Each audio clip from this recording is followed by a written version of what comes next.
Chapter 15. Then go we in to know his embassy, which I could with ready guess declare, before the Frenchmen speak a word of it. King Henry V. A few succeeding days were passed amid the privations, the uproar, and the dangers of the siege, which was vigorously pressed by a power against whose approaches Monroe possessed no competent means of resistance. It appeared as if Webb, with his army which lay slumbering on the banks of the Hudson, had utterly forgotten the strait to which his countrymen were reduced. Montcalm had filled the woods of the portage with his savages, every yell and whoop from whom rang through the British encampment, chilling the hearts of men who were already but too much disposed to magnify the danger. Not so, however, with the besieged. Animated by the words and stimulated by the examples of their leader, they had found their courage and maintained their ancient reputation with a zeal that did justice to the stern character of their commander. As if satisfied with the toil of marching through the wilderness to encounter his enemy, the French general, though of approved skill, had neglected to seize the adjacent mountains, whence the besieged might have been exterminated with impunity, and which, in the more modern warfare of the country, would not have been neglected for a single hour.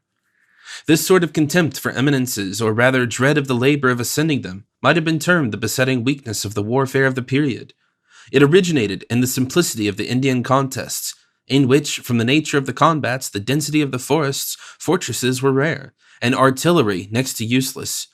The carelessness engendered by these usages descended even to the War of the Revolution, and lost the states the important fortress of Ticonderoga, opening a way for the army of Burgoyne into what was then the bosom of the country. We look back at this ignorance or infatuation, whichever it may be called, with wonder, knowing that the neglect of an eminence whose difficulties, like those of Mount Defiance, have been so greatly exaggerated, would, at the present time, prove fatal to the reputation of the engineer who had planned the works at their base, or to that of the general whose lot it was to defend them. The tourist, the valetudinarian, or the amateur of the beauties of nature, who in the train of his four-in-hand now rolls through the scenes we have attempted to describe, in quest of information, health, or pleasure, or floats steadily toward his object on those artificial waters which have sprung up under the administration of a statesman, who has dared to stake his political character on the hazardous issue, is not to suppose that his ancestors traversed those hills or struggled with the same currents with equal facility. The transportation of a single heavy gun was often considered equal to a victory gained, if happily the difficulties of the passage had not so far separated it from its necessary commitment, the ammunition, as to render it no more than a useless tube of unwieldy iron. The evils of this state of things pressed heavily on the fortunes of the resolute Scotsman, who now defended William Henry.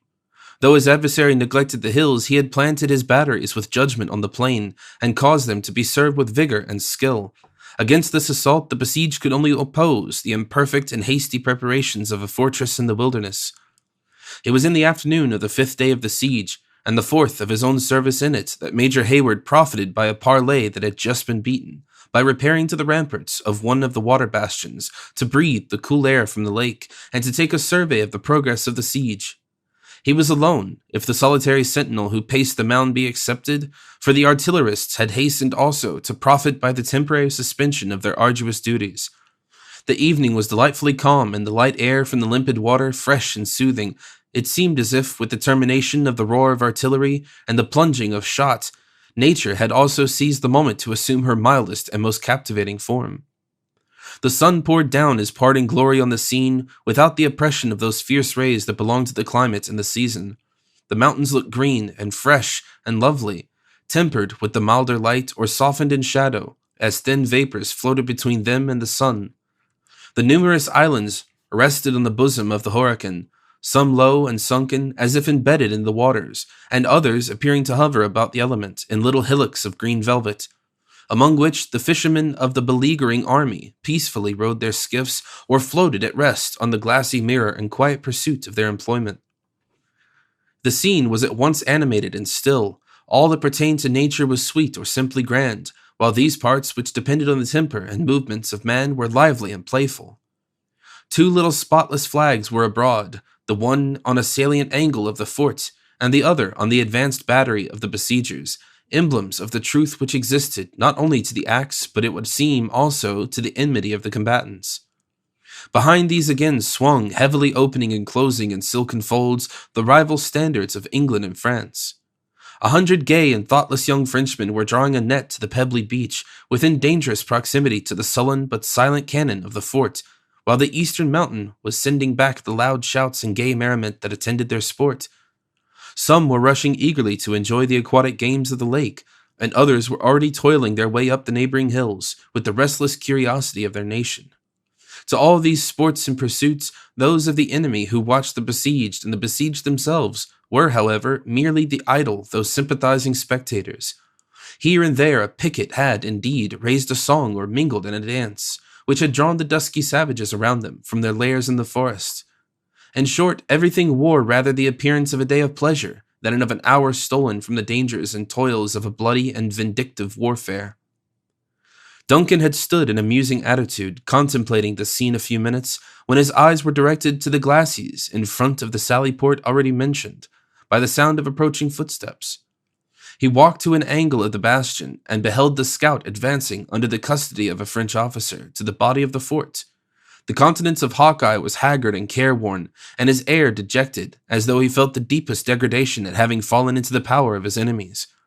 He was without his favorite weapon, and his arms were even bound behind him with thongs made of the skin of a deer. The arrival of flags to cover the messenger of summons had occurred so often of late that when Hayward first threw his careless glance on this group, he expected to see another of the officers of the enemy charged with a similar office, but the instant he recognized the tall person and still sturdy though downcast features of his friend, the woodsman, he started with surprise and turned to descend from the bastion into the bosom of the work. The sounds of other voices, however, caught his attention, and for a moment caused him to forget his purpose.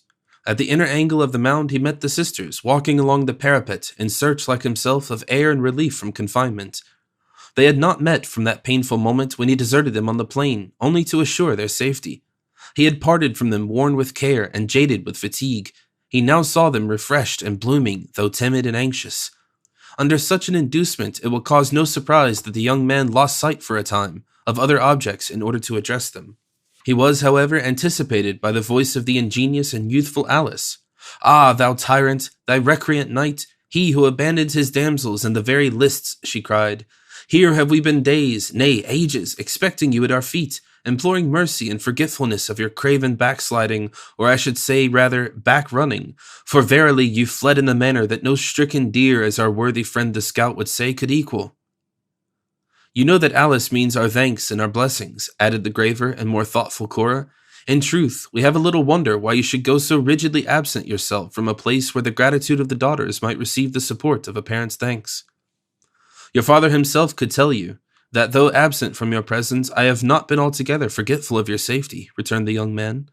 "The mastery of yonder village of huts," pointing to the neighboring entrenched camp, "has been keenly disputed, and he who holds it is sure to be possessed of this fort, and that which it contains. My days and nights have all been passed there since we separated, because I thought that duty called me thither. But," he added, with an air of chagrin which he endeavored, though unsuccessfully, to conceal, "had I been aware that what I believed a soldier's conduct could be so construed, shame would have been added to the list of reasons." "Hayward, Duncan," exclaimed Alice, bending forward to read his half-averted countenance until a lock of her golden hair rested on her flushed cheek and nearly concealed the tear that had started to her eye. "Did I think this idle tongue of mine had pained you, I would silence it forever. Cora can say, if Cora would, how justly we have prized your services, and how deep, I had almost said, how fervent, is our gratitude." "And will Cora attest the truth of this?" cried Duncan, suffering the cloud to be chased from his countenance by a smile of open pleasure. "What says our graver sister? Will she find an excuse for the neglect of the knight and the duty of a soldier?" Cora made no immediate answer, but turned her face toward the water, as if looking on the sheet of the Horican. When she did bend her dark eyes on the young man, they were yet filled with an expression of anguish, then at once drove every thought but that of kind solicitude from his mind. "You are not well, dearest Miss Monroe," he exclaimed. "We have trifled while you were in suffering." "'Tis nothing," she answered, refusing his support with feminine reserve, "that I cannot see the sunny side of the picture of life, like this artless but ardent enthusiast," she added, laying her hand lightly but affectionately on the arm of her sister. "Is the penalty of experience, and perhaps the misfortune of my nature. See," she continued, as if determined to shake off infirmity and a sense of duty, Look around you, Major Hayward, and tell me what a prospect this is for the daughter of a soldier whose greatest happiness is his honor and his military renown. Neither ought nor shall be tarnished by circumstances over which he has no control, Duncan warmly replied. But your words recall me to my own duty. I go now to your gallant father to hear his determination in matters of the last moment to the defense. God bless you in every fortune, noble Cora. I may and must call you. She frankly gave him her hand, though her lip quivered and her cheeks gradually became of ashy paleness. In every fortune, I know you will be an ornament and honor to your sex. Alice, adieu. His voice changed from admiration to tenderness. Adieu, Alice. We shall soon meet again as conquerors, I trust, and amid rejoicings. Without waiting for an answer from either, the young man threw himself down the grassy steps of the bastion, and moving rapidly across the parade, he was quickly in the presence of their father. Monroe was pacing his narrow apartment with a disturbed air and gigantic strides as Duncan entered. You have anticipated my wishes, Major Hayward, he said. I was about to request this favor. I am sorry to see, sir, that the messenger I so warmly recommended has returned in custody of the French. I hope there is no reason to distrust his fidelity? The fidelity of the Long Rifle is well known to me, returned Monroe, and is above suspicion, though his usual good fortune seems at last to have failed. Montcalm has got him, and with the accursed politeness of his nation, he has sent him, and with a doleful tale of knowing how I valued the fellow, he could not think of retaining him. A Jesuitical way that Major Duncan Hayward of telling a man of his misfortunes. But the general and his succor? Did ye look to the south as ye entered, and could ye not see them? Said the old soldier, laughing bitterly. Hoot, hoot, you're an impatient boy, sir, and cannot give the gentlemen leisure for their march. They are coming, then? The scout has said as much. When, and by what path? For the dunce has omitted to tell me this. There is a letter, it would seem, too, and that is the only agreeable part of this matter. For the customary attentions of your Marquis of Montcalm, I warrant me, Duncan, that he of Lothian would buy a dozen such marquisates. But if the news of the letter were bad, the gentility of the French monsieur would certainly compel him to let us know it. He keeps the letter, then, while he releases the messenger? Aye, that does he, and all for the sake of what you call your bonhomie, I would venture. If the truth was known, the fellow's grandfather taught the noble science of dancing. But what says the scout? He has eyes and ears and a tongue. What verbal report does he make? Oh, sir, he is not wanting in natural organs, and he is free to tell all he has seen and heard. The whole amount is this. There is a fort of his Majesty's on the banks of the Hudson called Edward, in honor of his gracious Highness of York, you'll know, and it is well filled with armed men, as such a work would be. But there was no movement, no signs of any intention to advance a relief. There were the morning and evening parades, and when one of the provincial loons, you'll know, Duncan, you're half a Scotsman yourself, when one of them dropped his powder over the poor wretch, if it touched the coals, it just burned. Then suddenly changing his bitter, ironical manner to one more grave and thoughtful, he continued, and yet there might, and must be, something in that letter which it should well be to know. Our decision should be speedy, said Duncan, gladly availing himself of this change of humor to press the more important objects of their interview. I cannot conceal from you, sir, that the camp will not be much longer tenable, and I am sorry to add that things appear no better in the fort. More than half the guns are bursted.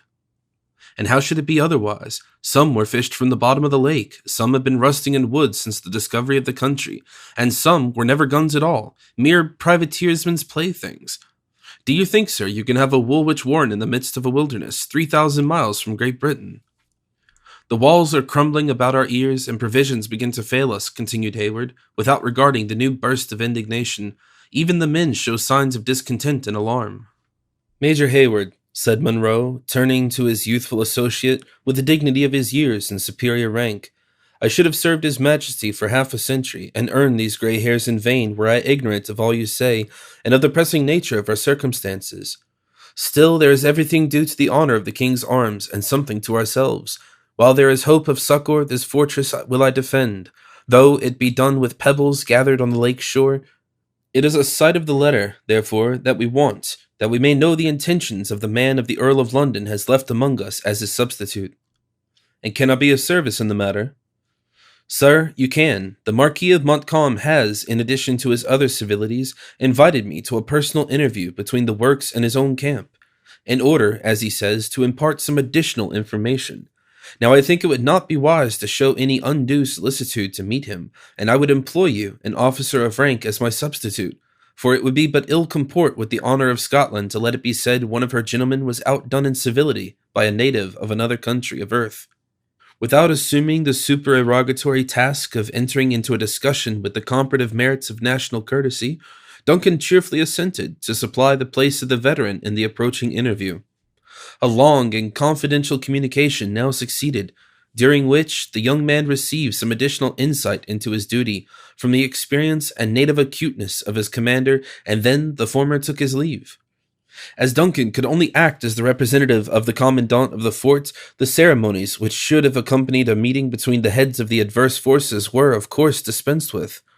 The truce still existed, and with a roll and beat of the drum, and covered by a little white flag, Duncan left the sallyport within 10 minutes after his instructions were ended.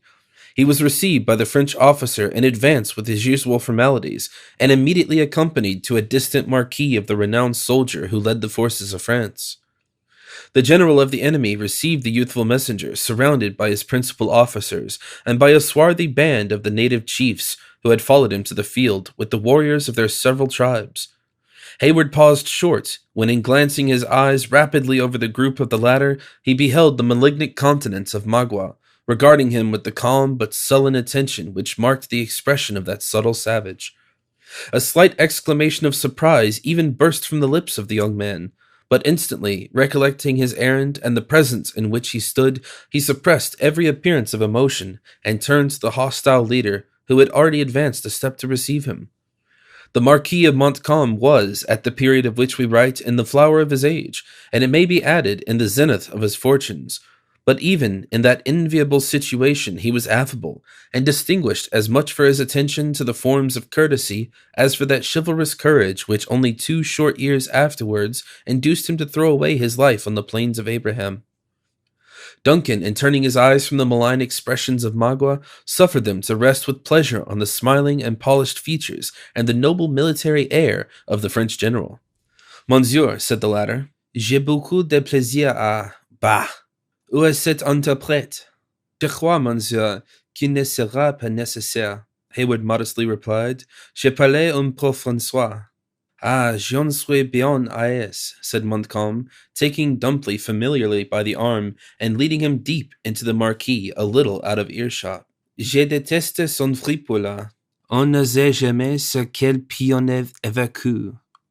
"Eh bien, monsieur," he continued, still speaking in French, "though I should have been very proud of receiving your command it, I am very happy he has seen proper to employ an officer so distinguished, and who I am sure is so amiable as yourself." Duncan bowed low, pleased with the compliment, in spite of a most heroic determination to suffer no artifice to allure him into forgetfulness of the interest of his prince. And Montcalm, after a pause of a moment, as if to collect his thoughts, proceeded. "Your commandant is a brave man, and well qualified to repel my assault. Monsieur, it is not time to begin to take more counsel of humanity and less of your courage? The one is strongly characterized as the hero as the other."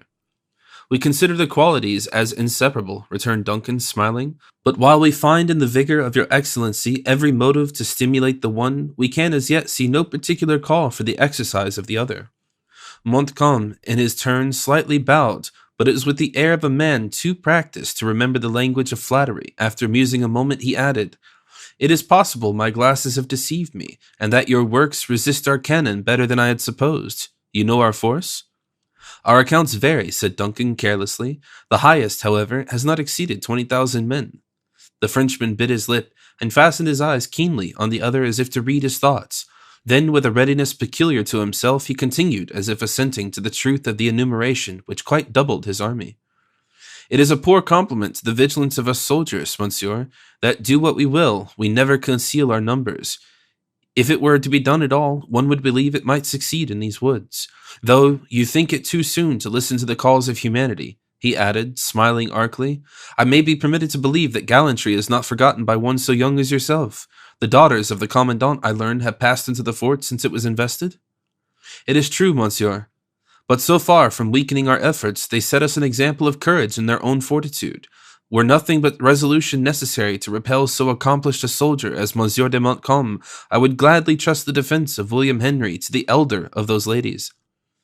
We have a wise ordinance in our Salique laws which says the crown of France shall never degrade the lance to the distaff, said Montcalm dryly and with a little hauteur, and instantly adding with his former frank and easy air, as all the nobler qualities are hereditary, I can easily credit you, though, as I said before, courage has its limits and humanity must not be forgotten. I trust, monsieur, you come authorized to treat for the surrender of the place? Has your excellency found our defence so feeble as to believe the measure necessary? I should be sorry to have the defence protracted in such a manner as to irritate my red friends there, continued Montcalm, glancing his eyes at the group of grave and attentive Indians, without attending to the other's questions. I find it difficult even now to limit them to the usages of war. Hayward was silent, for a painful recollection of the dangers he had so recently escaped came over his mind, and recalled the images of those defenceless beings who had shared in all his sufferings. Ces messieurs-là, said Montcalm, following up the advantage which he conceived he had gained, are most formidable when baffled, and it is necessary to tell you with difficulty they are restrained in their anger. Eh bien, monsieur, shall we speak of the terms? I fear your excellency has been deceived as to the great strength of William Henry and the resources of its garrison. I have not sat down before Quebec, but an earthen work that is defended by 2,300 gallant men, was the laconic reply. Our mounds are earthen, certainly, nor are they seated on the rocks of Cape Diamond, but they stand on that shore which proved so destructive to Dieskau and his army. There is also a powerful force within a few hours' march of us, which we account upon as part of our means. Some 6,000 or 8,000 men, returned Montcalm, with such apparent indifference, whom their leader wisely judges to be safer in their works than in the field. It was now Hayward's turn to bite his lip with vexation as the other so coolly alluded to a force which the young man knew to be overrated, but mused a little while in silence, when Montcalm renewed the conversation in a way to show that he believed the visit of his guest was solely to propose terms of capitulation. On the other hand, Hayward began to throw sundry inducements in the way of the French general to betray the discoveries he had made through the intercepted letter. The artifice of neither, however, succeeded, and after a protracted and fruitless interview, Duncan took his leave, favorably impressed with an opinion of the courtesy and talents of the enemy's captain, but as ignorant of what he came to learn as when he arrived. Montcalm followed him as far as the entrance of the Marquis, renewing his invitations to the commandant of the fort to give him an immediate meeting in the open ground between the two armies. There they separated, and Duncan returned to the advanced post of the French, accompanied as before, whence he instantly proceeded to the fort and to the quarters of his own commander.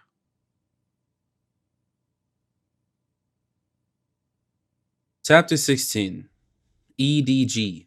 Before you fight the battle, open this letter. By Lear. Major Hayward found Monroe attended only by his daughters. Alice sat upon his knee, parting the grey hairs on the forehead of the old man with her delicate fingers, and whenever he affected to frown on her trifling, appeasing his assumed anger by pressing her ruby lips fondly on his wrinkled brow. Cora was seated nigh them, a calm and amused looker-on, regarding the wayward movements of her more youthful sister with that species of maternal fondness which characterized her love for Alice. Not only the dangers through which they had passed, but those which still impended above them appeared to be momentarily forgotten in the soothing indulgence of such a family meeting. It seemed as if they had profited by the short truce to devote an instant to the purest and best affection, the daughters forgetting their fears, and the veteran his cares, in the security of the moment. Of this scene, Duncan, who, in his eagerness to report his arrival, had entered unannounced, stood many moments an unobserved and delighted spectator. But the quick and dancing eyes of Alice soon caught a glimpse of his figure reflected from a glass, and she sprang, blushing, from her father's knee, exclaiming aloud, "Major Hayward!" "What of the lad?" demanded her father. "I have sent him to crack a little with the Frenchman." "Ha, sir, you are young and you're nimble. Away with you, ye baggage, and if there were not troubles enough for a soldier without having his camp filled with such prattling hussies as yourself." Alice laughingly followed her sister, who instantly led the way from an apartment where she perceived their presence was no longer desirable. Monroe, instead of demanding the result of the young man's mission, paced the room for a few moments, and with his hands behind his back and his head inclined to the floor, like a man lost in thought. At length he raised his eyes, glistening with a father's fondness, and exclaimed, "They are a pair of excellent girls, Hayward, and such of anyone may boast of." "You are not now to learn my opinion of your daughters, Colonel Monroe. True, lad, true, interrupted the impatient old man. You were about opening your mind more fully on that matter the day you got in. But I did not think it becoming in an old soldier to be talking of nuptial blessings and wedding jokes when the enemies of his king were likely to be unbidden guests at the feast. But I was wrong, Duncan boy, I was wrong there, and I am now ready to hear what you have to say. Notwithstanding the pleasure your assurance gives me, dear sir, I have just now a message from Montcalm. Let the Frenchman and all his host go to the devil, sir, exclaimed the hasty veteran. He is not yet master of William Henry, nor shall he ever be, provided Webb proves himself the man he should. No, sir, thank heaven we are not yet in such a strait that it can be said Monroe is too much pressed to discharge the little domestic duties of his own family. Your mother was the child of my bosom friend, Duncan, and I'll just give you a hearing, though all the knights of St. Louis were in a body at the Sallyport with the French saint at their head, crying to speak a word under a favour. A pretty degree of knighthood, sir, is that which can be bought with sugar hogshead, and then your 2-penny marquisates. The thistle is the order for dignity and antiquity, the veritable nemo me impune lacedit of chivalry. Ye had ancestors in that degree, Duncan, and they were an ornament to the nobles of Scotland. Hayward, who perceived that his superior took a malicious pleasure in exhibiting his contempt for the message of the French general, was fain to humour a spleen that he knew would be short-lived. He therefore replied with as much indifference as he could assume on such a subject. My request, as you know, sir, went so far as to presume the honour of being your son. Ah, boy, you found words to make yourself very plainly comprehended, but let me ask you, sir, have you been as intelligible to my girl? On my honour, no, exclaimed Duncan warmly. There would have been an abuse of a confided trust had I taken advantage of my situation for such a purpose. Your notions are those of a gentleman, Major Hayward, and well enough in their place, but Cora Monroe is a maiden too discreet and of a mind too elevated and improved to need the guardianship even of a father. Cora? Aye, Cora. We are talking of your pretensions to Miss Monroe, are we not, sir? I was not conscious of having mentioned her name, said Duncan, stammering. And to marry whom, then, did you wish my consent, Major Hayward? Demanding the old soldier, erecting himself from the dignity of offended feeling. You have another and not less lovely child. Alice! Exclaimed the father, in an astonishment equal to that which Duncan had just repeated the name of her sister. Such was the direction of my wishes, sir. The young man awaited in silence the result of the extraordinary effect produced by a communication which, as it now appeared, was so unexpected.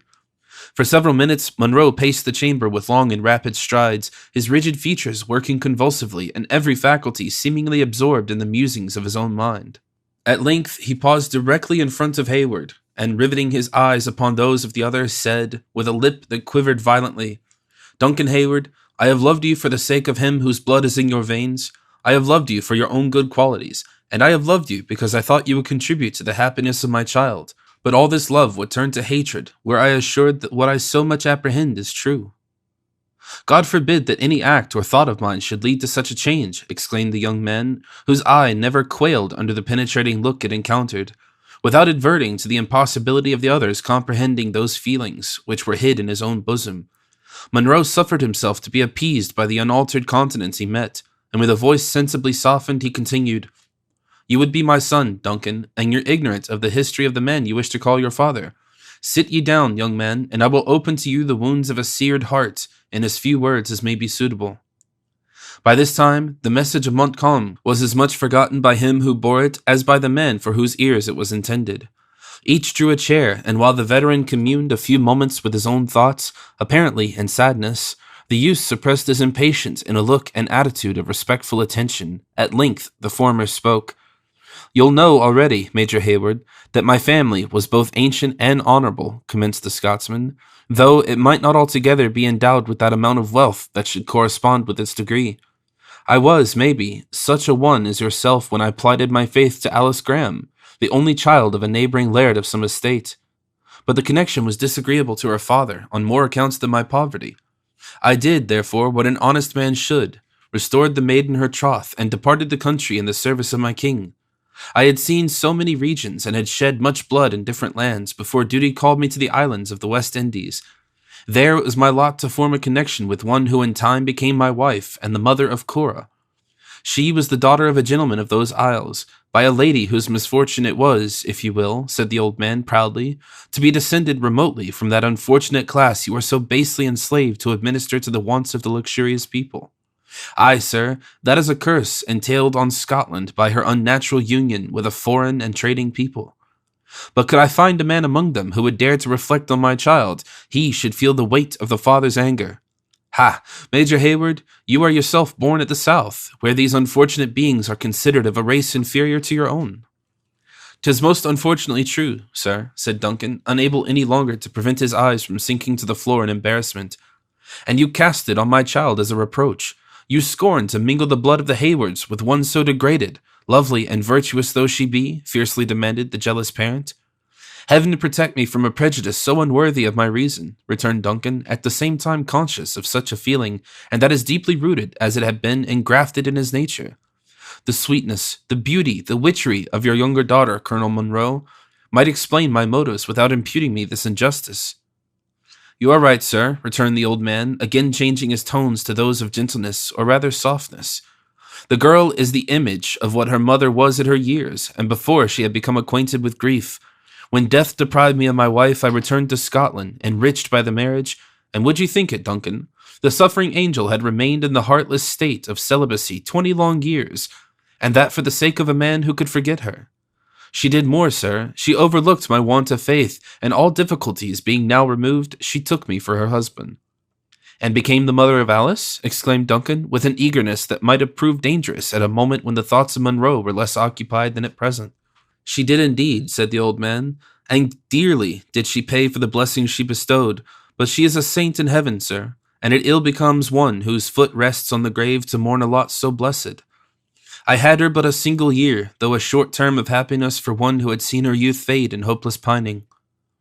There was something so commanding in the distress of the old man that Hayward did not dare to venture a syllable of consolation. Munro sat utterly unconscious of the other's presence, his features exposed and working with the anguish of his regrets, while heavy tears fell from his eyes and rolled unheeded from his cheeks to the floor. At length he moved, and as if suddenly recovering his recollection when he arose, and taking a single turn across the room, he approached his companion with an air of military grandeur and demanded, "Have you not, Major Hayward, some communication that I should hear from the Marquis de Montcalm?" Duncan started in his turn and immediately commenced in an embarrassed voice the half-forgotten message. It is unnecessary to dwell upon the evasive though polite manner with which the French general had eluded every attempt of Hayward to worm from him the purport of the communication he had proposed making, or on the decided, though still polished message, by which he now gave his enemy to understand that, unless he chose to receive it in person, he should not receive it at all. As Munro listened to the tale of Duncan, the excited feelings of the father gradually gave way before the obligations of his station, and when the other was done, he saw before him nothing but the veteran, swelling with the wounded feelings of a soldier. "You have said enough, Major Hayward," exclaimed the angry old man, "enough to make a volume of commentary on French civility. Here has this gentleman invited me to a conference, and when I send him a capable substitute, for year all that, Duncan, though your years are but few, he answers me with a riddle. He may have thought less favorably of the substitute, my dear sir, and you will remember that the invitation which he now repeats was to the commandant of the works, and not to his second. Well, sir, is not a substitute clothed with all the power and dignity of him who grants the commission? He wishes to confer with Munro. Faith, sir, I have much inclination to indulge the man, if it should be only to let him behold the firm countenance we maintain in spite of his numbers and his summons. There might be not bad policy in such a stroke, young man." Duncan, who believed it of the last importance that they should speedily come to the contents of the letter borne by the scout, gladly encouraged this idea. "Without doubt, he could gather no confidence by witnessing our indifference," he said. "You never said true a word. I could wish, sir, that he would visit the works in open day and in the form of a storming party. That is the least failing method of proving the continence of an enemy, and would be far preferable to the battering system he has chosen. The beauty and manliness of warfare has been much deformed, Major Hayward, by the arts of your Monsieur Vauban. Our ancestors were far above such scientific cowardice." "It may be very true, sir, but we are now obliged to repel art by art. What is your pleasure in the matter of interview?" "I will meet the Frenchman, and that without fear or delay. Promptly, sir, as becomes a servant of my royal master. Go, Major Hayward, and give them a flourish of the music, and send out a messenger to let them know who is coming. We will follow with a small guard, for such respect is due to one who holds the honor of his king in keeping. And harkee, Duncan, he added in a half-whisper, though they were alone, it may be prudent to have some aid at hand in case there should be treachery at the bottom of it all. The young man availed himself of his order to quit the apartment, and, as the day was fast coming to a close, he hastened without delay to make the necessary arrangements. A very few minutes only were necessary to parade a few files, and to dispatch an orderly with a flag to announce the approach of the commandant of the fort. When Duncan had done both these, he led the guard to the sally-port, near which he found his superior ready, waiting his appearance. As soon as the usual ceremonials of the military departure were observed, the veteran and his more youthful companion left the fortress, attended by the escort.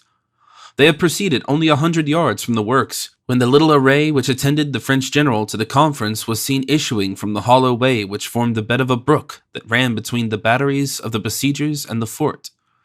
From the moment that Monroe left his own works to appear in front of his enemies, his air had been grand, and his step and countenance highly military. The instant he caught a glimpse of the white plume that waved in the hat of Montcalm, his eye lighted, and age no longer appeared to possess any influence over his vast and still muscular person. "Speak to the boys to be watchful, sir," he said, in an undertone to Duncan, "and to look well to their flints and steel, for one is never safe with a servant of these Louis. At the same time, we shall show them the front of men in deep security. You'll understand me, Major Hayward?"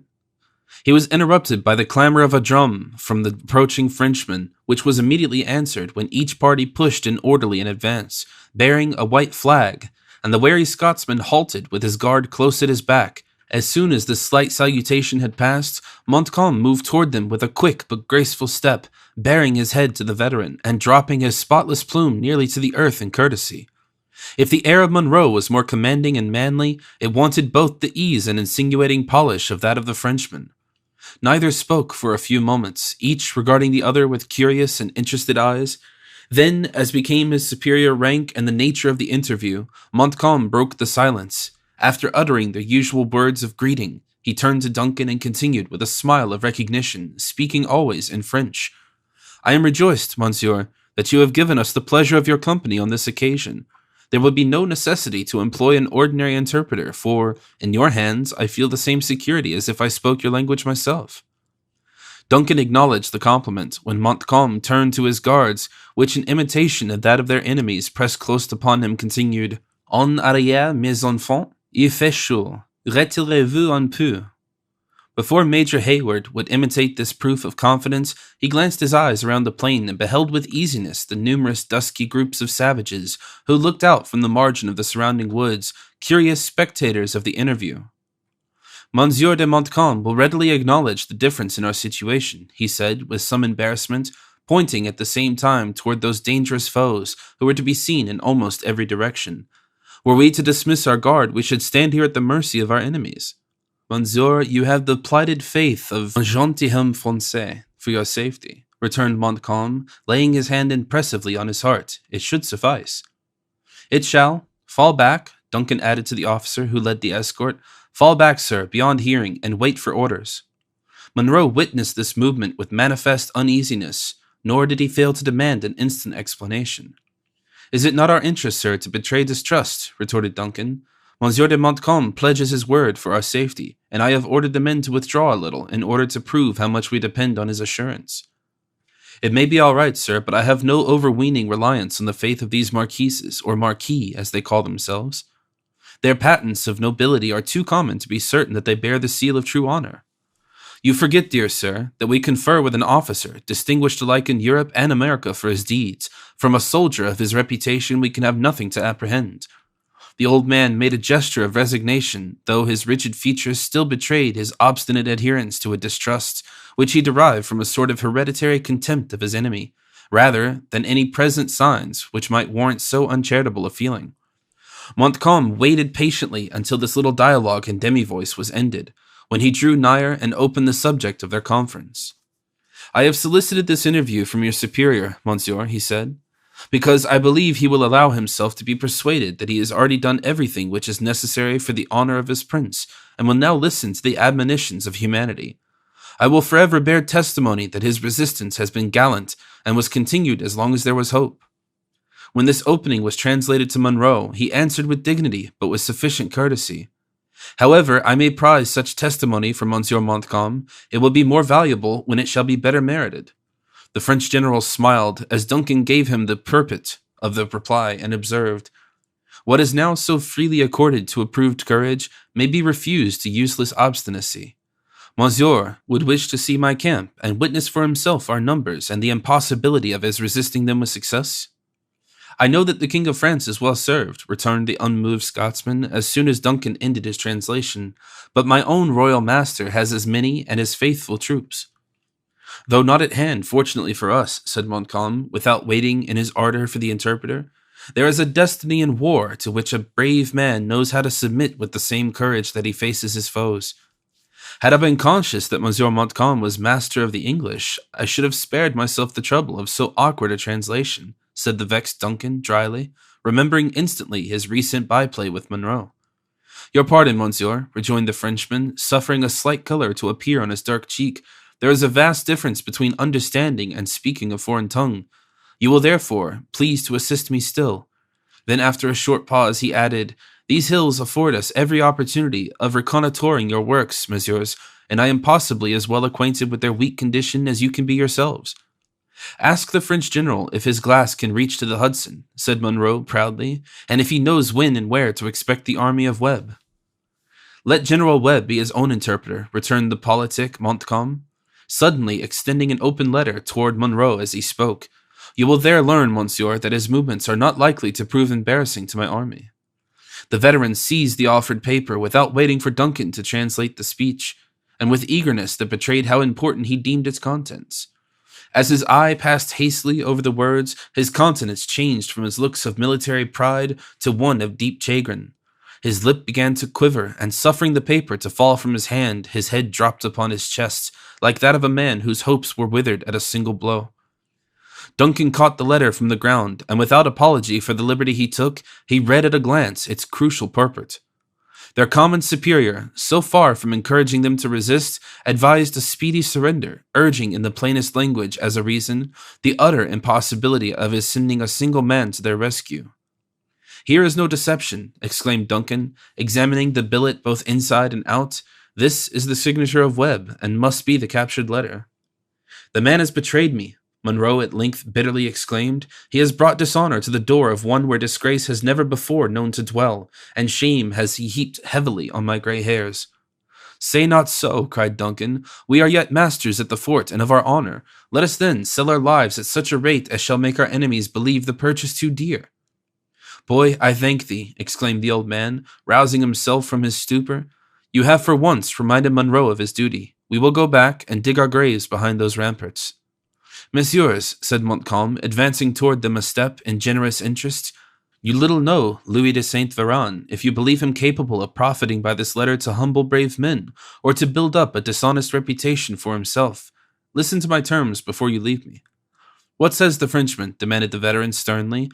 "Does he make a merit of having captured a scout with a note from headquarters? Sir, he had better raise this siege to go and sit down before Edward if he wishes to frighten his enemy with words." Duncan explained the other's meaning. "Monsieur de Montcalm, we will hear you," the veteran added, more calmly as Duncan ended. "To retain the fort is now impossible," said his literal enemy. "It is necessary to the interests of my master that it should be destroyed, but as for yourselves and your brave comrades, there is no privilege dear to a soldier that shall be denied." "Our colors," demanded Hayward. "Carry them to England and show them to your king." "Our arms?" "Keep them. None can use them better." "Our march, the surrender of the place." "Shall all be done in a way most honorable to yourselves." Duncan now turned to explain these proposals to his commander, who heard him with amazement and a sensibility that was deeply touched by so unusual and unexpected generosity. "Go you, Duncan," he said. "Go with this Marquess, as indeed Marquess he should be. Go to his marquis and arrange it all. I have lived to see two things in my old age that never did I expect to behold: an Englishman afraid to support a friend, and a Frenchman too honest to profit by his advantage." So saying, the veteran again dropped his head to his chest and returned slowly toward the fort, exhibiting by the dejection of his air to the anxious garrison a harbinger of evil tidings. From the shock of this unexpected blow, the haughty feelings of Monroe never recovered. But from that moment there commenced a change in his determined character, which accompanied him to a speedy grave. Duncan remained to settle the terms of the capitulation. He was seen to re-enter the works during the first watches of the night, and immediately after a private conference with the commandant to leave them again. It was then openly announced that hostilities must cease, Monroe having signed a treaty by which the place was to be yielded to the enemy with the morning, the garrison to retain their arms, the colors, and their baggage, and consequently, according to military opinion, their honor.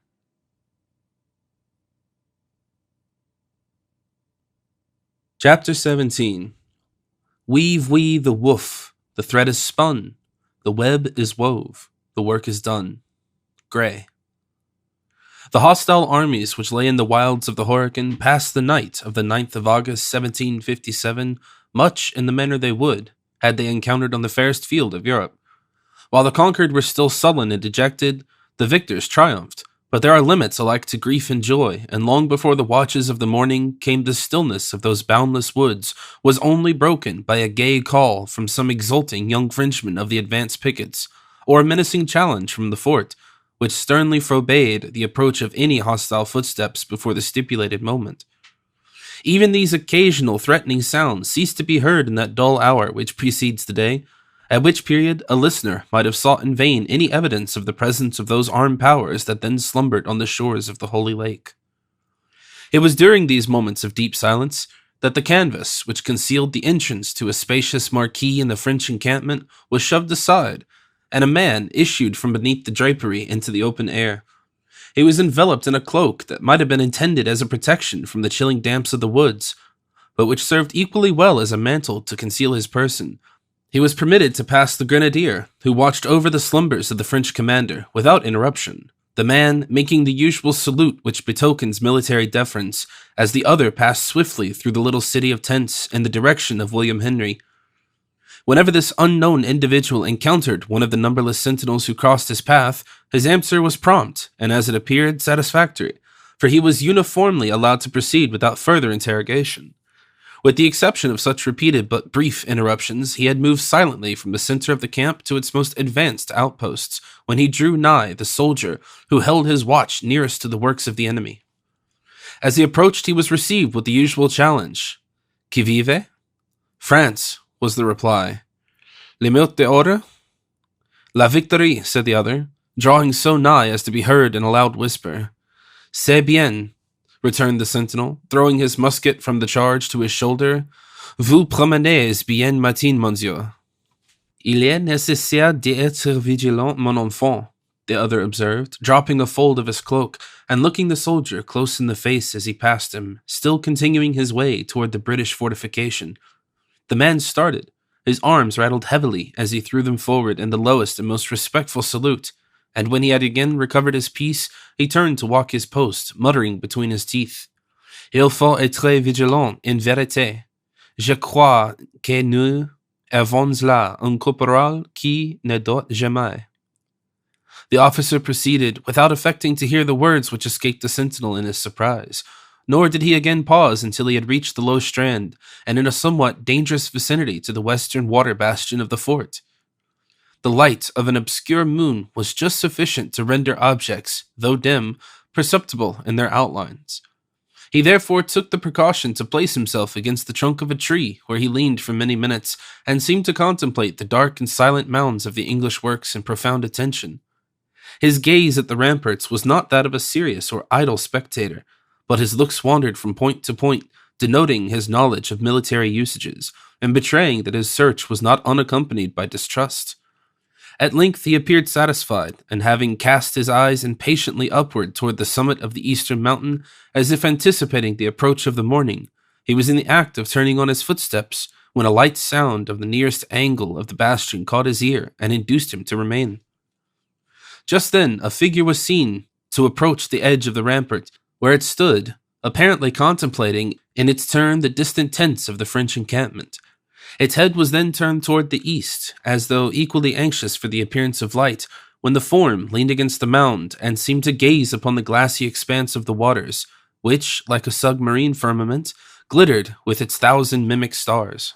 The melancholy air, the hour, together with the vast frame of the man who thus leaned, musing, against the English ramparts, left no doubt as to his person in the mind of the observant spectator.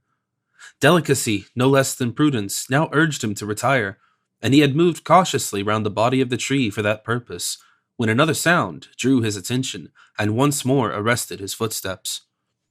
It was a low and almost inaudible movement of the water, and was succeeded by a grating of pebbles one against the other. In a moment he saw a dark form rise, as it were, out of the lake, and steal, without further noise, to the land, within a few feet of the place where he himself stood. A rifle next slowly rose between his eyes and the watery mirror, but before it could be discharged, his own hand was on the lock. "Huh!" exclaimed the savage, whose treacherous aim was so singularly and so unexpectedly interrupted. Without making any reply, the French officer laid his hand on the shoulder of the Indian, and led him in profound silence to a distance from the spot, where their subsequent dialogue might have proved dangerous, and where it seemed that one of them at least sought a victim. Then, throwing open his cloak so as to expose his uniform and the cross of St. Louis, which was suspended at his breast, Montcalm sternly demanded, "What means this? Does not my son know that the hatchet is buried between the English and his Canadian father?" "What can the Hurons do?" returned the savage, speaking also, though imperfectly, in the French language. "Not a warrior has a scalp, and the palefaces make friends." "Ha! Le Renard subtle. Methinks this is an excess of zeal for a friend who was so late an enemy. How many suns have set since Le Renard struck the war-post of the English?" "Where is that sun?" demanded the sullen savage. "Behind the hill, and it is dark and cold. But when he comes again, it will be bright and warm. Le Subtle is the son of his tribe. There have been clouds and many mountains between him and his nation, but now he shines, and it is a clear sky." "Le Renard has power with his people, I well know," said Montcalm. "For yesterday he hunted for their scalps, and today they hear him at the council fire. Magua is a great chief. Let him prove it, by teaching his nation how to conduct themselves towards our new friends." "Why did the chief of the Canadas bring his young men into the woods and fire his cannon at the earthen house?" demanded the subtle Indian. "To subdue it. My master owns the land, and your father was ordered to drive off these English squatters. They have consented to go, and now he calls them enemies no longer. 'Tis well. Magua took the hatchet to color it with blood. It is now bright. When it is red, it shall be buried. But Magua is pledged not to sully the lilies of France. The enemies of the great king across the salt lake are his enemies, his friends, the friends of the Hurons." "Friends," repeated the Indian in scorn. "Let his father give Magua a hand."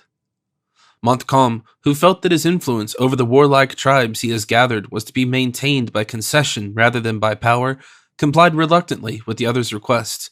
The savage placed the fingers of the French commander on a deep scar in his bosom, and then exultingly demanded, "Does my father know that?"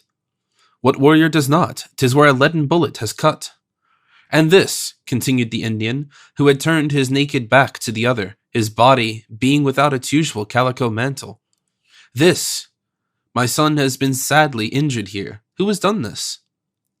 "Magua slept hard in the English wigwams, and the sticks have left their mark," returned the savage, with a hollow laugh, which did not conceal the fierce temper that nearly choked him. Then, recollecting himself, with sudden and native dignity, he added, "Go, teach your young men it is peace. Le Renard Subtle knows how to speak to a Huron warrior." Without deigning to bestow further words, or to wait for any answer, the savage cast his rifle into the hollow of his arm, and moved silently through the encampment toward the woods where his own tribe was known to lie. Every few yards as he proceeded, he was challenged by the sentinels, and he stalked sullenly onward, utterly disregarding the summons of the soldiers, who only spared his life because they knew the air and tread no less than the obstinate daring of an Indian. Montcalm lingered, long and melancholy, on the strand where he had been left by his companion, brooding deeply on the temper which his ungovernable ally had just discovered. Already had his fair fame been tarnished by one horrid scene, and in circumstances fearfully resembling those under which he now found himself. As he mused, he became keenly sensible of the deep responsibility they assume who disregard the means to attain the end, and of all the danger of setting in motion an engine which exceeds human power to control.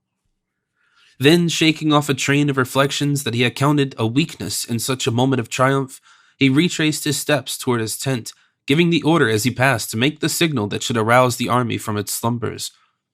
The first tap of the French drums was echoed from the bosom of the fort, and presently the valley was filled with the strains of martial music, rising long, thrilling, and lively above the rattling accompaniment.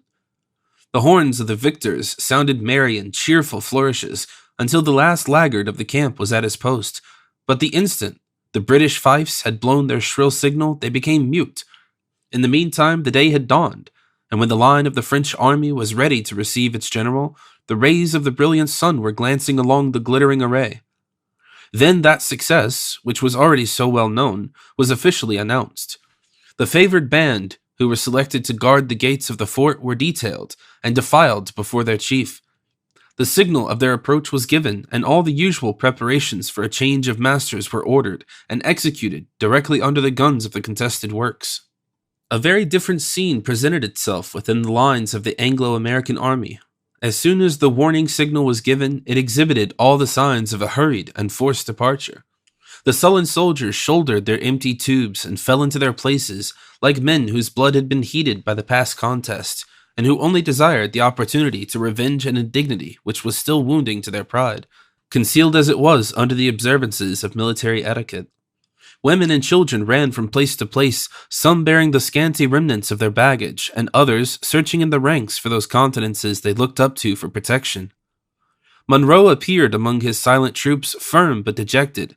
It was evident that the unexpected blow had struck deep into his heart, though he struggled to sustain his misfortune with the port of a man.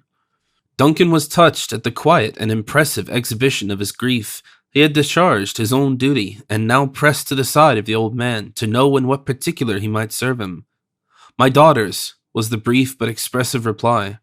"Good heavens, are not arrangements already made for their convenience?"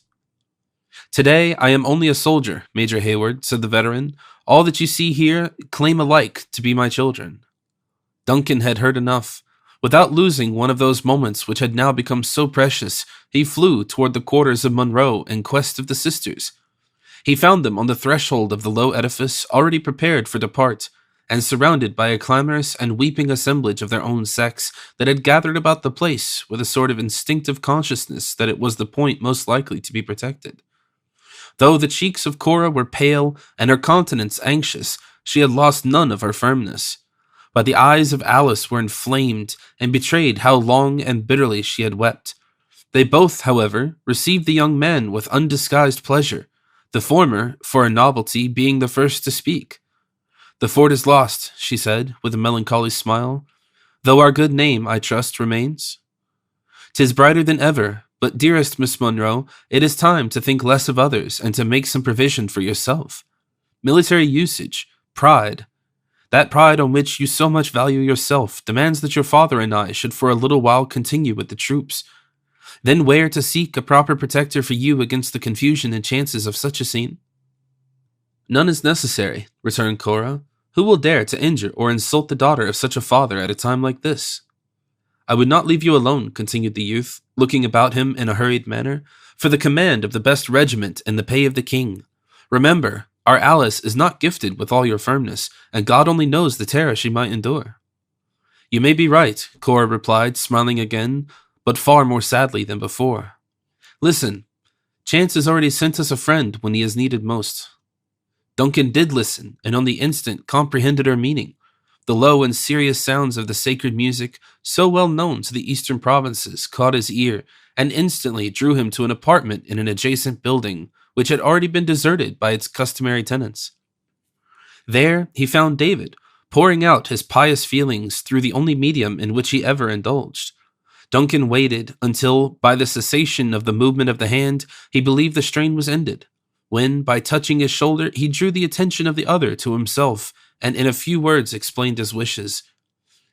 "Even so," replied the single-minded disciple of the King of Israel, when the young man had ended, "I have found much that is comely and melodious in the maidens, and it is fitting that we who have consorted in so much peril should abide together in peace. I will attend them when I have completed my morning praise, to which nothing is now wanting but the doxology. Wilt thou bear a part, friend? The meter is common, and the tune south well."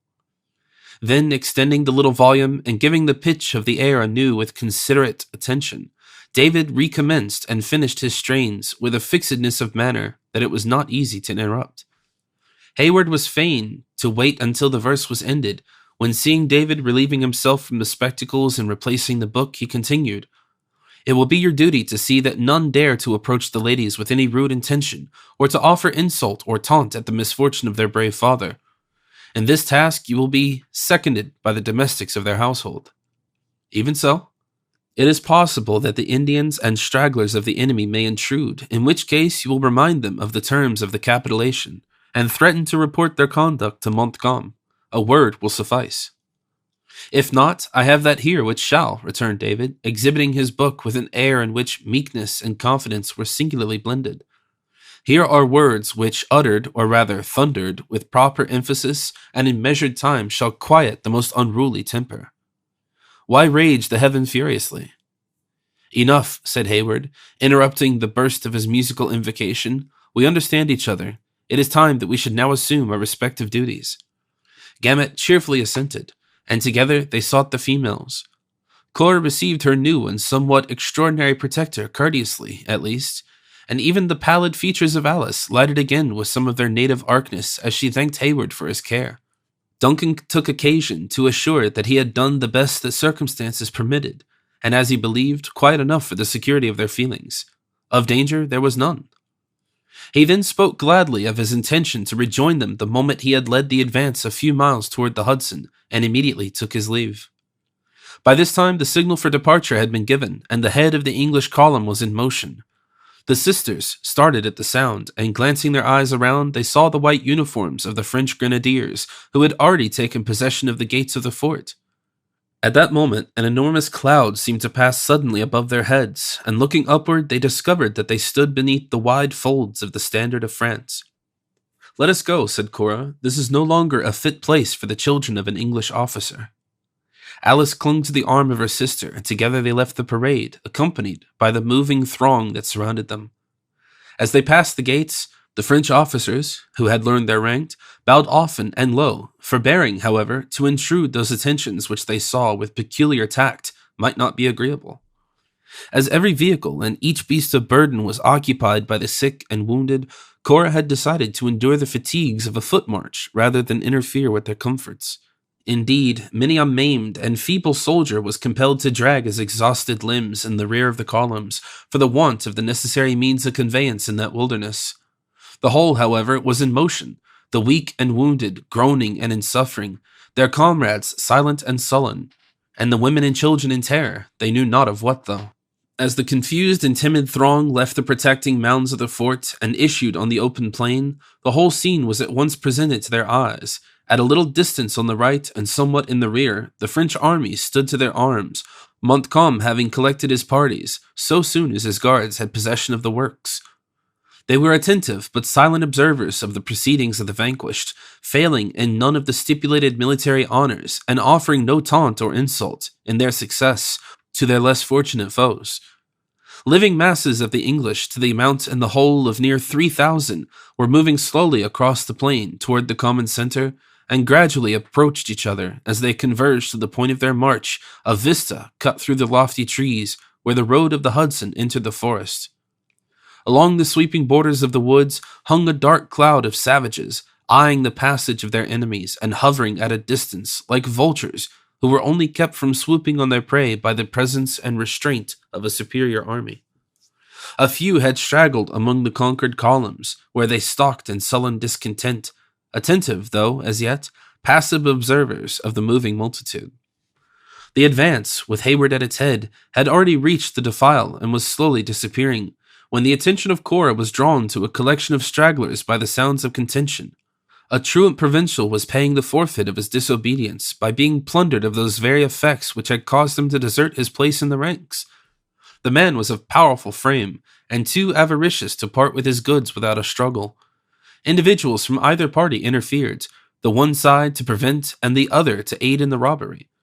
Voices grew loud and angry, and 100 savages appeared as it were by magic, where a dozen had only been seen a minute before. It was then that Cora saw the form of Magua gliding among his countrymen and speaking with his fatal and artful eloquence. The mass of women and children stopped and hovered together like alarmed and fluttering birds, but the cupidity of the Indian was soon gratified, and the different bodies again moved slowly onward. The savages now fell back and seemed content to let their enemies advance without further molestation. But as the female crowd approached them, the gaudy colors of a shawl attracted the eyes of a wild and untutored Huron. He advanced to seize it without the least hesitation. The woman, more in terror than through love of the ornament, wrapped her child in the coveted article, and folded both more closely to her bosom. Cora was in the act of speaking, with an intent to advise the woman to abandon the trifle, when the savage relinquished his hold of the shawl, and tore the screaming infant from her arms. Abandoning everything to the greedy grasp of those around her, the mother darted, with distraction in her mien, to reclaim her child. The Indian smiled grimly and extended one hand in sign of a willingness to exchange, while, with the other, he flourished the babe over his head, holding it by the feet as if to enhance the value of the ransom. Here, there, all, any, everything, exclaimed the breathless woman, tearing the lighter articles of dress from her person with ill-directed and trembling fingers. Take all, but give me my babe. The savage spurned the worthless rags, and perceiving that the shawl had already become a prize to another, his bantering but sullen smile changing to a gleam of ferocity, he dashed the head of the infant against a rock and cast its quivering remains to her very feet. For an instant, the mother stood like a statue of despair, looking wildly down at the unseemly object which had so lately nuzzled in her bosom and smiled in her face. And then she raised her eyes and countenance toward heaven, as if calling on God to curse the perpetrator of the foul deed. She was spared the sin of such a prayer, for, maddened at his disappointment and excited at the sight of blood, the Huron mercifully drove his tomahawk into her own brain. The mother sank under the blow and fell, grasping at her child, in death, with the same engrossing love that had caused her to cherish it when living. At that dangerous moment, Magua placed his hands to his mouth and raised the fatal and appalling whoop. The scattered Indians started at the well-known cry, as coursers bound at the signal to quit the goal, and directly there arose such a yell along the plain and through the arches of the wood as seldom burst from the human lips before. They who heard it listened with a curdling horror at the heart, little inferior to that dread which may be expected to attend the blasts of the final summons. More than 2,000 raving savages broke from the forest at the signal and threw themselves across the fatal plain with instinctive alacrity. We shall not dwell on the revolting horrors that succeeded. Death was everywhere, and in his most terrific and disgusting aspects. Resistance only served to inflame the murderers, who inflicted their furious blows long after their victims were beyond the power of their resentment. The flow of blood might be likened to the outbreaking of a torrent, and as the natives became heated and maddened by the sight, many among them even kneeled to the earth and drank freely, exultingly, hellishly of the crimson tide. The trained bodies of the troops threw themselves quickly into solid masses, endeavoring to awe their assailants by the imposing appearance of a military front.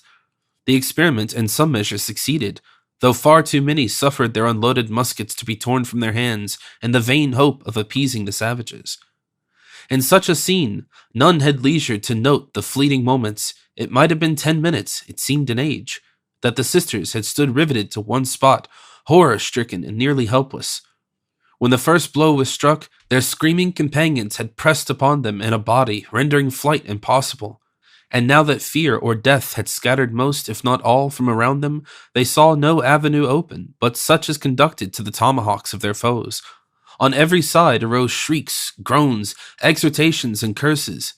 At this moment, Alice caught a glimpse of the vast form of her father, moving rapidly across the plain in the direction of the French army.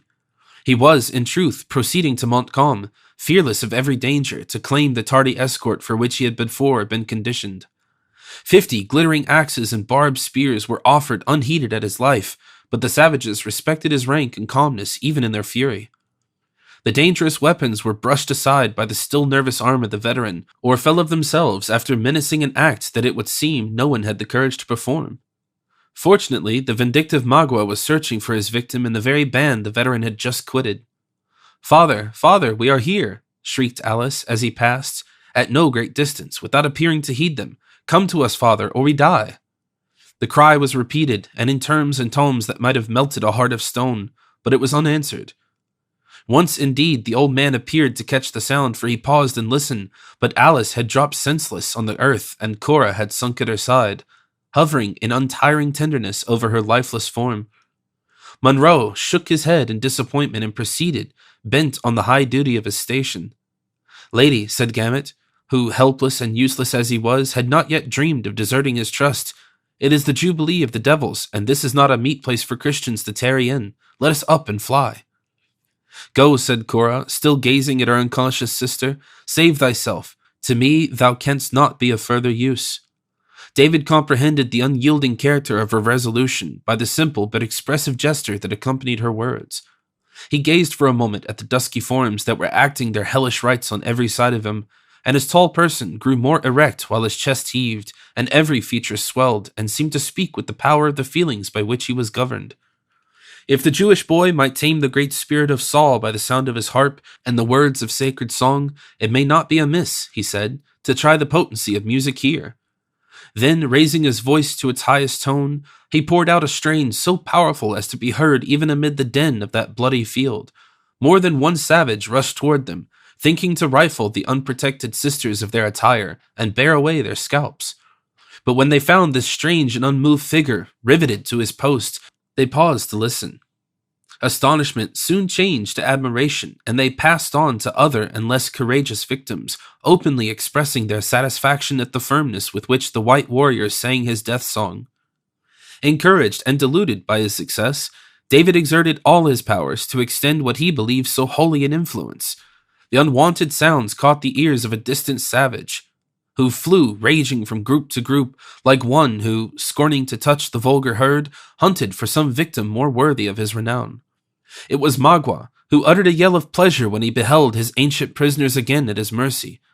"Come," he said, laying his soiled hands on the dress of Cora, "the wigwam of the Huron is still open. Is it not better than this place?"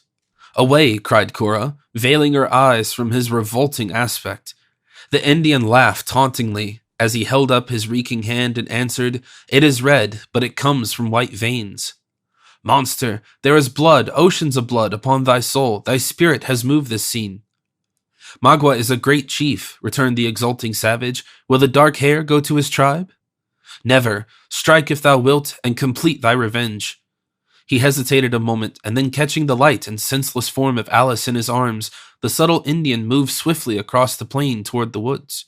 "Hold!" shrieked Cora, following wildly on his footsteps. "Release the child, wretch! What is't you do?" But Magua was deaf to her voice, or rather, he knew his power and was determined to maintain it. "Stay, lady, stay," called Gamut after the unconscious Cora.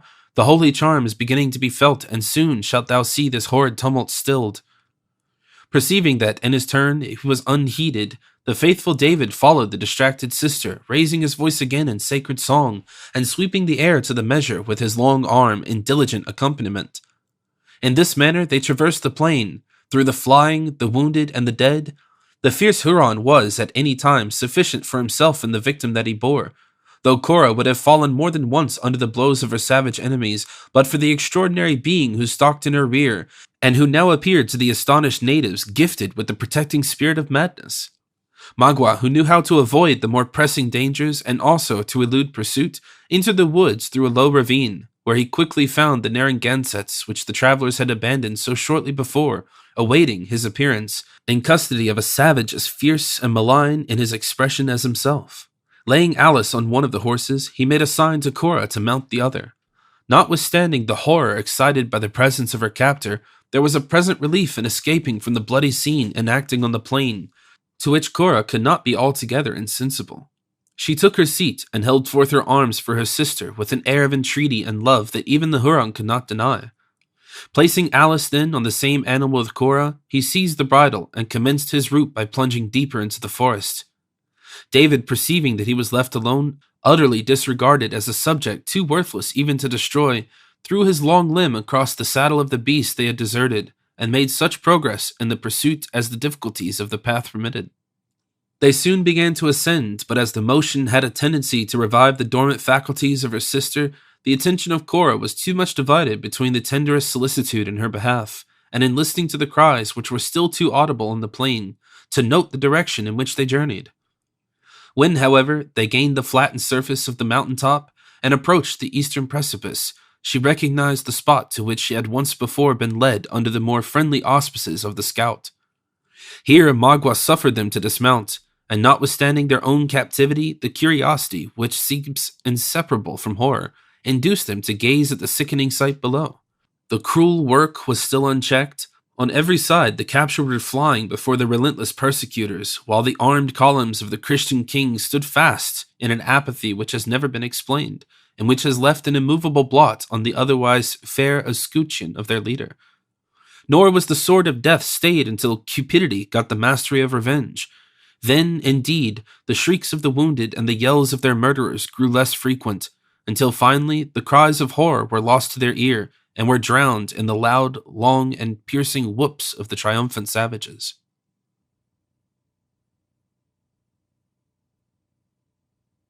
Chapter 18. Why anything? An honorable murderer, if you will, for naught I did in hate, but all in honor. Othello. The bloody and inhuman scene, rather incidentally mentioned than described in the preceding chapter, is conspicuous in the pages of colonial history by the merited title of the Massacre of William Henry. It so far deepened the stain which a previous and very similar event had left upon the reputation of the French commander that it was not entirely erased by his early and glorious death. It is now becoming obscured by time, and thousands who know that Montcalm died like a hero on the plains of Abraham have yet to learn how much he was deficient in that moral courage without which no man can be truly great. Pages might yet be written to prove, from this illustrious example, the defects of human excellence, to show how easy it is for generous sentiments, high courtesy, and chivalrous courage to lose their influence beneath the chilling blight of selfishness, and to exhibit to the world a man who was great in all the minor attributes of character, but who was found wanting when it became necessary to prove how much principle is superior to policy. But the task would exceed our prerogatives, and as history, like love, is so apt to surround her heroes with an atmosphere of imaginary brightness, it is probable that Louis de Saint-Véran will be viewed by posterity only as the gallant defender of his country, while his cruel apathy on the shores of the Oswego and of the Horican will be forgotten. Deeply regretting this weakness on the part of a sister muse, we shall at once retire from her sacred precincts within the proper limits of our own humble vocation. The third day from the capture of the fort was drawing to a close, but the business of the narrative must still detain the reader on the shores of the Holy Lake. When last seen, the environs of the works were filled with violence and uproar. They were now possessed by stillness and death. The blood-stained conquerors had departed, and their camp, which had so lately rung with the merry rejoicings of a victorious army, lay a silent and deserted city of huts. The fortress was a smoldering ruin, charred rafters, fragments of exploded artillery, and rent mason work covering its earthen mounds in confused disorder. A frightful change had also occurred in the season. The sun had hid its warmth behind an impenetrable mass of vapor, and hundreds of human forms, which had blackened beneath the fierce heats of August, were stiffening in their deformity before the blasts of the premature November. The curling and spotless mists which had been seen sailing above the hills toward the north were now returning in an interminable dusky sheet that was urged along by the fury of a tempest. The crowded mirror of the Horican was gone, and in its place the green and angry waters lashed the shores as if indignantly casting back its impurities to the polluted strand. Still, the clear fountain retained a portion of its charmed influence, but it reflected only the somber gloom that fell from the impending heavens. That human and congenial atmosphere which commonly adorned the view, veiling its harshness and softening its asperities, had disappeared. The northern air poured across the waste of the water so harsh and unmingled that nothing was left to be conjectured by the eye or fashioned by the fancy. The fiercer element had cropped the verdure of the plain, which looked as though it were scathed by the consuming lightning. But here and there, a dark green tuft rose in the midst of the desolation, the earliest fruits of a soil that had been fattened with human blood. The whole landscape, which, seen by a favoring light, and in a genial temperature which had been found so lovely, appeared now like some pictured allegory of life in which objects were arrayed in their harshest but truest colors, and without the relief of any shadowing. The solitary and arid blades of grass arose from the passing gusts fearfully perceptible. The bold and rocky mountains were too distinct in their barrenness, and the eye even sought relief in vain by attempting to pierce the illimitable void of heaven, which was shut to its gaze by the dusky sheet of ragged and driving vapor. The wind blew unequally, sometimes sweeping heavily along the ground, seeming to whisper its moanings in the cold ears of the dead. Then, rising in a shrill and mournful whistling, it entered the forest with a rush that filled the air with the leaves and branches it scattered in its path. Amid the unnatural shower, a few hungry ravens struggled with the gale, but no sooner was the green ocean of woods which stretched beneath them past than they gladly stopped at random to their hideous banquet. In short, it was a scene of wildness and desolation, and it appeared as if all who had profanely entered it had been stricken, at a blow, by the relentless arm of death. But the prohibition had ceased, and for the first time since the perpetrators of those foul deeds which had assisted to disfigure the scene were gone, living human beings had now presumed to approach the place. About an hour before the setting of the sun, on the day already mentioned, the forms of 5 men might have been seen issuing from the narrow vista of trees where the path to the Hudson entered the forest, and advancing in the direction of the ruined works. At first their progress was slow and guarded, as though they entered with reluctance amid the horrors of the post, or dreaded the renewal of its frightful incidents. A light figure preceded the rest of the party, with the caution and activity of a native, ascending every hillock to reconnoitre, and indicating by gestures to his companions the route he deemed it most prudent to pursue. Nor were those in the rear wanting in every caution and foresight known to forest warfare. One among them, he also was an Indian, moved a little on one flank and watched the margin of the woods, with eyes long accustomed to read the smallest sign of danger. The remaining 3 were white, though clad in vestments adapted, both quality and color, to their present hazardous pursuit, that of hanging on the skirts of a retiring army in the wilderness. The effects produced by the appalling sights that constantly arose in their path to the lake shore were as different as the characters of the prospective individuals who composed the party. The youth in front threw serious but furtive glances at the mangled victims as he stepped lightly across the plain, afraid to exhibit his feelings, and yet too inexperienced to quell entirely their sudden and powerful influence. His red associate, however, was superior to such a weakness. He passed the groups of dead with a steadiness of purpose and an eye so calm that nothing but long and inveterate practice could enable him to maintain. The sensations produced in the minds of even the white men were different, though uniformly sorrowful. One, whose grey locks and furrowed lineaments, blending with a martial air and tread, betrayed, in spite of the disguise of a woodsman's dress, a man long experienced in scenes of war, was not ashamed to groan aloud whenever a spectacle of more than usual horror came under his view. The young man at his elbow shuddered but seemed to suppress his feelings in tenderness to his companion. Of them all, the straggler who brought up the rear appeared alone to betray his real thoughts, without fear of observation or dread of consequences. He gazed at the most appalling sight with eyes and muscles that knew not how to waver, but with execrations so bitter and deep as to denote how much he denounced the crime of his enemies. The reader will perceive at once in these respective characters the Mohicans and their white friend, the scout, together with Monroe and Hayward. It was in truth the father in quest of his children, attended by the youth who felt so deep a stake in their happiness, and those brave and trusty foresters who had already proved their skill and fidelity through the trying scenes related. When Uncas, who moved in front, had reached the center of the plain, he raised a cry that drew his companions in a body to the spot. The young warrior had halted over a group of females who lay in a cluster, a confused mass of dead. Notwithstanding the revolting horror of the exhibition, Monroe and Hayward flew toward the festering heap, endeavoring, with a love that no unseemliness could extinguish, to discover whether any vestiges of those they sought were to be seen among the tattered and many-colored garments. The father and the lover found instant relief in the search, though each was condemned again to experience the misery of an uncertainty that was hardly less insupportable than the most revolting truth. They were standing, silent and thoughtful, around the melancholy pile when the scout approached.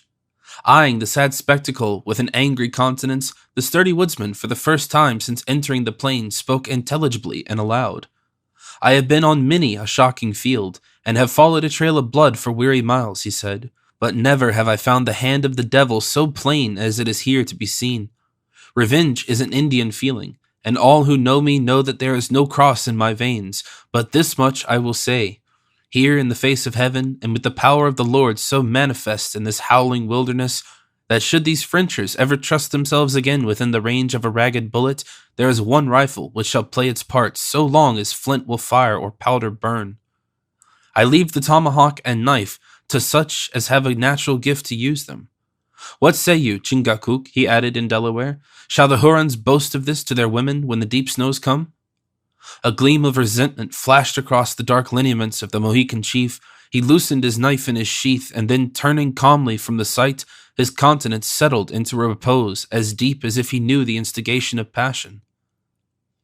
Montcalm, Montcalm, continued the deeply resentful and less self-restrained scout, they say a time must come when all the deeds done in the flesh will be seen at a single look, and that by eyes cleared from mortal infirmities, woe betide the wretch who is born to behold this plain, with the judgment hanging about his soul. Ha! As I am a man of white blood, yonder lies a redskin without the hair of his head where nature rooted it. Look to him, Delaware. It may be one of your missing people, and he should have burial like a stout warrior. I see it in your eye, Sagamore. A Huron pays for this, afore the fall winds have blown away the scent of the blood.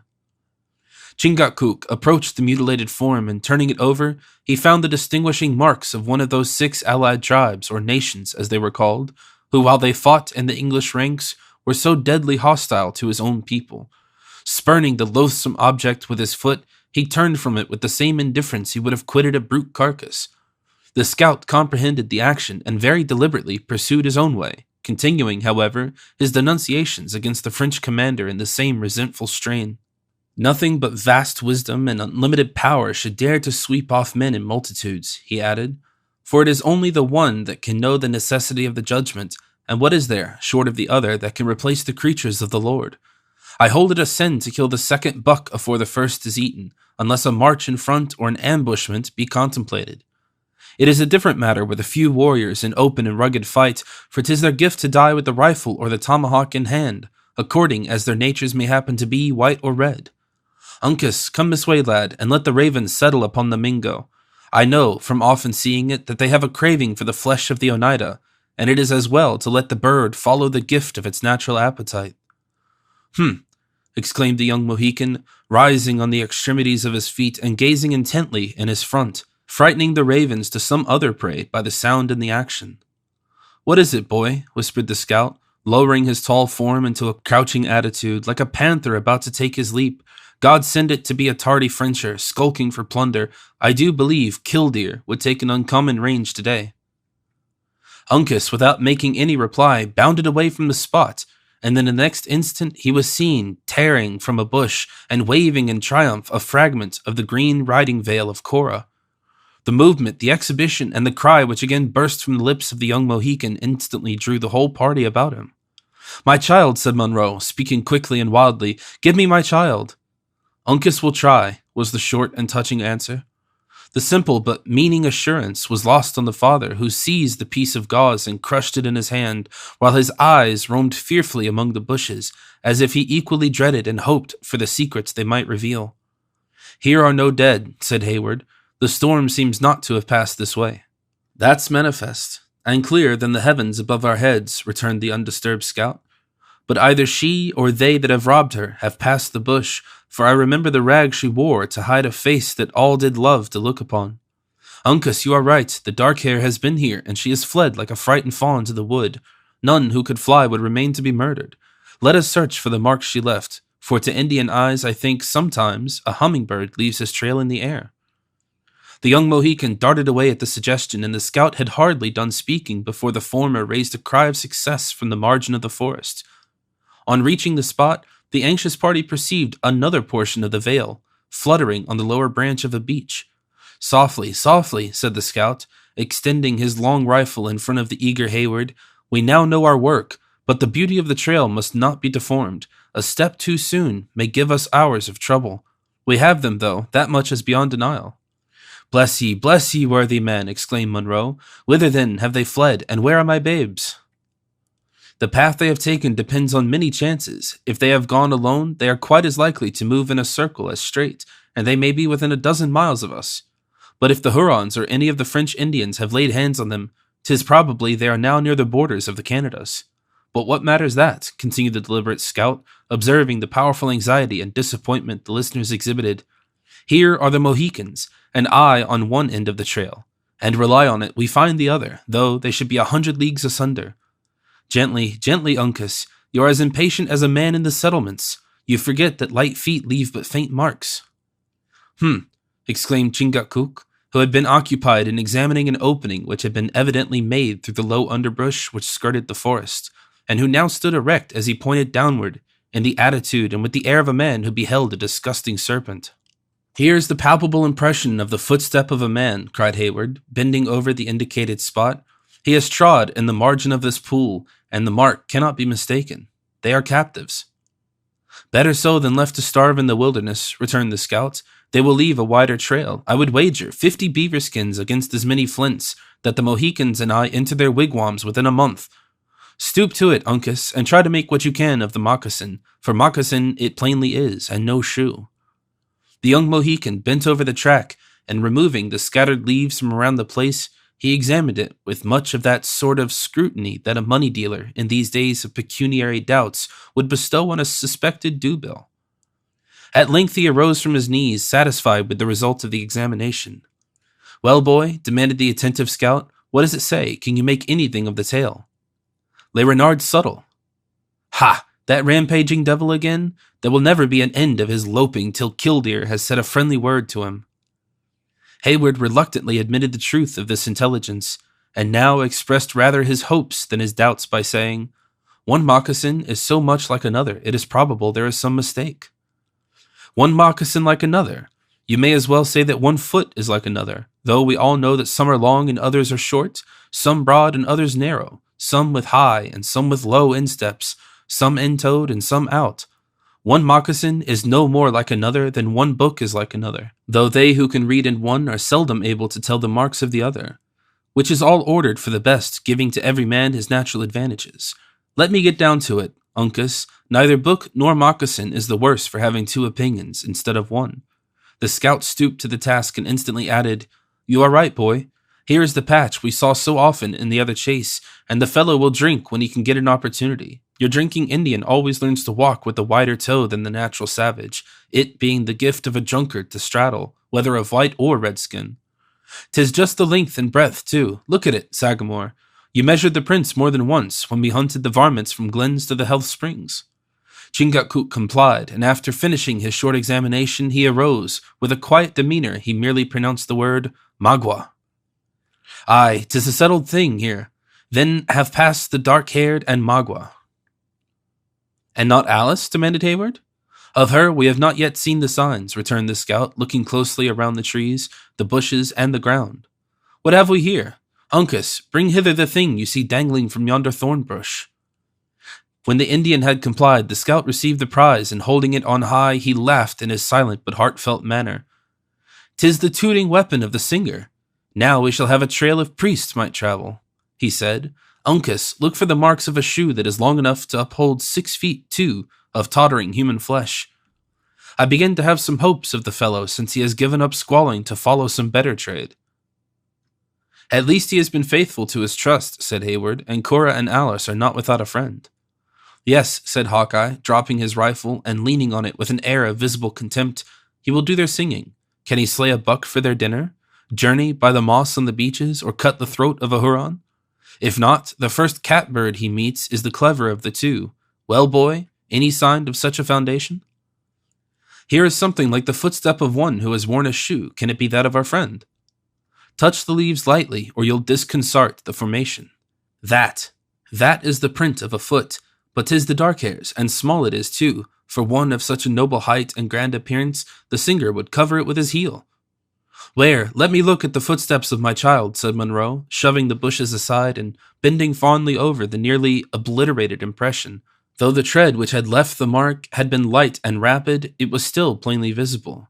The aged soldier examined it with eyes that grew dim as he gazed, nor did he rise from his stooping position until Hayward saw that he had watered the trace of his daughter's passage with a scalding tear. Willing to divert a distress which threatened each moment to break through the restraint of appearances, by giving the veterans something to do, the young man said to the scout, As we now possess these infallible signs, let us commence our march. A moment at such a time will appear an age to the captives. It is not the swiftest leaping deer that gives the longest chase, returned Hawkeye, without moving his eyes from the different marks that had come under his view. We know that the rampaging Huron has passed, and the dark hair and the singer. But where is she of the yellow locks and blue eyes? Though little and far from being as bold as her sister, she is fair to the view and pleasant in discourse. Has she no friends, that none care for her? God forbid she should ever want hundreds. Are we not now in her pursuit? For one, I will never cease the search till she be found. In that case, we may have to journey by different paths, for here she has not passed, light and as little as her footsteps would be. Hayward drew back, all his ardor to proceed seeming to vanish on the instant, without attending to this sudden change in the other's humor. The scout, after musing a moment, continued, "There is no woman in this wilderness could leave such a print as that, but the dark hair or her sister. We know that the first has been here, but where are the signs of the other? Let us push deeper on the trail, and if nothing offers, we must go back to the plain and strike another scent. Move on, Uncas, and keep your eyes on the dried leaves. I will watch the bushes, while your father shall run with a low nose to the ground. Move on, friends, the sun is getting behind the hills." "Is there nothing that I can do?" demanded the anxious Hayward. "You?" repeated the scout, who with his red friends was already advancing in the order he had prescribed. "Yes, you can keep in our rear and be careful not to cross the trail." Before they had proceeded many rods, the Indians stopped and appeared to gaze at some signs on the earth with more than their usual keenness. Both father and son spoke quick and loud, now looking at the object of their mutual admiration, and now regarding each other with the most unequivocal pleasure. "They have found the Littlefoot," exclaimed the scout, moving forward without attending further to his own portion of the duty. "What have we here? An ambushment has been planted in this spot. No, by the truest rifle in the frontiers, here have been them one-sided horses again. Now the whole secret is out, and all is plain as the North Star at midnight. Yes, here they have mounted. There the beasts have been bound to a sapling in waiting, and yonder runs the broad pathway to the north in full sweep for the Canadas. But still there are no signs of Alice, of the younger Miss Monroe," said Duncan. "Unless the shining bauble Uncas has just lifted from the ground should prove one. Pass it this way, lad, that we may look at it." Hayward instantly knew it for a trinket that Alice was fond of wearing, and which he recollected with the tenacious memory of a lover to have seen on the fatal morning of the massacre, dangling from the fair neck of his mistress. He seized the highly prized jewel, and as he proclaimed the fact, it vanished from the eyes of the wandering scout, who in vain looked for it on the ground, long after it was warmly pressed against the beating heart of Duncan. "Pshaw!" said the disappointed Hawkeye, ceasing to rake the leaves with the breech of his rifle. "'Tis a certain sign of age when the sight begins to weaken. Such a glittering gewgaw, and not to be seen. Well, I can squint along a clouded barrel yet, and that is enough to settle all disputes between me and the Mingos. I should like to find the thing, too, if it were only to carry it to the right owner, and that would be bringing the two ends of what I call a long trail together, for by this time the broad St. Lawrence or perhaps the Great Lakes themselves are between us." "So much the more reason why we should not delay our march," returned Hayward. "Let us proceed. Young blood and hot blood, they say, are much the same thing. We are not about to start on a squirrel hunt, or to drive a deer into the Horicon, but to outlie for days and nights, and to stretch across a wilderness where the feet of men seldom go, and where no bookish knowledge would carry you through harmless. An Indian never starts on such an expedition without smoking over his council fire. And though a man of white blood, I honor their customs in this particular, seeing that they are deliberate and wise. We will, therefore, go back and light our fire tonight in the ruins of the old fort, and in the morning we shall be fresh and ready to undertake our work like men, and not like babbling women or eager boys." Hayward saw by the manner of the scouts that altercation would be useless. Monroe had again sunk into that sort of apathy which had beset him since his late overwhelming misfortunes, and from which he was apparently to be aroused only by some new and powerful excitement. Making a merit of necessity, the young man took the veteran by the arm, and followed in the footsteps of the Indians and the scout, who had already begun to retrace the path which conducted them to the plain.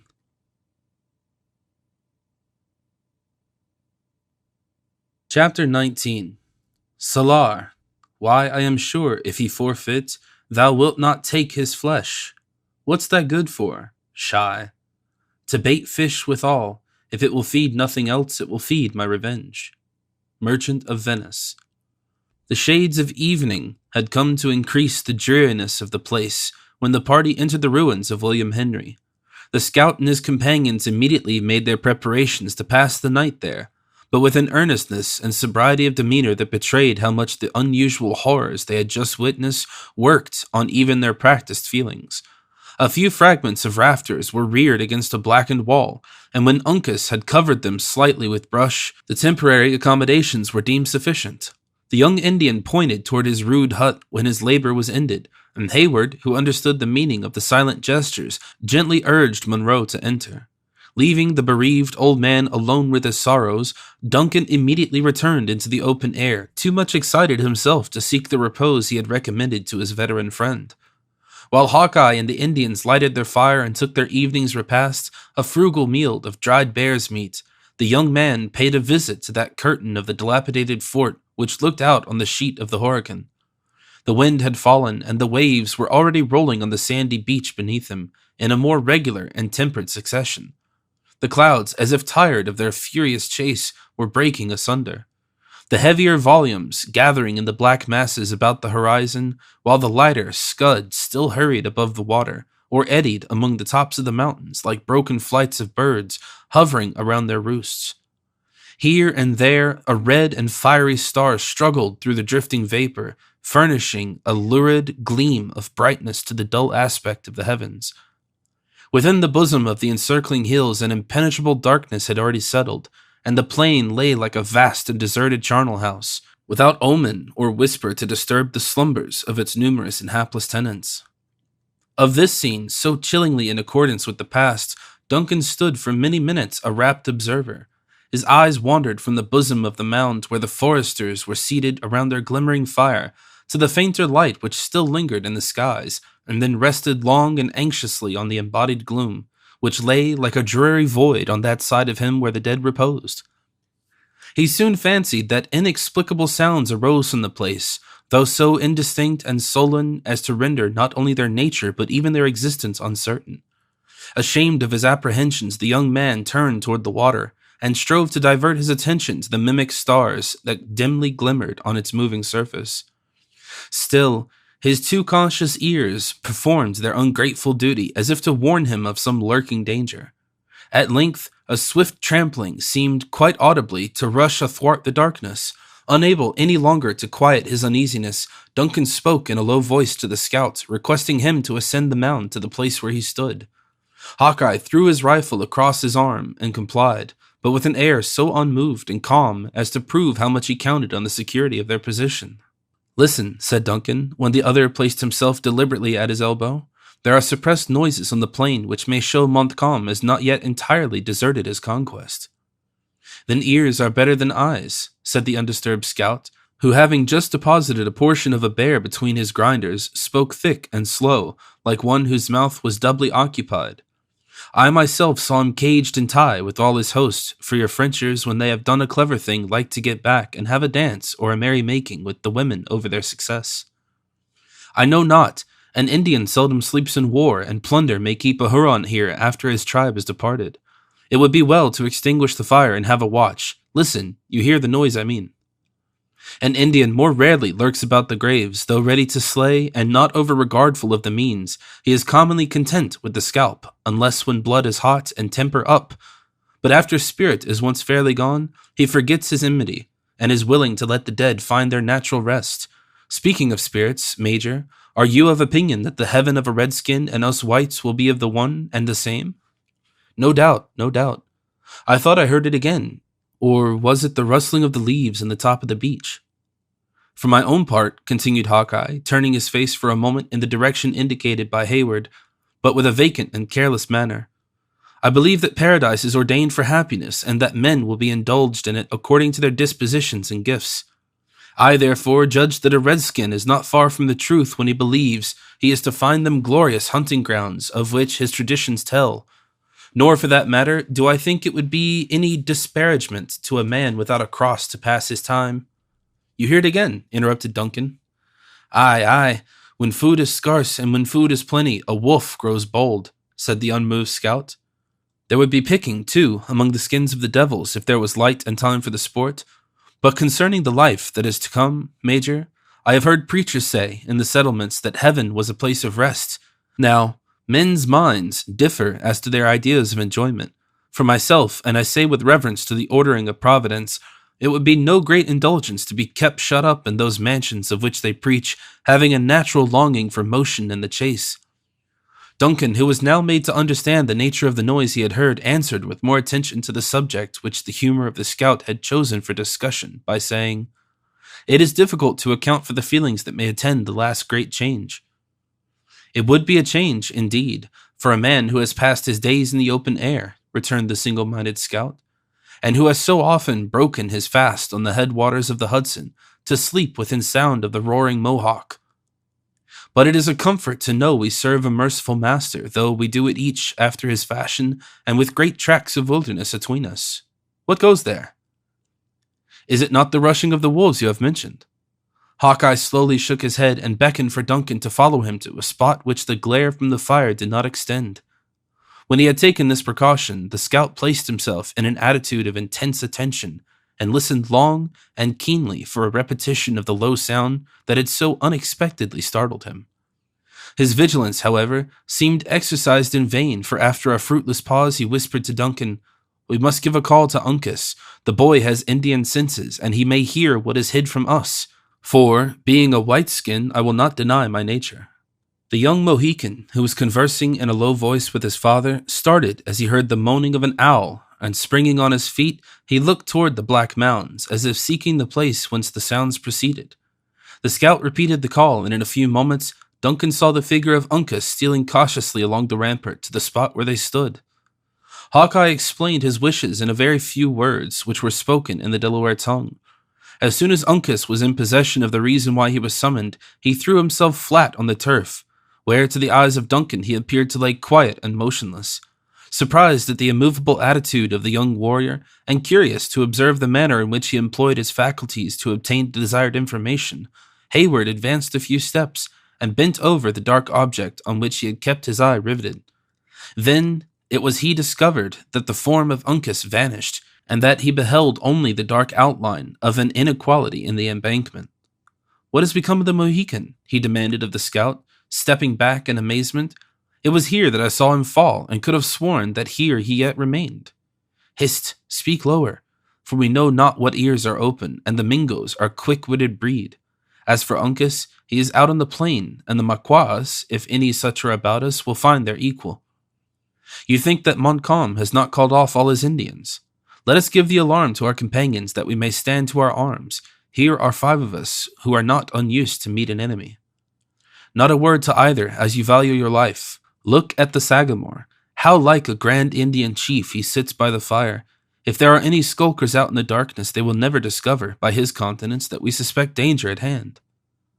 But they may discover him, and it will prove his death. His person can be too plainly seen by the light of that fire, and he will become the first and most certain victim."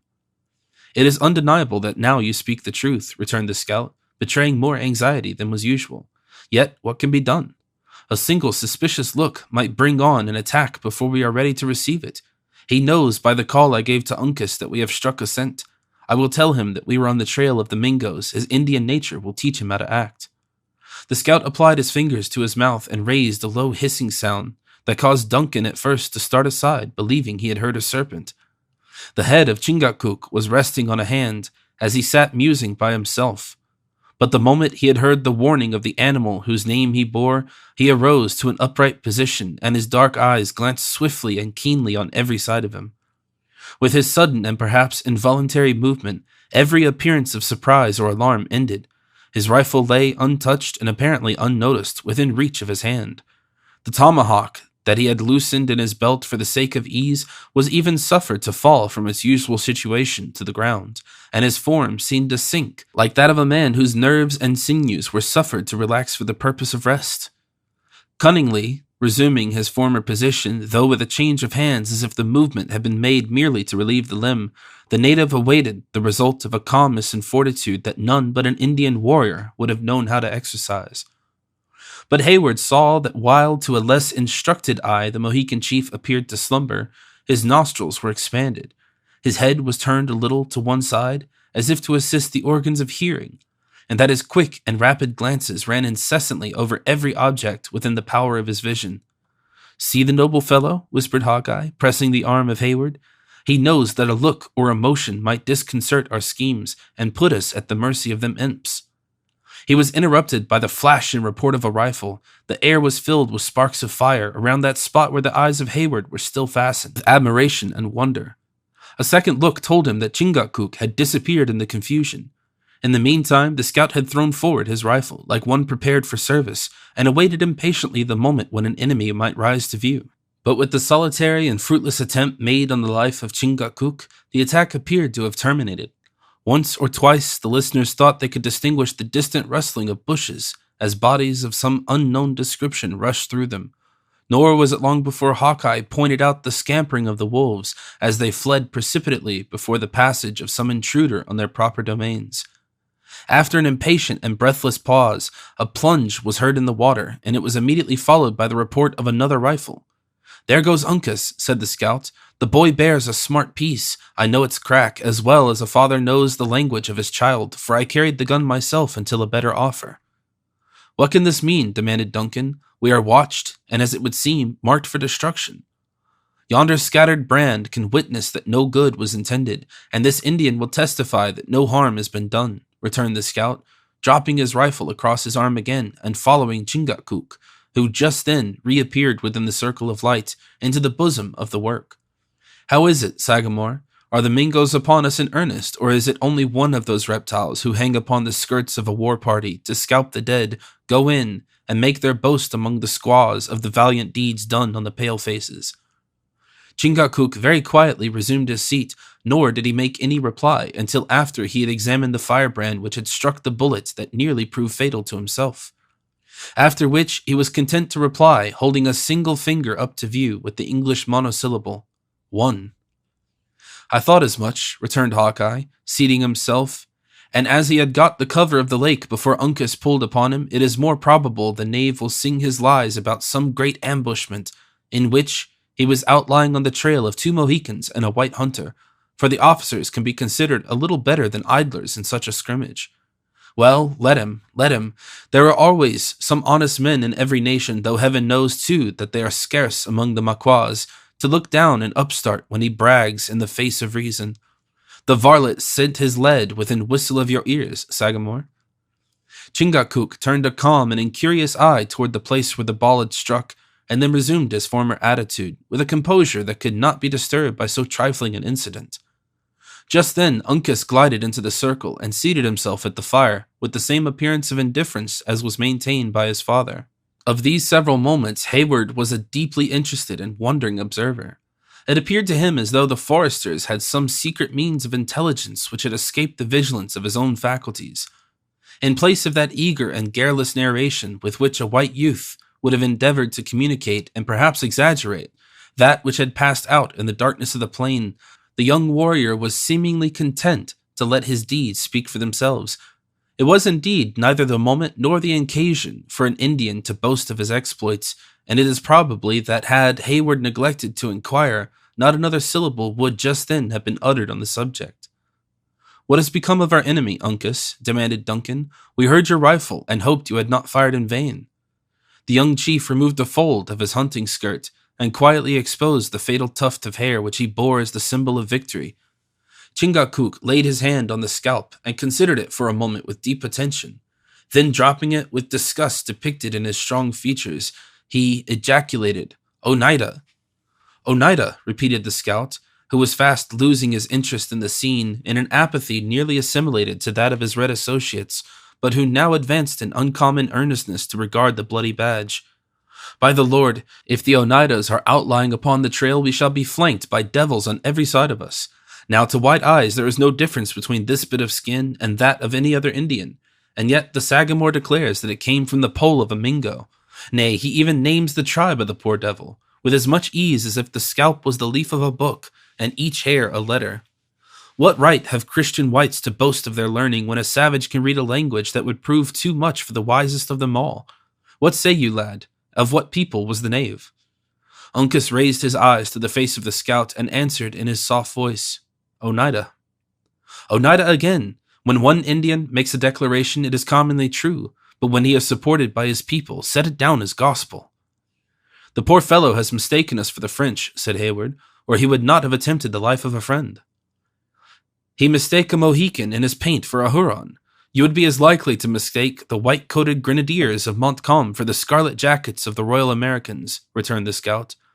No, the sergeant knew his errand, nor was there any great mistake in the matter, for there is but little love between a Delaware and a Mingo, let their tribes go out to fight for whom they may, in a white quarrel. For that matter, though the Oneidas do serve his sacred majesty, who is sovereign lord and master, I should not have deliberated long about letting off Killdeer at the imp myself had luck thrown him in my way. That would have been an abuse of our treaties, and unworthy of your character. When a man consort much with a people, continued Hawkeye, if they were honest, and he no knave, love will grow up atwixt them. It is true that white cunning has managed to throw the tribes into great confusion, as respects friends and enemies, so that the Hurons and the Oneidas, who speak the same tongue, or what may be called the same, take each other's scalps, and the Delawares are divided among themselves. A few hanging about their great council fire on their own river, and fighting on the same side with the Mingos, while the greater part are in the Canadas, out of natural enmity to the Maquas, thus throwing everything into disorder and destroying all the harmony of warfare. Yet a red nature is not likely to alter with every shift of policy, so that the love atwixt a Mohican and a Mingo is much like the regard between a white man and a serpent. I regret to hear it, for I had believed those natives who dwelt within our boundaries had found us too just and liberal, not to identify themselves fully with our quarrels. Why, I believe it is nature to give a preference to one's own quarrels before those of strangers. Now for myself, I do love justice, and therefore, I will not say I hate a Mingo, for that may be unsuitable to my color and my religion, though I will just repeat, it may have been owing to the night that Killdeer had no hand in the death of this skulking Oneida. Then, as if satisfied with the force of his own reasons, whatever might be their effect on the opinions of the other disputant, the honest but implacable woodsman turned from the fire, content to let the controversy slumber. Hayward withdrew to the rampart, too uneasy and too little accustomed to the warfare of the woods to remain at ease under the possibility of such insidious attacks. Not so, however, with the scout and the Mohicans. Those acute and long-practiced senses, whose powers so often exceed the limits of all ordinary credulity, after having detected the danger, had enabled them to ascertain its magnitude and duration. Not one of the three appeared in the least to doubt their perfect security, as was indicated by the preparations that were soon made to sit in council over their future proceedings. The confusion of nations, and even of tribes to which Hawkeye alluded, existed at that period in the fullest force. The great tie of language, and of course of a common origin, was severed in many places, and it was one of its consequences that the Delaware and the Mingo, as the people of the Six Nations were called, were found fighting in the same ranks, while the latter sought the scalp of the Huron, though believed to be the root of his own stock. The Delawares were even divided among themselves, though love for the soil which had belonged to his ancestors kept the Sagamore of the Mohicans with a small band of followers who were serving at Edward under the banners of the English king. By far the largest portion of his nation were known to be in the field as allies of Montcalm. The reader probably knows, if enough has not already been gleaned from this narrative, that the Delaware or the Lenape claimed to be the progenitors of that numerous people who once were masters of most of the eastern and northern states of America, of whom the community of the Mohicans was an ancient and highly honored member. It was, of course, with a perfect understanding of the minute and intricate interests which had armed friend against friend and brought natural enemies to combat by each other's side, that the scout and the companions now disposed themselves to deliberate on the measures that were to govern their future movements, amid so many jarring and savage races of men. Duncan knew enough of Indian customs to understand that reason that the fire was replenished, and why the warriors, not excepting Hawkeye, took their seats within the curl of its smoke with so much gravity and decorum. Placing himself at an angle of the works where he might be a spectator of the scene without, he waited the result with as much patience as he could summon. After a short and impressive pause, Chingachgook lightened a pipe whose bowl was curiously carved in one of the soft stones of the country, and whose stem was a tube of wood, and commenced smoking. When he had inhaled enough of the fragrance of the soothing weed, he passed the instrument into the hands of the scout. In this manner the pipe had made its rounds 3 several times amid the most profound silence before either of the party opened his lips. Then the Sagamore, as the oldest and highest in rank, in a few calm and dignified words, proposed the subject for deliberation. He was answered by the scout, and Chingachgook rejoined, when the other objected to his opinions. But the youthful Uncas continued a silent and respectful listener, until Hawkeye, in complaisance, demanded his opinion. Hayward gathered from the manners of the different speakers that the father and son espoused one side of a disputed question, while the white man maintained the other. The contest gradually grew warmer, until it was quite evident the feelings of the speakers began to be somewhat enlisted in the debate.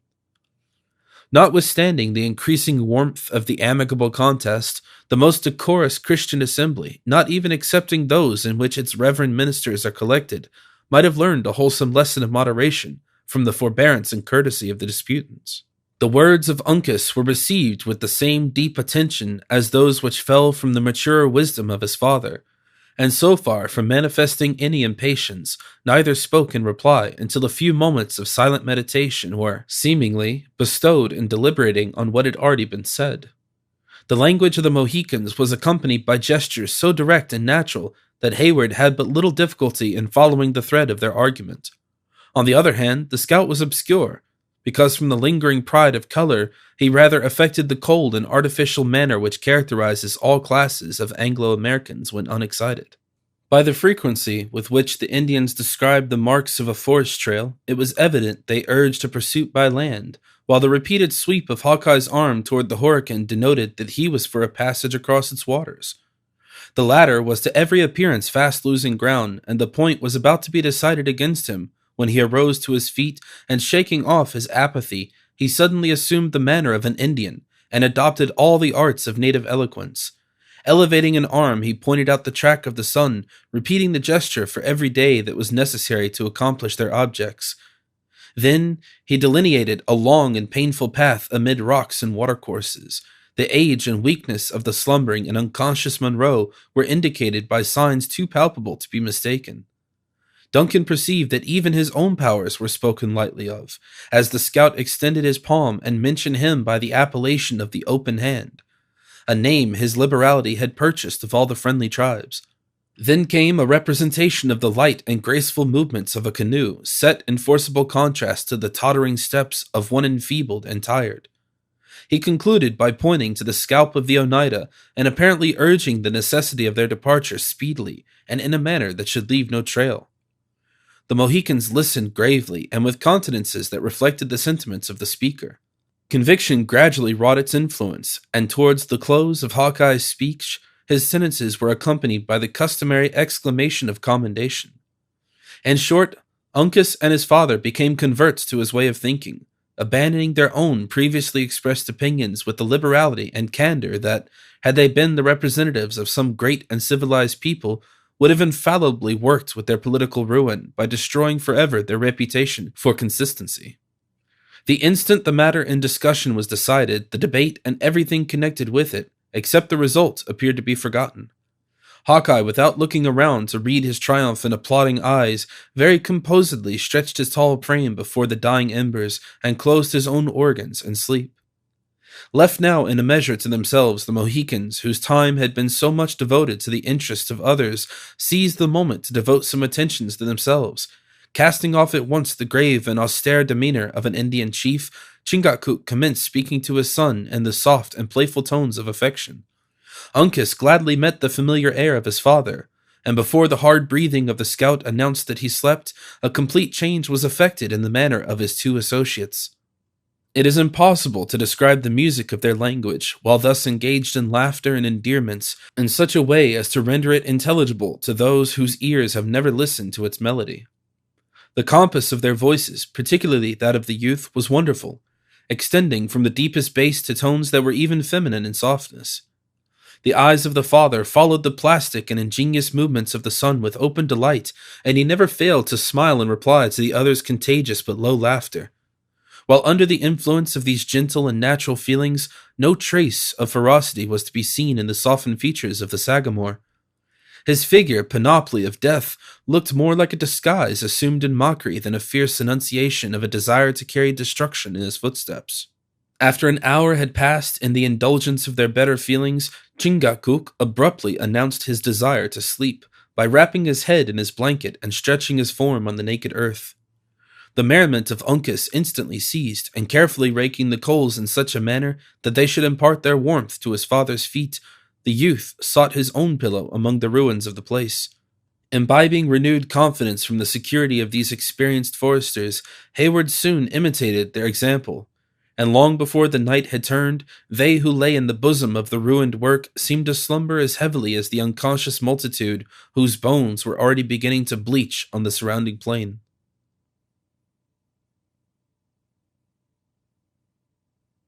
Chapter 20.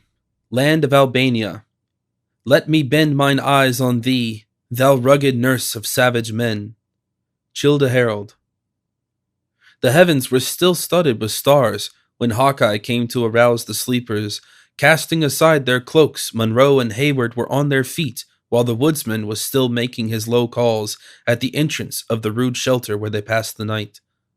When they issued from beneath its concealment, they found the scout awaiting their appearance nigh by, and the only salutation between them was the significant gesture for silence made by their sagacious leader. "Think over your prayers," he whispered as they approached him, "for he to whom you make them knows all tongues, that of the heart as well as those of the mouth. But speak not a syllable. It is rare for a white voice to pitch itself properly in the woods, as we have seen by the example of that miserable devil, the singer. Come," he continued, turning toward a curtain of the works, "let us get into the ditch on this side, and be regardful to step on the stones and fragments of wood as you go." His companions complied, though to two of them the reason of this extraordinary precaution were yet a mystery. When they were in the low cavity that surrounded the earthen fort on three sides, they found that passage nearly choked by the ruins. With care and patience, however, they succeeded in clambering after the scout until they reached the sandy shore of the Horican. "That's a trail that nothing but a nose can follow," said the satisfied scout, looking back along their difficult way. "Grass is a treacherous carpet for a flying party to tread on, but wood and stone take no print from a moccasin. Had you worn your arm boots, there might indeed have been something to fear, but with a deerskin suitably prepared, a man may trust himself generally on rocks with safety. Shove in the canoe nigher to the land, Uncas. This sand will take a stamp as easily as the butter of the Jarmans on the Mohawk. Softly, lad, softly. It must not touch the beach, or the knaves will know by what road we have left the place." The young man observed the precaution, and the scout, laying a board from the ruins to the canoe, made a sign for the two officers to enter. When this was done, everything was studiously restored to its former disorder, and then Hawkeye succeeded in reaching his little birchen vessel, without leaving behind him any of those marks which he appeared so much to dread. Hayward was silent until the Indians had cautiously paddled the canoe some distance from the fort, and within the broad and dark shadows that fell from the eastern mountain on the glassy surface of the lake, then he demanded, "What need have we for this stolen and hurried departure?" "If the blood of an Oneida could stain such a sheet of pure water as this we float on," returned the scout, "your two eyes would answer your own question. Have you forgotten the skulking reptile Uncas slew?" "By no means, but he was said to be alone, and dead men give no cause for fear." "Aye, he was alone in his deviltry, but an Indian whose tribe counts so many warriors need seldom fear his blood will run without the death shriek coming speedily from some of his enemies. But our presence, the authority of Colonel Monroe, would prove sufficient protection against the anger of our allies, especially in a case where the wretch so well merited his fate. I trust in heaven you have not deviated a single foot from the direct line of our course with so slight a reason. Do you think the bullet of that varlet's rifle would have turned aside, though his sacred majesty the king had stood in its path?" returned the stubborn scout. "Why did not the grand Frencher, he who was captain general of the Canadas, bury the tomahawks of the Hurons if a word from a white could work so strongly on the nature of an Indian?" The reply of Hayward was interrupted by a groan from Monroe, but after he had paused a moment, in deference to the sorrow of his aged friend, he resumed the subject. "The Marquis of Montcalm can only settle that error with his God," said the young man solemnly. "Aye, aye, now there is a reason in your words, for they are bottomed on religion and honesty. There is a vast difference between throwing a regiment of whitecoats atwixt the tribes and the prisoners, and coaxing an angry savage to forget he carries a knife and rifle, with words that must begin with calling him your son." No, no, continued the scout, looking back at the dim shore of William Henry, which was now fast receding, and laughing in his own silent but heartfelt manner. I have put a trail of water atween us, and unless the imps can make friends with the fishes and hear who has paddled across their basin this fine morning, we shall throw the length of the Horican behind us before they have made up their minds which path to take.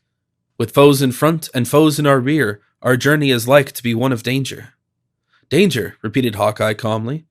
No, not absolutely of danger, for with vigilant ears and quick eyes, we can manage to keep a few hours ahead of the knaves, or, if we must try the rifle, there are 3 of us who understand its gifts, as well as any you can name on the borders. No, not of danger, but that we shall have what you call a brisk push of it, is probable. And it may happen, a brush, a scrimmage, or some such diversion, but always where covers are good and ammunition abundant. It is possible that Hayward's estimate of danger differed in some degree than that of the scout, for instead of replying, he now sat in silence, while the canoe glided over the several miles of water.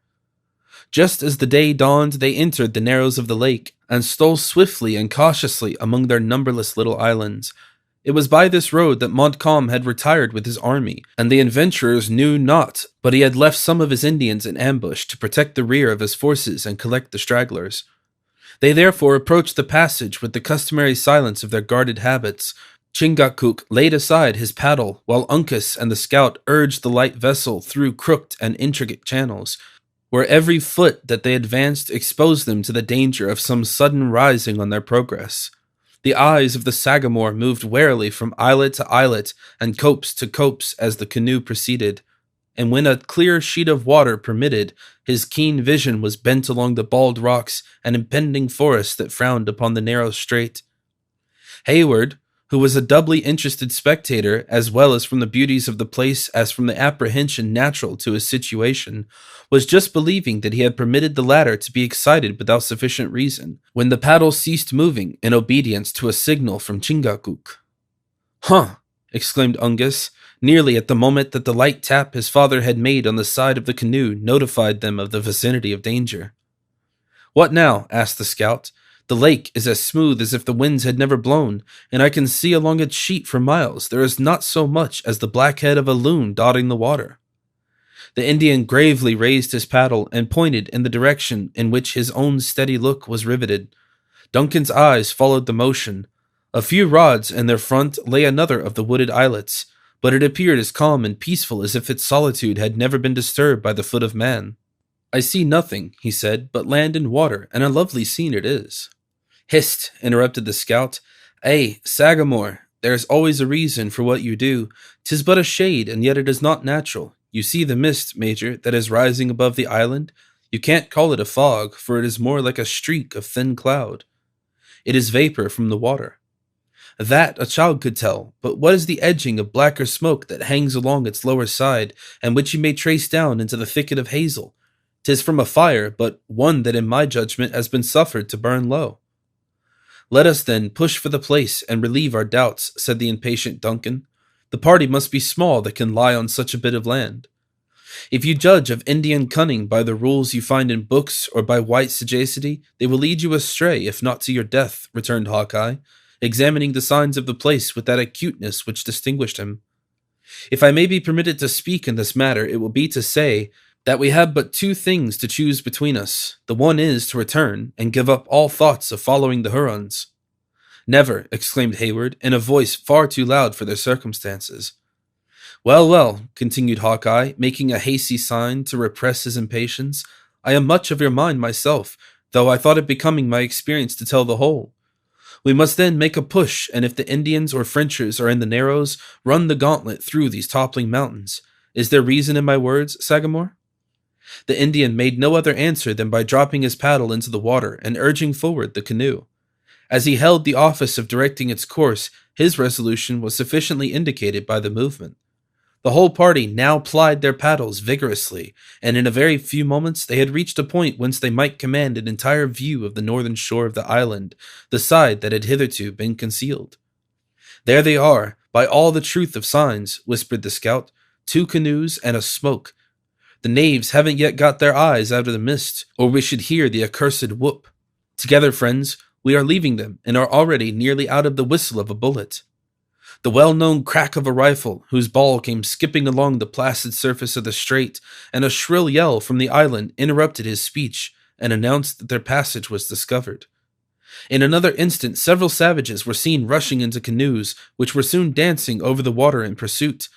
These fearful precursors of a coming struggle produced no change in the countenances and movements of his three guides, so far as Duncan could discover, except that the strokes of their paddles were longer and more in unison, and caused the little bark to spring forward like a creature possessing life and volition. "Hold them there, Sagamore," said Hawkeye, looking coolly backward over his left shoulder, while he still plied his paddle. "Keep them just there. Them Hurons have never a piece in their nation that will execute at this distance, but Killdeer has a barrel on which a man may calculate." The scout, having ascertained that the Mohicans were sufficient of themselves to maintain that requisite distance, deliberately laid aside his paddle, and raised the fatal rifle. 3 several times he brought the piece to his shoulder, and when his companions were expecting its report, he as often lowered it to request the Indians would permit their enemies to approach a little nigher. At length his accurate and fastidious eye seemed satisfied, and throwing out his left arm on the barrel, he was slowly elevating the muzzle when an exclamation from Uncas, who sat in the bow, once more caused him to suspend the shot. "What now, lad?" demanded Hawkeye. "You save a Huron from the death shriek by that word. Have you reason for what you do?" Uncas pointed toward a rocky shore a little in their front, whence another war canoe was darting directly across their course. It was too obvious now that their situation was eminently perilous to need the aid of language to confirm it. The scout laid aside his rifle and resumed the paddle, while Chingachgook inclined the bows of the canoe a little toward the western shore, in order to increase the distance between them and this new enemy. In the meantime, they were reminded of the presence of those who pressed upon their rear by wild and exulting shots. The stirring scene awakened even Monroe from his apathy. "Let us make for the rocks on the main," he said, with the mien of a tired soldier, "and give battle to the savages. God forbid that I, or those attached to me and mine, should ever trust again to the faith of any servant of the Louis." "He who wishes to prosper in Indian warfare," returned the scout, "must not be too proud to learn from the wit of a native. Lay her more along the island, Sagamore. We are doubling on the Varlas, and perhaps they may try to strike our trail on the long calculation." Hawkeye was not mistaken, for when the Hurons found their course was likely to throw them behind their chase, they rendered it less direct, until, by gradually bearing more and more obliquely, the two canoes were ere long gliding on parallel lines within 200 yards of each other. It now became entirely a trial of speed. So rapid was the progress of the light vessels that the lake curled in their front in miniature waves, and their motion became undulating by its own velocity. It was, perhaps, owing to this circumstance, in addition to the necessity of keeping every hand employed at the paddles, that the Hurons had not immediate recourse to their firearms. The exertions of the fugitives were too severe to continue long, and the pursuers had the advantage of numbers. Duncan observed with uneasiness that the scout began to look anxiously about him, as if searching for some further means of assisting their flight. "Edge her a little more from the sun, Sagamore," said the stubborn woodsman. "I see the knaves are sparing a man to the rifle. A single broken bone might lose us our scalps. Edge more from the sun, and we will put the island between us." The expedient was not without its use. A long, low island lay at a little distance before them, and as they closed with it, the chasing canoe was compelled to take a side opposite to that on which the pursued passed. The scout and his companions did not neglect this advantage, but the instant they were hid from the observation by the bushes, they redoubled efforts that before had seemed prodigious. The two canoes came round at the last low point, like two coursers at the top of their speed, the fugitives taking the lead. This change had brought them nigher to each other, however, while it altered their relative positions.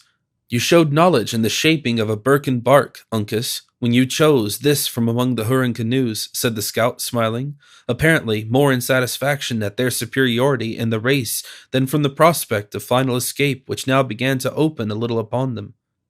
"The imps have put all their strength again at the paddles, and we are to struggle for our scalps with bits of flattened wood, instead of clouded barrels and true eyes. A long stroke, and together, friends." "They are preparing for a shot," said Hayward, "and as we are in line with them, it can scarcely fail." "Get you, then, into the bottom of the canoe," returned the scout. "You and the colonel. It would be so much taken from the size of the mark." Hayward smiled as he answered, "It would be but an ill example for the highest in rank to dodge while the warriors were under fire."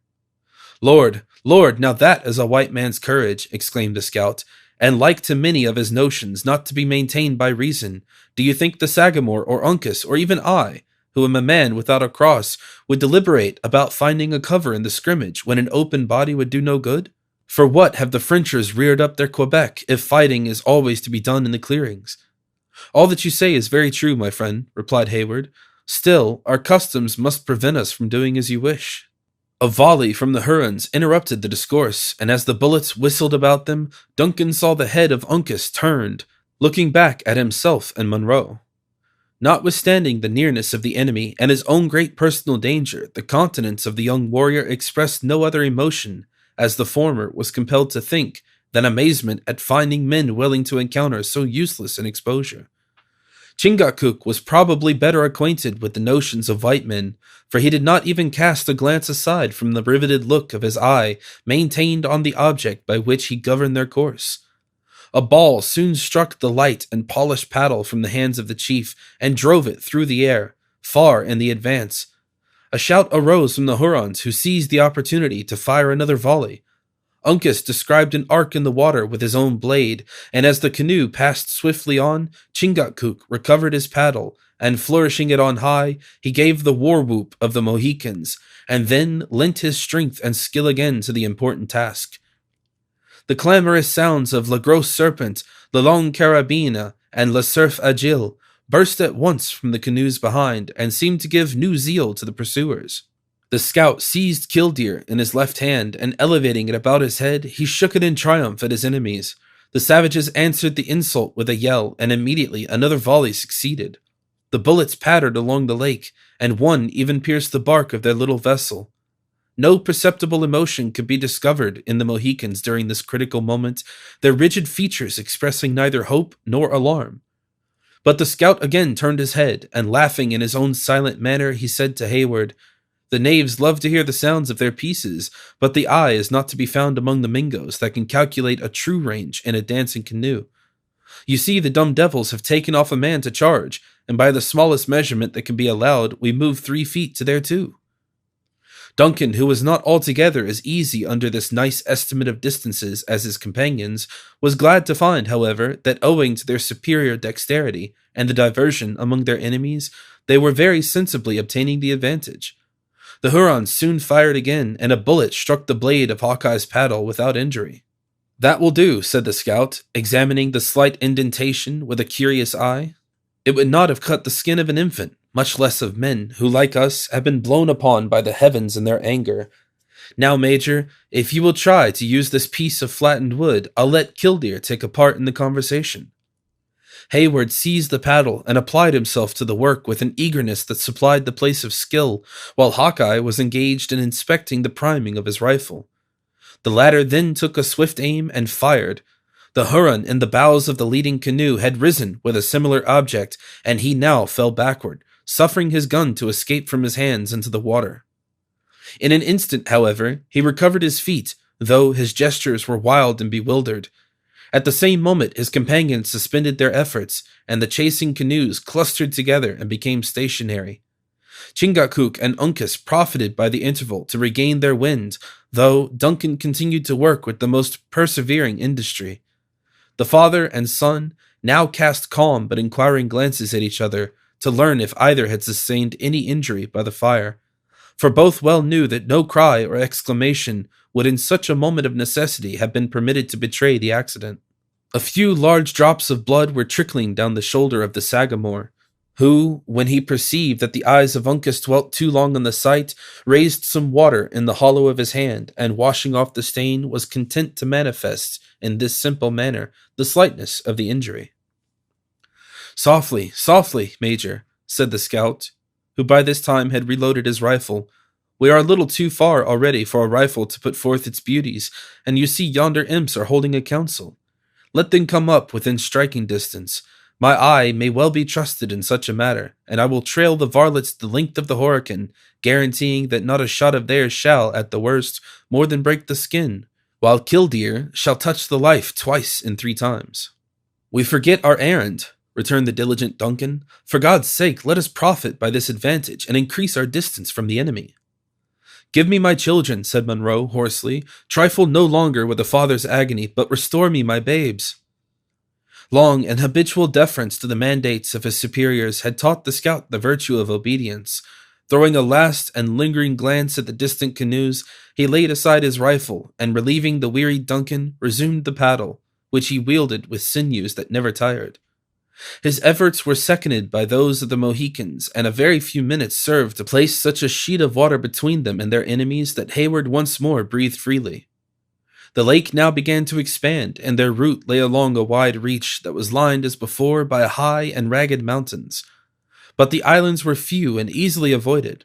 The strokes of the paddles grew more measured and regular, while they who plied them continued their labor, after the close and deadly chase from which they had just relieved themselves, with as much coolness as though their speed had been tried in sport rather than under such pressing, nay, almost desperate circumstances.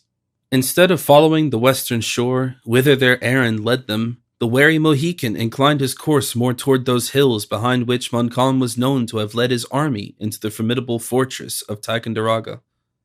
As the Hurons, to every appearance, had abandoned the pursuit, there was no apparent reason for this excess of caution. It was, however, maintained for hours until they had reached a bay nigh the northern termination of the lake. Here the canoe was driven upon the beach, and the whole party landed. Hawkeye and Hayward ascended an adjacent bluff, where the former, after considering the expanse of water beneath him, pointed out to the latter a small black object, hovering under a headland at a distance of several miles. "Do you see it?" demanded the scout. "Now what would you account that spot, were you left alone to wide experience to find your way through the wilderness?" "But for its distance and its magnitude, I should suppose it's a bird. Can it be a living object?" "'Tis a canoe of good birchen bark and paddled by fierce and crafty Mingoes. Though Providence has lent to those who inhabit the woods eyes that would be needless to men in these settlements, where there are inventions to assist the sight, yet no human organs can see all the dangers which at this moment circumvent us. These varlets pretend to be bent chiefly on their sundown meal, but the moment it is dark, they will be on our trail, as true as hounds on the scent. We must throw them off, or our pursuit of Le Renard Subtle may be given up." "These lakes are useful at times, especially when the game take the water," continued the scout, gazing about him with a countenance of concern, "but they give no cover, except it be to the fishes.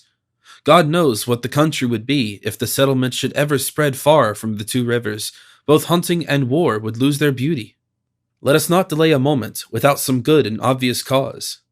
"A little like that smoke which you may see warming up along the rock above the canoe," interrupted the abstract scout. "My life on it, other eyes than ours see it, and know its meaning." "Well, words will not mend the matter, and it is time that we were moving." Hawkeye moved away from the lookout, and descended, musing profoundly, to the shore. He communicated the result of his observations to his companions in Delaware, and a short and earnest consultation succeeded. When it terminated, the three instantly set about executing their new resolutions. The canoe was lifted from the water and borne on the shoulders of the party. They proceeded into the wood, making as broad and obvious a trail as possible. They soon reached the watercourse, which they crossed, and continuing onward until they came to an extensive and naked rock. At this point, where their footsteps might be expected to be no longer visible, they retraced their route to the new brook, walking backward with the utmost care. They now followed the bed of the little stream to the lake, into which they immediately launched their canoe again. A low point concealed them from the headland, and the margin of the lake was fringed for some distance with dense and overhanging bushes. Under the cover of these natural advantages, they toiled their way with patient industry until the scout pronounced that he believed it would be safe once more to land. The halt continued until evening rendered objects indistinct and uncertain to the eye. Then they resumed their route, and favored by the darkness, pushed silently and vigorously toward the western shore. Although the rugged outline of mountain to which they were steering presented no distinctive marks to the eyes of Duncan, the Mohican entered the little haven he had selected with the confidence and accuracy of an experienced pilot. The boat was again lifted and borne into the woods, where it was carefully concealed under a pile of brush. The adventurers assumed their arms and packs, and the scouts announced to Monroe and Hayward that he and the Indians were at last in readiness to proceed.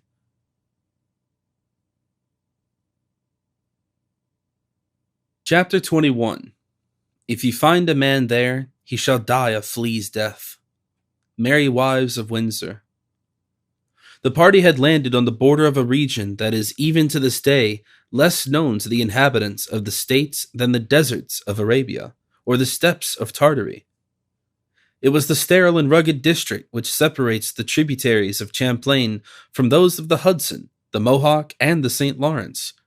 Since the period of our tale, the active spirit of the country has surrounded it with a belt of rich and thriving settlements, though none but the hunter or the savage is ever known even now to penetrate its wild recesses. As Hawkeye and the Mohicans had, however, often traversed the mountains and valleys of this vast wilderness, they did not hesitate to plunge into its depth with the freedom of men accustomed to its privations and difficulties.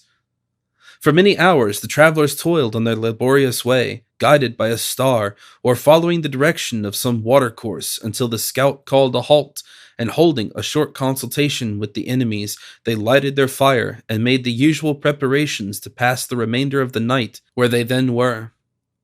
Imitating the example and emulating the confidence of their more experienced associates, Monroe and Duncan slept without fear, if not without uneasiness.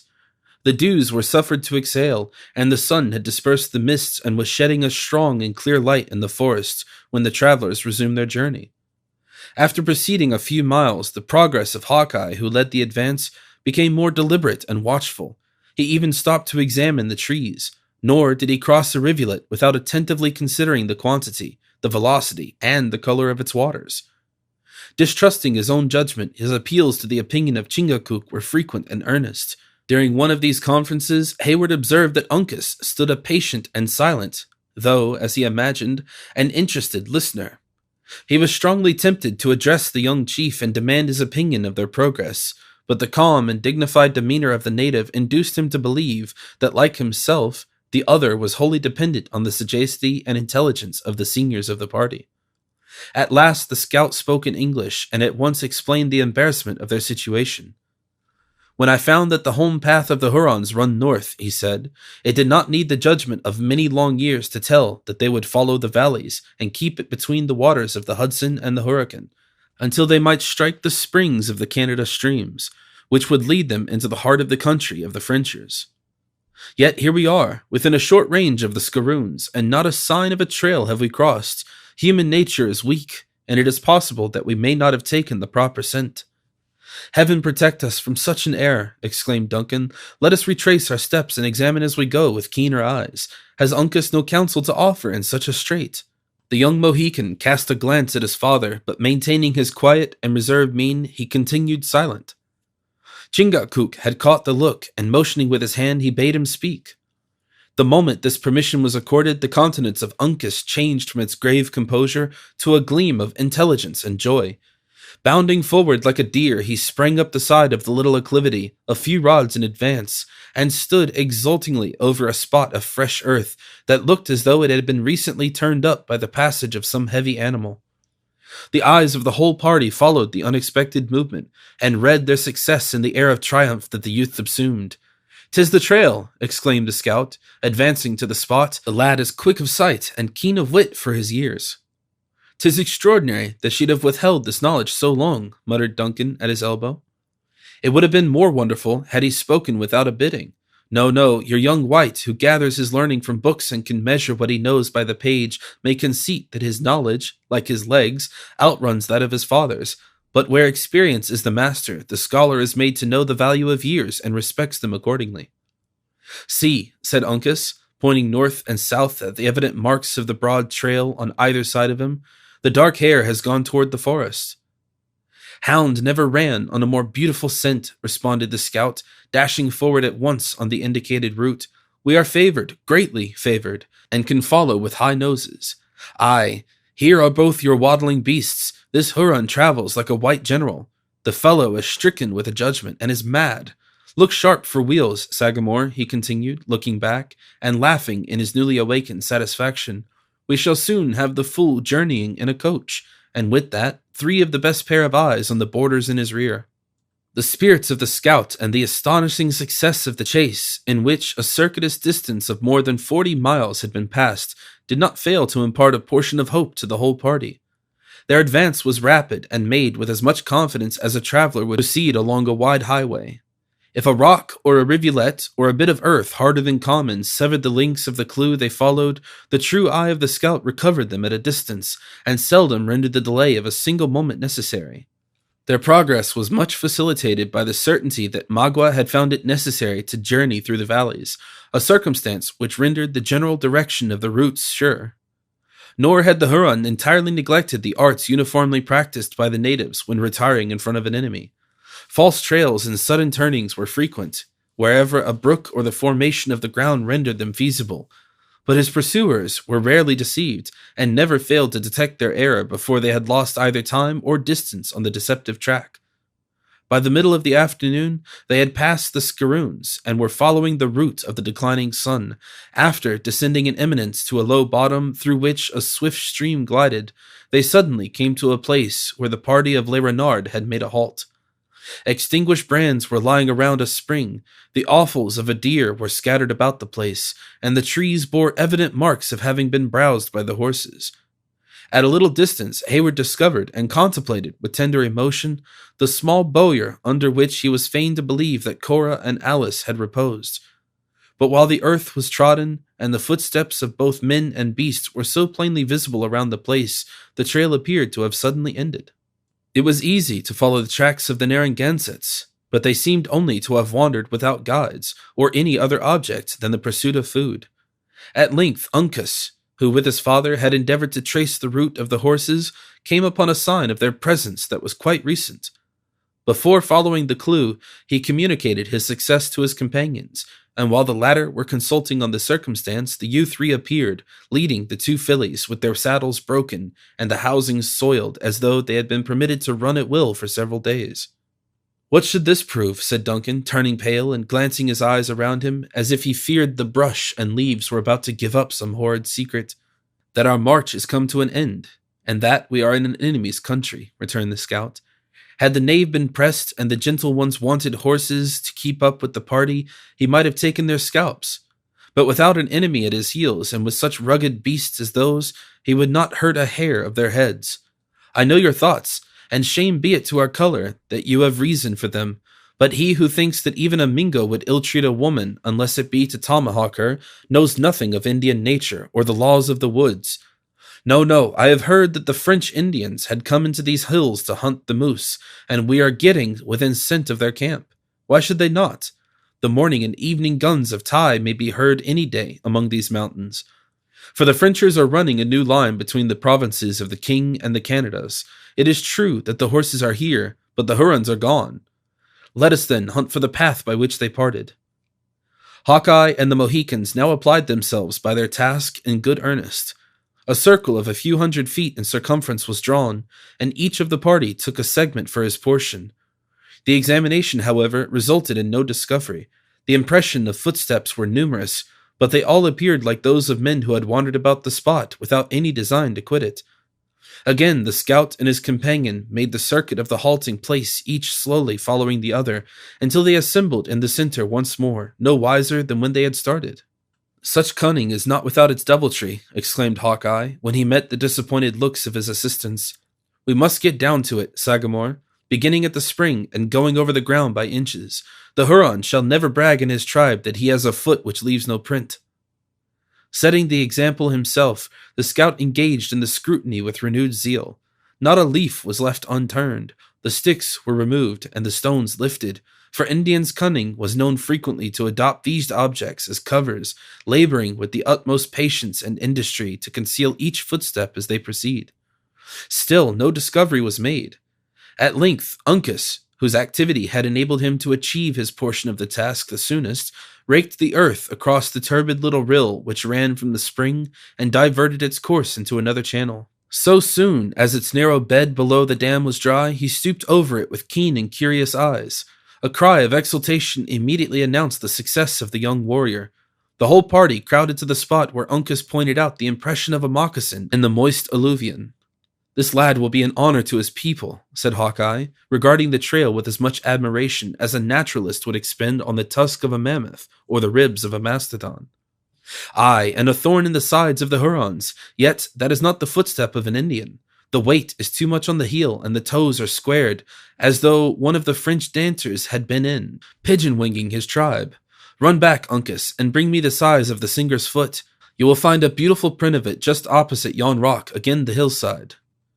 While the youth was engaged in this commission, the scout and Chingachgook were attentively considering the impressions.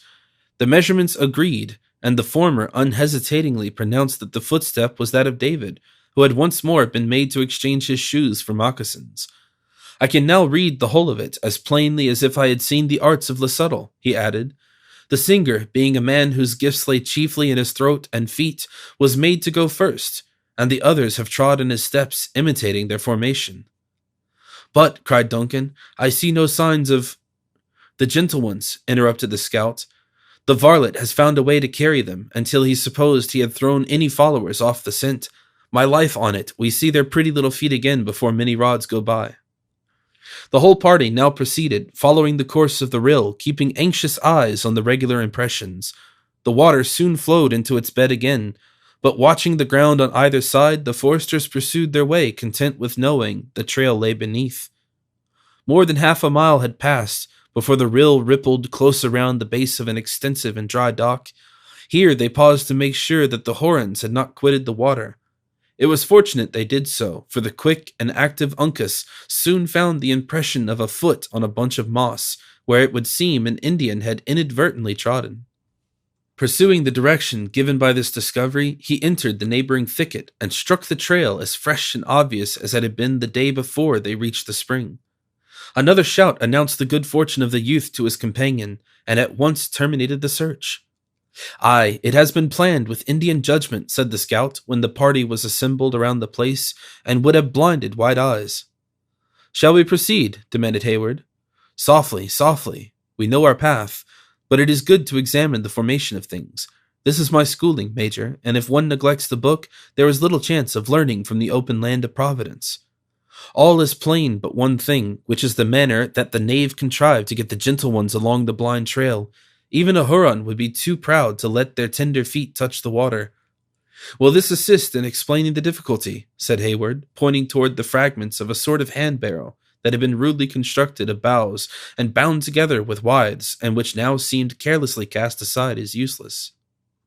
"'Tis explained," cried the delighted Hawkeye. "If them varlets have passed a minute, they have spent hours in striving to fabricate a lying end to their trail. Well, I've known them to waste a day in the same manner to as little purpose. Here we have 3 pair of moccasins and 2 of little feet. It is amazing that any mortal beings can journey on limbs so small. Pass me the thong of buckskin, Uncas, and let me take the length of this foot. By the Lord, it is no longer than a child's, and yet the maidens are tall and comely. That Providence is partial in its gifts, for its own wise reasons the best and most contented of us must allow. The tender limbs of my daughters are unequal to these hardships," said Munro, looking at the light footsteps of his children with a parent's love. "We shall find their fainting forms in this desert." "Of that there is little cause of fear," returned the scout, slowly shaking his head. "This is a firm and straight, though a light step, and not over long. See, the heel has hardly touched the ground, and there the dark hair has made a little jump from root to root. No, my knowledge for it, neither of them was nigh fainting hereaway. Now the singer was beginning to be footsore and leg-weary, it is plain by his trail. There, you see, he slipped. Here he has travelled wide and tottered, and there again it looks as though he journeyed on snowshoes. Aye, a man who uses his throat altogether can hardly give his legs a proper training." From such undeniable testimony did the practiced woodsman arrive at the truth, with nearly as much certainty and precision as if he had been a witness of all those events which his ingenuity had so easily elucidated. Cheered by these assurances, and satisfied by a reasoning that was so obvious, while it was so simple, the party resumed its course after making a short halt to take a hurried repast. When the meal was ended, the scout cast a glance upward at the setting sun and pushed forward with a rapidity which compelled Hayward and the still vigorous Munro to exert all their muscles to equal. Their route now lay along the bottom, which has already been mentioned. As the Hurons had made no further efforts to conceal their footsteps, the progress of the pursuers was no longer delayed by uncertainty. Before an hour had elapsed, however, the speed of Hawkeye sensibly abated, and his head, instead of maintaining its former direct and forward look, began to turn suspiciously from side to side, as if he were conscious of approaching danger. He soon stopped again and waited for the whole party to come up. "I scent the Hurons," he said, speaking to the Mohicans. "Yonder is open sky, through the tree tops, and we are getting too nigh their encampment. Sagamore, you will take the hillside, to the right. Uncas will bend along the brook to the left, and I will try the trail. If anything should happen, the call will be 3 croaks of a crow. I saw one of the birds fanning himself in the air just beyond the dead oak, another sign that we are approaching an encampment." The Indians departed their several ways without reply, while Hawkeye cautiously proceeded with the 2 gentlemen. Hayward soon pressed to the side of their guide, eager to catch an early glimpse of those enemies he had pursued with so much toil and anxiety. His companion told him to steal to the edge of the wood, which, as usual, was fringed with a thicket, and wait his coming, for he wished to examine certain suspicious signs a little on one side. Duncan obeyed and soon found himself in a situation to command a view which he found as extraordinary as it was novel. The trees of many acres had been felled, and the glow of a mild summer's evening had fallen on the clearing, in beautiful contrast to the gray light of the forest. A short distance from the place where Duncan stood, the stream had seemingly expanded into a little lake, covering most of the low land from mountain to mountain. The water fell out of this wide basin in a cataract so regular and gentle that it appeared rather to be the work of human hands than fashioned by nature. 100 earthen dwellings stood on the margin of the lake, and even in its waters, as though the latter had overflowed its usual banks. Their rounded roofs, admirably molded for defense against the weather, denoted more of industry and foresight than the natives there wont to bestow on their regular habitations, much less on those they occupied for the temporary purposes of hunting and war. In short, the whole village or town, whichever it might be termed, possessed more of method and neatness of execution than the white man had been accustomed to believe belonged ordinarily to the Indian habits. It appeared, however, to be deserted. At least so thought Duncan for many minutes, but at length he fancied he discovered several human forms advancing toward him on all fours, and apparently dragging in the train some heavy, and as he was quick to apprehend, some formidable engine. Just then a few dark-looking heads gleamed out of the dwellings, and the place seemed suddenly alive with beings, which, however, glided from cover to cover so swiftly as to allow no opportunity of examining their humors or pursuits. Alarmed at these suspicious and inexplicable movements, he was about to attempt the signal of the crows when the rustling of leaves at hand drew his eyes in another direction. The young man started and recoiled a few paces instinctively when he found himself within 100 yards of a stranger Indian. Recovering his recollection on the instant, instead of sounding an alarm which might prove fatal to himself, he remained stationary, an attentive observer of the other's motions. An instant of calm observation served to assure Duncan that he was undiscovered. The native, like himself, seemed occupied in considering the low dwellings of the village and the stolen movements of its inhabitants. It was impossible to discover the expression of his features through the grotesque mask of paint under which they were concealed, though Duncan fancied it was rather melancholy than savage. His head was shaved, as usual, with the exception of the crown, from whose tuft 3 or 4 faded feathers from a hawk's wing were loosely dangling. A ragged calico mantle half encircled his body, while his nether garment was composed of an ordinary shirt, the sleeves of which were made to perform the office that is usually executed by a much more commodious arrangement. His legs were, however, covered with a pair of good deerskin moccasins. Altogether, the appearance of the individual was forlorn and miserable. Duncan was still curiously observing the person of his neighbor when the scout stole silently and cautiously to his side. "You see, we have reached their settlement or encampment," whispered the young man, "and here is one of the savages himself in a very embarrassing position for our further movements." Hawkeye started and dropped his rifle, when, directed by the finger of his companion, the stranger came under his view. Then, lowering the dangerous muzzle, he stretched forward his long neck as if to assist a scrutiny that was already intensely keen. "The imp is not a Huron," he said, "nor any of the Canada tribes, and yet you see by his clothes the knave has been plundering a white. Aye, Montcalm has raked the woods for his inroad, and a whooping, murdering set of varlets has he gathered together. Can you see where he has put his rifle or his bow? He appears to have no arms, nor does he seem to be viciously inclined. Unless he communicate the alarm to his fellows, who, as you see, are dodging about the water, we have but little to fear from him." The scout turned to Hayward and regarded him a moment with unconcealed amazement. Then, opening wide his mouth, he indulged in unrestrained and heartfelt laughter, though in that silent and peculiar manner which danger had so long taught him to practice. Repeating the words, "Fellows who are dodging about the water," he added, "so much for schooling and passing a boyhood in the settlements. The knave has long legs, though, and shall not be trusted. Keep him under your rifle while I creep in behind through the bush and take him alive. Fire on no account." Hayward had already permitted his companion to bury part of his person in the thicket, when, stretching forth his arm, he arrested him in order to ask, "If I see you in danger, may I not risk a shot?" Hawkeye regarded him a moment, like one who knew not how to take the question. Then, nodding his head, he answered, still laughing, though inaudibly, "Fire a whole platoon, Major."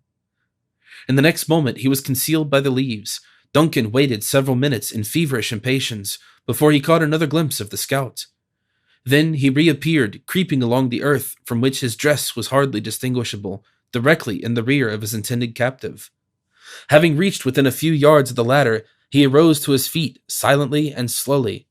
At that instant, several loud blows were struck on the water, and Duncan turned his eyes just in time to perceive that 100 dark forms were plunging, in a body, into the troubled little sheet.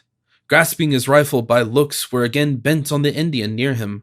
Instead of taking the alarm, the unconscious savage stretched forward his neck, as if he also watched the movements about the gloomy lake with a sort of silly curiosity. In the meantime, the uplifted hand of Hawkeye was above him, but without any apparent reason it was withdrawn, and its owner indulged in another long, though still silent fit of merriment. When the peculiar and hearty laughter of Hawkeye was ended, instead of grasping his victim by the throat, he tapped him lightly on the shoulder and exclaimed aloud, "How now, friend? Have you a mind to teach the beavers to sing?" "Even so," was the ready answer. "It would seem that the being that gave them power to improve his gifts so well would not deny them voices to proclaim his praise."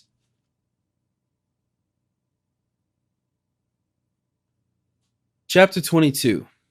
Bought. A Beeble we all met. Key. Pat, pat, and here's a marvelous convenient place for our rehearsal. Midsummer Night's Dream. The reader may better imagine than we described the surprise of Hayward. His lurking Indians were suddenly converted into four-footed beasts, his lake into a beaver pond, his cataract into a dam constructed by those industrious and ingenious quadrupeds, and a suspected enemy into his tried friend, David Gamut, the master of psalmody. The presence of the latter created so many unexpected hopes relative to the sisters that, without a moment's hesitation, the young man broke out of his ambush and sprang forward to join the two principal actors in the scene. The merriment of Hawkeye was not easily appeased. Without ceremony, and with a rough hand, he twirled the supple Gamut around on his heel, and more than once affirmed that the Hurons had done themselves great credit in the fashion of his costume. Then, seizing the hand of the other, he squeezed it with a grip that brought tears into the eyes of the placid David, and wished him joy of his new condition. "You were about opening your throat practisings among the beavers, were you?" he said. "The cunning devils know half the trade already, for they beat the time with their tails, as you heard just now. And in good time it was too, or the killdeer might have sounded the first note among them. I have known greater fools who could read and write than an experienced old beaver. But as for squalling, the animals are born dumb. What do you think of such a song as this?" David shut his sensitive ears, and even Hayward, apprised as he was the nature of the cry, looked upward in quest of the bird, as the cawing of a crow rang in the air about them. "See," continued the laughing scout, as he pointed toward the remainder of the party, who in obedience to the signal were already approaching. "This is music which has its own virtues. It brings 2 good rifles to my elbow, to say nothing of the knives and tomahawks. But we see that you are safe. Now tell us, what has become of the maidens?" "They are captives to the heathen," said David, "and though greatly troubled in spirit, enjoying comfort and safety in the body." "Both?" demanded the breathless Hayward. "Even so. Though our wayfaring has been sore and our sustenance scanty, we have had little other cause for complaint, except the violence done our feelings by being thus led in captivity into a far land." "Bless ye for these very words," exclaimed the trembling Monroe. "I shall receive my babes, spotless and angel-like as I lost them." "I know not that their delivery is at hand," returned the doubting David. "The leader of these savages is possessed of an evil spirit that no power short of omnipotence can tame. I have tried him sleeping and waking, but neither sounds nor language seem to touch his soul." "Where is the knave?" bluntly interrupted the scout. "He hunts the moose today with his young men, and tomorrow, as I hear, they pass further into the forests and nigher to the borders of Canada. The elder maiden is conveyed to a neighboring people, whose lodges are situate beyond yonder black pinnacle of rock, while the younger is detained among the women of the Hurons, whose dwellings are but 2 short miles hence, on a tableland, where the fire had done the office of the axe and prepared the place for their reception." "Alice, my gentle Alice," murmured Hayward, "she has lost the consolation of her sister's presence." "Even so, but so far as praise and thanksgiving and psalmody can temper the spirit and affliction, she has not suffered." "Has she then a heart for music?" "Of the graver and more solemn character, though it must be acknowledged that, in spite of all my endeavors, the maiden weeps oftener than she smiles. At such moments I forbear to press the holy songs, but there are many sweet and comfortable periods of satisfactory communication, when the ears of the savages are astounded with the upliftings of our voices." "And why are you permitted to go at large, unwatched?" David composed his features into what he intended should express an air of modest humility before he meekly replied, "Little be the praise to such a worm as I, but though the power of psalmody was suspended in the terrible business of that field of blood through which we have passed, it has recovered its influence even over the souls of the heathen, and I am suffered to go and come at will." The scout laughed, and tapping his own forehead significantly, he perhaps explained the singular indulgence more satisfactorily when he said, "The Indians never harm a non-composer. But why, when the path lay open before your eyes, did you not strike back on your own trail? Is it not so blind as that which a squirrel would make, and bring the tidings to Edward?" The scout, remembering only his sturdy and iron nature, had probably exacted a task that David under no circumstances could have performed, but without entirely losing the meekness of his air, the latter was content to answer, "Though my soul would rejoice to visit the habitations of Christendom once more, my feet would rather follow the tender spirits entrusted to my keeping, even to the idolatrous province of the Jesuits, than take one step backward while they pined in captivity and sorrow." Though the figurative language of David was not very intelligible, the sincere and steady expression of his eye and the glow of his honest countenance were not easily mistaken. Uncas pressed closer to his side and regarded the speaker with a look of commendation, while his father expressed his satisfaction by the ordinary pithy exclamation of approbation. The scout shook his head as he rejoined, "The Lord never intended that man should place all his endeavors in his throat to neglect of other and better gifts, but he has fallen into the hands of some silly woman, when he should have been gathering his education under a blue sky among the beauties of the forest. Here, friend, I did intend to kindle a fire with this toothing whistle of thine, but as you value the thing, take it and blow your best on it." Gamut received his pitch pipe with as strong an expression of pleasure as he believed compatible with the grave functions he exercised. After essaying its virtues repeatedly in contrast with his own voice, and satisfying himself that none of its melody was lost, he made a very serious demonstration toward achieving a few stanzas of one of the longest effusions in the little volume so often mentioned. Hayward, however, hastily interrupted his pious purpose by continuing questions concerning the past and present condition of his fellow captives, and in a manner more methodical than had been permitted by his feelings in the opening of the interview. David, though he regarded his treasure with longing eyes, was constrained to answer, especially as the venerable father took a part in the interrogatories with an interest too imposing to be denied. Nor did the scout fail to throw in a pertinent inquiry whenever a fitting occasion presented. In this manner, though with frequent interruptions which were filled with certain threatening sounds from the recovered instrument, the pursuers were put in possession of such leading circumstances as were likely to prove useful in accomplishing their great and engrossing object, the recovery of the sisters. The narrative of David was simple, and the facts but few. Magua had awaited on the mountain until a safe moment to retire presented itself, when he had descended and taken the route along the western side of the Horican in direction of the Canadas. As the subtle Huron was familiar with the paths and well knew there was no immediate danger of pursuit, their progress had been moderate and far from fatiguing. It appeared from the unembellished statement of David that his own presence had been rather endured than desired, though even Magua had not been entirely exempt from the veneration with which Indians regard those whom the Great Spirit had visited in their intellects. At night, the utmost care had been taken of the captives, both to prevent injury from the damps of the woods and to guard against an escape.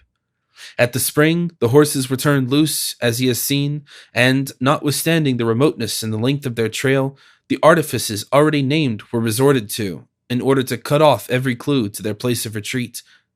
On their arrival at the encampment of his people, Magua, in obedience to a policy seldom departed from, separated his prisoners.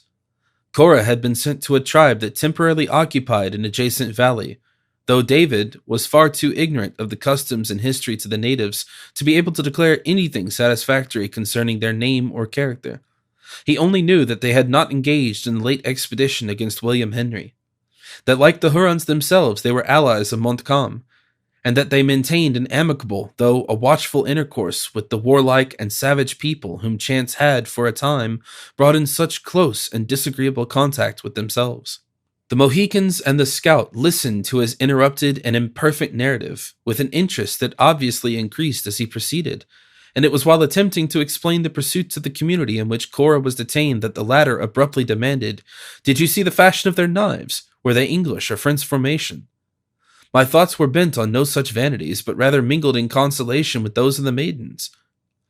"The time may come when you will not consider the knife of a savage such a despicable vanity," returned the scout, with such a strong expression of contempt for the other's dullness. "Had they held their corn feast, or can you say anything of the totems of their tribe? Of corn we had many and plentiful feasts, for the grain, being in the milk, is both sweet to the mouth and comfortable to the stomach. Of totem I know not the meaning, but if it appertaineth in any wise to the art of the Indian music, it need not be inquired after their hands. They never join their voices in praise, and it would seem they are among the profanest of the idolatrous. Therein you belie the nature of an Indian. Even the Mingo adores but the true and loving God. 'Tis wicked fabrication of the whites, and I say it to the shame of my color, that would make the warrior bow down before images of his own creation. It is true, they endeavor to make truces to the wicked one, as who would not with an enemy he cannot conquer, but they look up for favor and assistance to the great and good spirit only." "It may be so," said David, "but I have seen strange and fantastic images drawn in their paint, of which their admiration and care savored of spiritual pride, especially one, and that too, a foul and loathsome object." "Was it a serpent?" quickly demanded the scout. "Much the same. It was in the likeness of an abject and creeping tortoise." "Huh!" exclaimed both the attentive Mohicans in a breath, while the scout shook his head with the air of one who had made an important but by no means a pleasing discovery. Then the father spoke in the language of the Delawares, and with a calmness and dignity that instantly arrested the attention even of those to whom his words were unintelligible. His gestures were impressive and at times energetic. Once he lifted his arms on high, and, as it descended, the action threw aside the folds of his light mantle, a finger resting on his breast as if he would enforce his meaning by the attitude. Duncan's eyes followed the movement, and he perceived that the animal just mentioned was beautifully, though faintly, worked in blue tint on the swarthy breast of the chief. All that he had ever heard of the violent separation of the vast tribes of the Delaware rushed across his mind, and he awaited the proper moment to speak with a suspense that was rendered nearly intolerable by his interest in the stake. His wish, however, was anticipated by the scout, who turned from his red friend, saying, "We have found that which may be good or evil to us, as heaven disposes. The Sagamore is of the high blood of the Delawares, and is the great chief of their tortoises.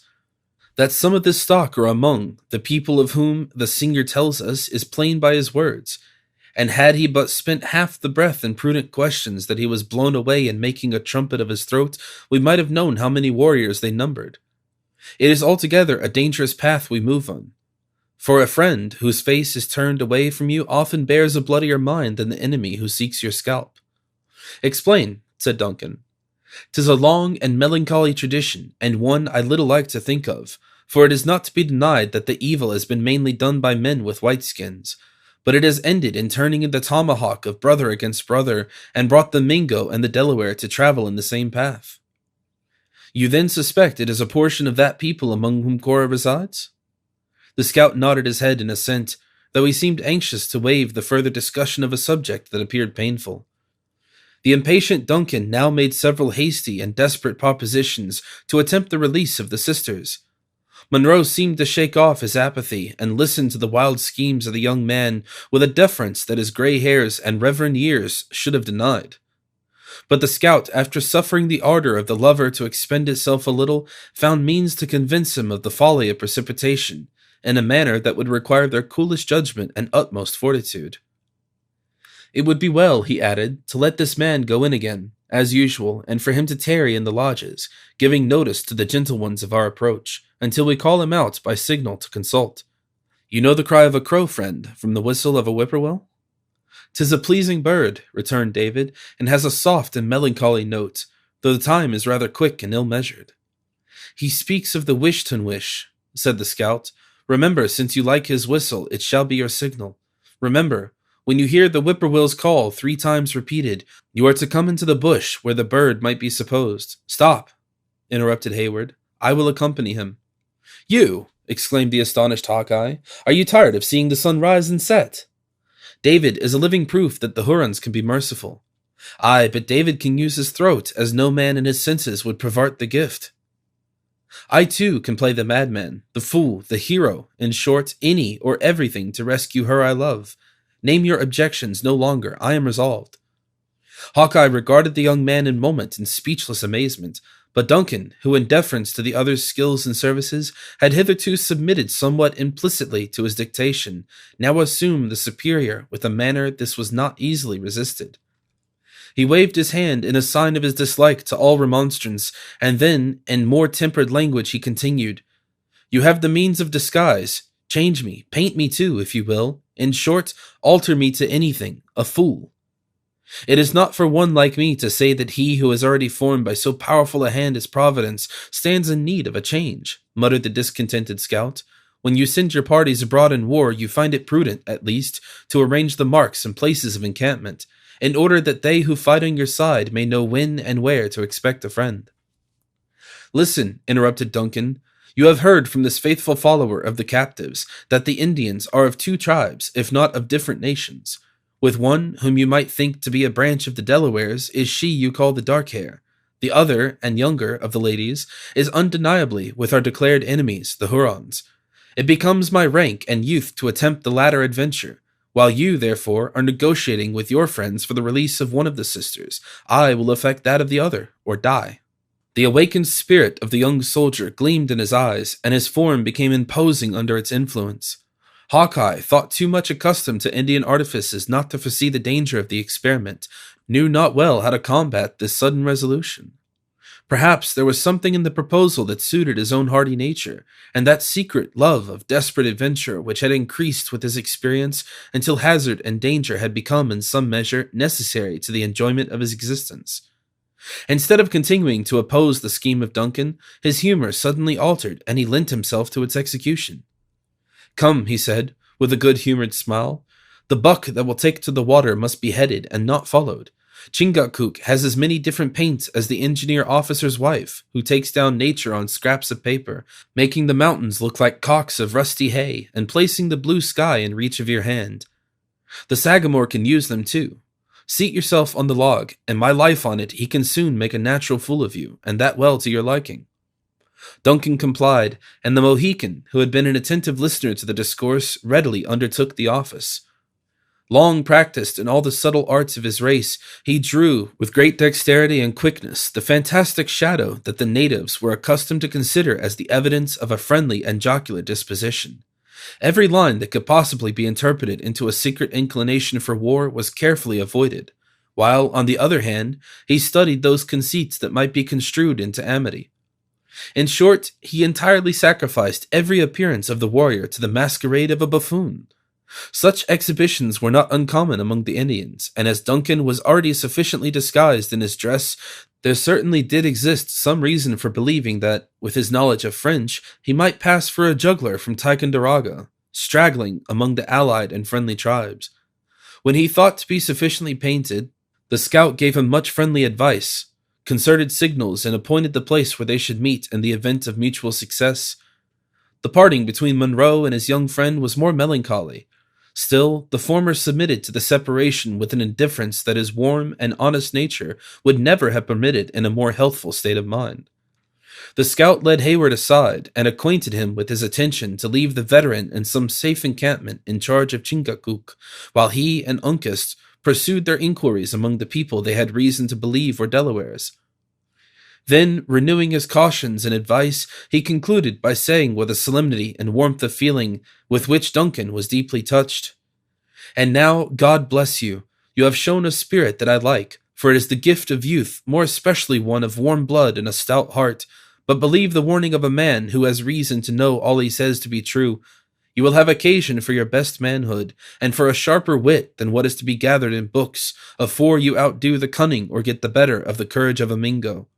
God bless you. If the Hurons master your scalp, rely on the promise of one who has 2 stout warriors to back him. They shall pay for their victory with a life for every hair it holds. I say, young gentlemen, may Providence bless your undertaking, which is altogether for good. And remember that to outwit the knaves it is lawful to practice things that may not be naturally the gift of a white skin." Duncan shook his worthy and reluctant associate warmly by the hand, once more recommended his aged friend to his care, and returning his good wishes, he motioned to David to proceed. Hawkeye gazed after the high-spirited and adventurous young man for several moments in open admiration. Then, shaking his head doubtingly, he turned and led his own division of the party into the concealment of the forest. The route taken by Duncan and David lay directly across the clearing of the beavers and along the margin of the pond. When the former found himself alone with one so simple and so little qualified to render any assistance in desperate emergencies, he first began to be sensible of the difficulties of the task he had undertaken. The fading light increased the gloominess of the bleak and savage wilderness that stretched so far on every side of him. And there was even a fearful character of the stillness of those little huts that he knew were so abundantly peopled. It struck him, as he gazed at the admirable structures and the wonderful precautions of their sagacious inmates, that even the brutes of these vast wilds were possessed of an instinct nearly commensurate with his own reason, and he could not reflect without anxiety on the unequal contest that he had so rashly courted. Then came the glowing image of Alice. Her distress, her actual danger, and all the peril of his situation was forgotten. Cheering David, he moved on with the light and vigorous step of youth and enterprise. After making nearly a semicircle around the pond, they diverged from the watercourse and began to ascend to the level of the slight elevation in that bottom land, over which they journeyed. Within half an hour, they gained the margin of another opening that bore all the signs of having also been made by the beavers, and which those sagacious animals had probably been induced by some accident to abandon for the more eligible position they now occupied. A very natural sensation caused Duncan to hesitate a moment, unwilling to leave the cover of their bushy path, as a man pauses to collect his energies before he essays any hazardous experiment, in which he is secretly conscious they will all be needed. He profited by the halt to gather such information as might be obtained from his short and hasty glances. On the opposite side of the clearing, and near the point where the brook tumbled over some rocks from a still higher level, some 50 or 60 lodges, rudely fabricated of log bushes and earth intermingled, were to be discovered. They were arranged without any order and seemed to be constructed with very little attention to neatness or beauty. Indeed, so very inferior were they to the 2 latter particulars to the village Duncan had just seen that he began to expect a second surprise, no less astonishing than the former. This expectation was in no degree diminished, when by the doubtful twilight he beheld 20 or 30 forms rising alternatively from the cover of the tall coarse grass in front of the lodges and then sinking again from the sight, as it were to burrow in the earth. By the sudden and hasty glimpses that he caught of these figures, they seemed more like dark, glancing specters, or some other unearthly beings than creatures fashioned with the ordinary and vulgar materials of flesh and blood. A gaunt, naked form was seen for an instant, tossing its arms wildly in the air, and then the spot it had filled was vacant, the figure appearing suddenly in some other and distant place, or being succeeded by another, possessing the same mysterious character. David, observing that his companion lingered, pursued the direction of his gaze, and in some measure recalled the recollection of Hayward by speaking. "There is much fruitful soil uncultivated here," he said, "and I may add, without the sinful leaven of self-commendation, that since my short sojourn into these heathenish abodes, much good seed has been scattered by the wayside." "The tribes are fonder of the chase than of the arts of men of labor," returned the unconscious Duncan, still gazing the objects of his wonder. It is rather joy than labor to the spirit to lift up the voice in praise, but sadly do these boys abuse their gifts. Rarely have I found any of their age on whom nature so freely bestowed the elements of psalmody, and surely, there are none who neglect them more. 3 nights have I now tarried here, and 3 several times have I assembled the urchins to join in sacred song, and as often they have responded to my efforts with whoopings and howlings that have chilled my soul. Of whom speak you? Of those children of the devil, who waste the precious moments in yonder idle antics. Ah, the wholesome restraint of discipline is but little known among the self-abandoned people. In a country of birches a rod is never seen, and it ought not to appear a marvel in my eyes, and the choicest blessings of Providence are wasted in such cries as these. David closed his ears against the juvenile pack, whose yell just then rang shrilly through the forest, and Duncan, suffering his lip to curl as in mockery of his own superstition, said firmly, "We will proceed." Without removing the safeguards from his ears, the master of song complied, and together they pursued their way toward what David sometimes wont to call the tents of the Philistines.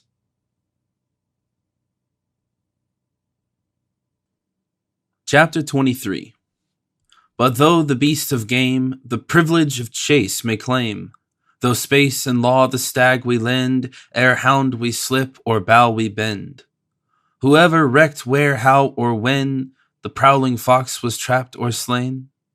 Lady of the Lake. It is unusual to find an encampment of the natives, like those of the more instructed whites, guarded by the presence of armed men. Well informed of the approach of every danger, while it is yet at a distance, the Indian generally rests secure under his knowledge of the signs of the forest, and the long and difficult paths that separate him from those he has most reason to dread. But the enemy who, by any lucky concurrence of accidents, has found means to elude the vigilance of the scouts, will seldom meet with sentinels nearer home to sound the alarm. In addition to this general usage, the tribes, friendly to the French, knew too well the weight of the blow that had just been struck to apprehend any immediate danger from the hostile nations that were tributary to the crown of Britain. When Duncan and David, therefore, found themselves in the center of the children, who played the antics already mentioned, it was without the least previous intimation of their approach, but so soon as they were observed, the whole of the juvenile pack raised, by common consent, a shrill and warning whoop, and then sank, as it were by magic, from before the sight of their visitors. The naked, tawny bodies of the crouching urchins blended so nicely at that hour with the withered herbage that at first it seemed as if the earth had, in truth, swallowed up their forms. Though when surprise permitted Duncan to bend his look more curiously about the spot, he found it everywhere met by dark, quick, and rolling eyeballs. Gathering no encouragement from this startling presage of the nature of the scrutiny he was likely to undergo from the more mature judgments of the men, there was an instant when the young soldier would have retreated. It was, however, too late to appear to hesitate. The cry of the children had drawn a dozen warriors to the door of the nearest lodge, where they stood, clustered in a dark and savage group, gravely awaiting the nearer approach of those who had unexpectedly come among them. David, in some measure familiarized to the scene, led the way with a steadiness that no slight obstacle was likely to disconcert into this very building. It was the principal edifice of the village, though roughly constructed of the bark and branches of trees, being the lodge in which the tribe held its councils and public meetings during their temporary residence on the borders of the English province. Duncan found it difficult to assume the necessary appearance of unconcern as he brushed the dark and powerful frames of the savages who thronged its threshold. But conscious that his existence depended on his presence of mind, he trusted to the discretion of his companion, whose footsteps he closely followed, endeavoring, as he proceeded, to rally his thoughts for the occasion. His blood curdled when he found himself in absolute contact with such fierce and implacable enemies, but he so far mastered his feelings as to pursue his way into the center of the lodge with an exterior that did not betray the weakness. Imitating the example of the deliberate Gamut, he drew a bundle of fragrant brush from beneath a pile that filled the corner of the hut and seated himself in silence. So soon as their visitor had passed, the observant warriors fell back from the entrance, and arranging themselves about him, they seemed patiently to await the moment when it might comport with the dignity of the stranger to speak. By far the greater number stood leaning, in lazy, lounging attitudes, against the upright posts that supported the crazy building, while 3 or 4 of the oldest and most distinguished of the chiefs placed themselves on the earth a little more in advance. A flaring torch was burning in the place and set its red glare from face to face and figure to figure as it waved in the currents of air. Duncan profited by its light to read the probable character of his reception and the countenance of his hosts. But his ingenuity availed him little against the cold artifices of the people he had encountered. The chiefs in front scarce cast a glance at his person, keeping their eyes on the ground with an air that might have been intended for respect, but which it was quite easy to construe into distrust. The men in the shadow were less reserved. Duncan soon detected their searching but stolen looks, which in truth scanned his person and attire inch by inch, leaving no emotion of the countenance, no gesture, no line of the paint, nor even the fashion of a garment unheeded and without comment. At length, one whose hair was beginning to be sprinkled with gray, but whose sinewy limbs and firm tread announced that he was still equal to the duties of manhood, advanced out of the gloom of a corner, whither he had probably posted himself to make his observations unseen, and spoke. He used the language of the Wyandots or Hurons. His words were consequently unintelligible to Hayward, though they seemed by the gestures that accompanied them to be uttered more in courtesy than anger. The latter shook his head and made a gesture indicative of his inability to reply. "Do none of my brothers speak the French or the English?" he said in the former language, looking about him from countenance to countenance in hopes of finding a nod of assent. Though more than one had turned as if to catch the meaning of his words, they remained unanswered. "I should be grieved to think," continued Duncan, speaking slowly, and using the simplest French of which he was the master, "to believe that none of this wise and brave nation understand the language that the Grand Monarch uses when he talks to his children. His heart would be heavy did he believe his red warriors paid him so little respect." A long and grave pause succeeded, during which no movement of a limb nor any expression of an eye betrayed the expression produced by this remark. Duncan, who knew that silence was a virtue among his hosts, gladly had recourse to the custom in order to arrange his ideas.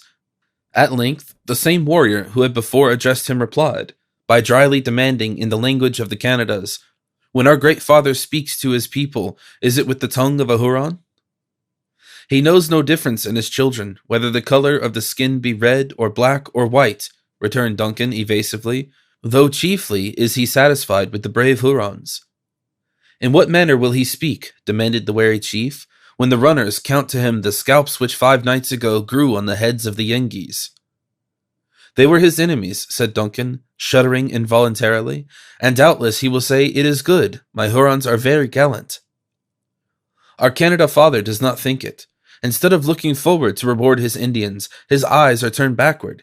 He sees the dead Yengeese, but no Huron. What can this mean? A great chief like him has more thoughts than tongues. He looks to see that no enemies are on his trail." "The canoe of a dead warrior will not float on the hurricane," returned the savage gloomily. "His eyes, his ears are open to the Delawares, who are not our friends, and they fill them with lies." "It cannot be. See, he has bid me, who am a man that knows the art of healing, to go to his children, the red Hurons of the Great Lakes, and ask if any are sick." Another silence succeeded this enunciation of the character Duncan had assumed. Every eye was simultaneously bent on his person, as if to inquire into the truth or falsehood of the declaration, with an intelligence and keenness that caused the subject of their scrutiny to tremble for the result. He was, however, relieved again by the former speaker. "Do the cunning men of the Canadas paint their skins?" the Huron coldly continued. "We have heard them boast that their faces were pale." "When an Indian chief comes among his white fathers," returned Duncan with great steadiness, "he lays aside his buffalo robe to carry the shirt that is offered him. My brothers have given me paint, and I wear it." A low murmur of applause announced that the compliment of the tribe was favorably received.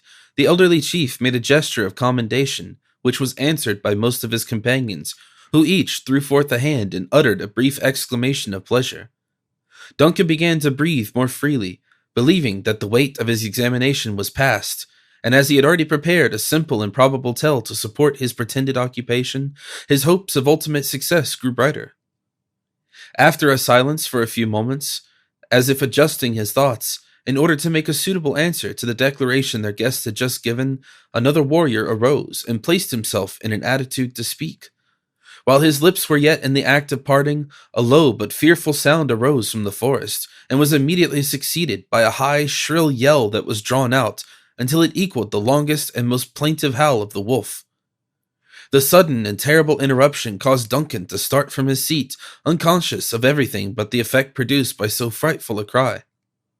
At the same moment, the warriors glided in a body from the lodge, and the outer air was filled with loud shouts that nearly drowned those awful sounds, which were still ringing beneath the arches of the woods.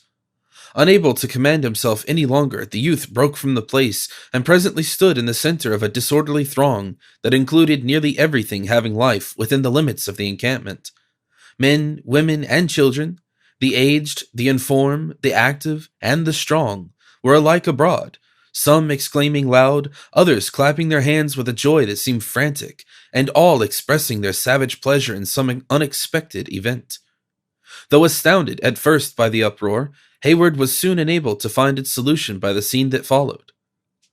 There yet lingered sufficient light in the heavens to exhibit those bright openings among the treetops, where different paths left the clearing to enter the depths of the wilderness. Beneath one of them, a line of warriors issued from the woods and advanced slowly toward the dwellings. One in front bore a short pole, on which, as it afterwards appears, were suspended several human scalps.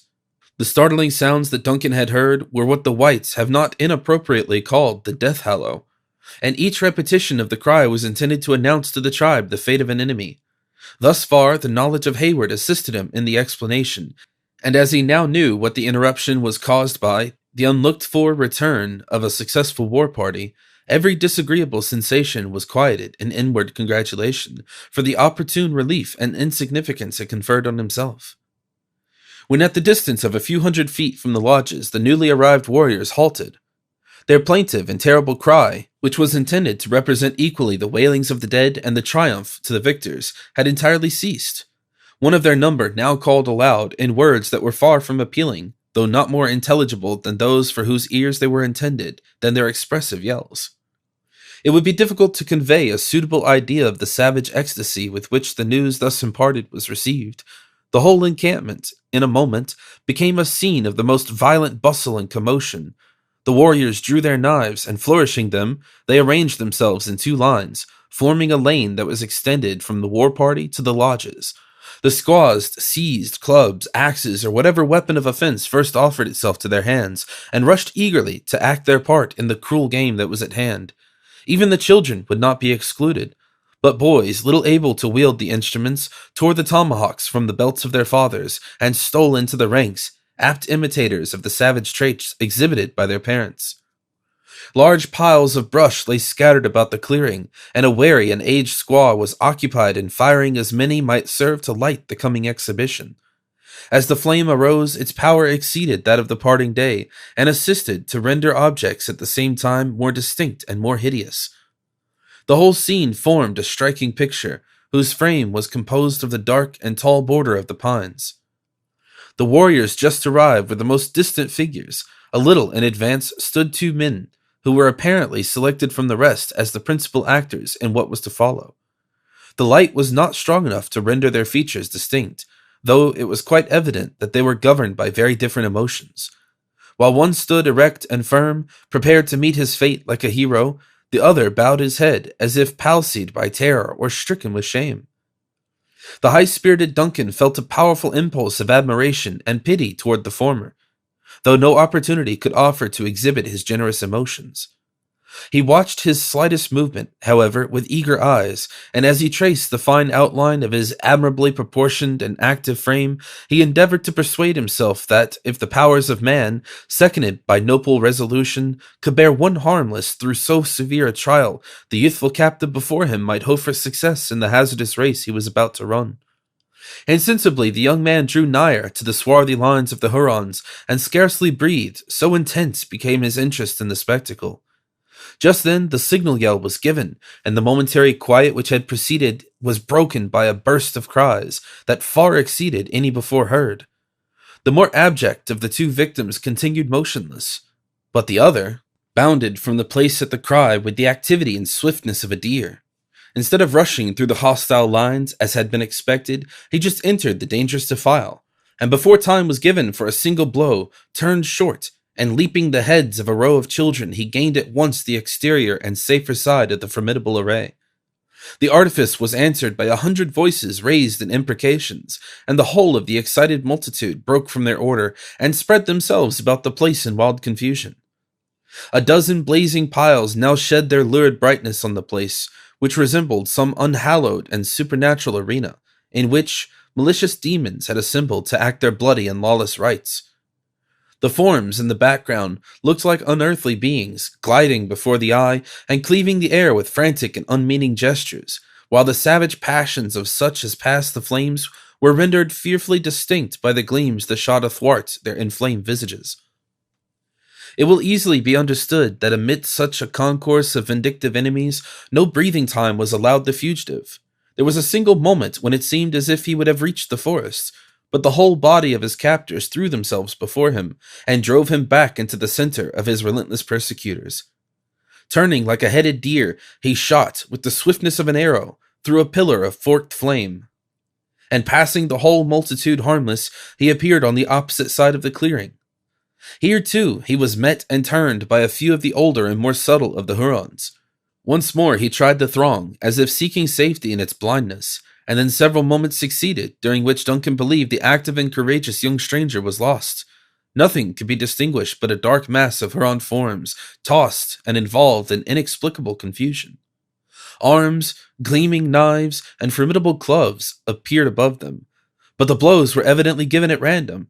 The awful effect was heightened by the piercing shrieks of the women and the fierce yells of the warriors.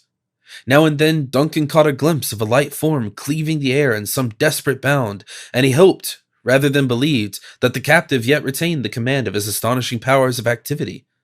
Suddenly the multitude rolled backward, and approached the spot where he himself stood.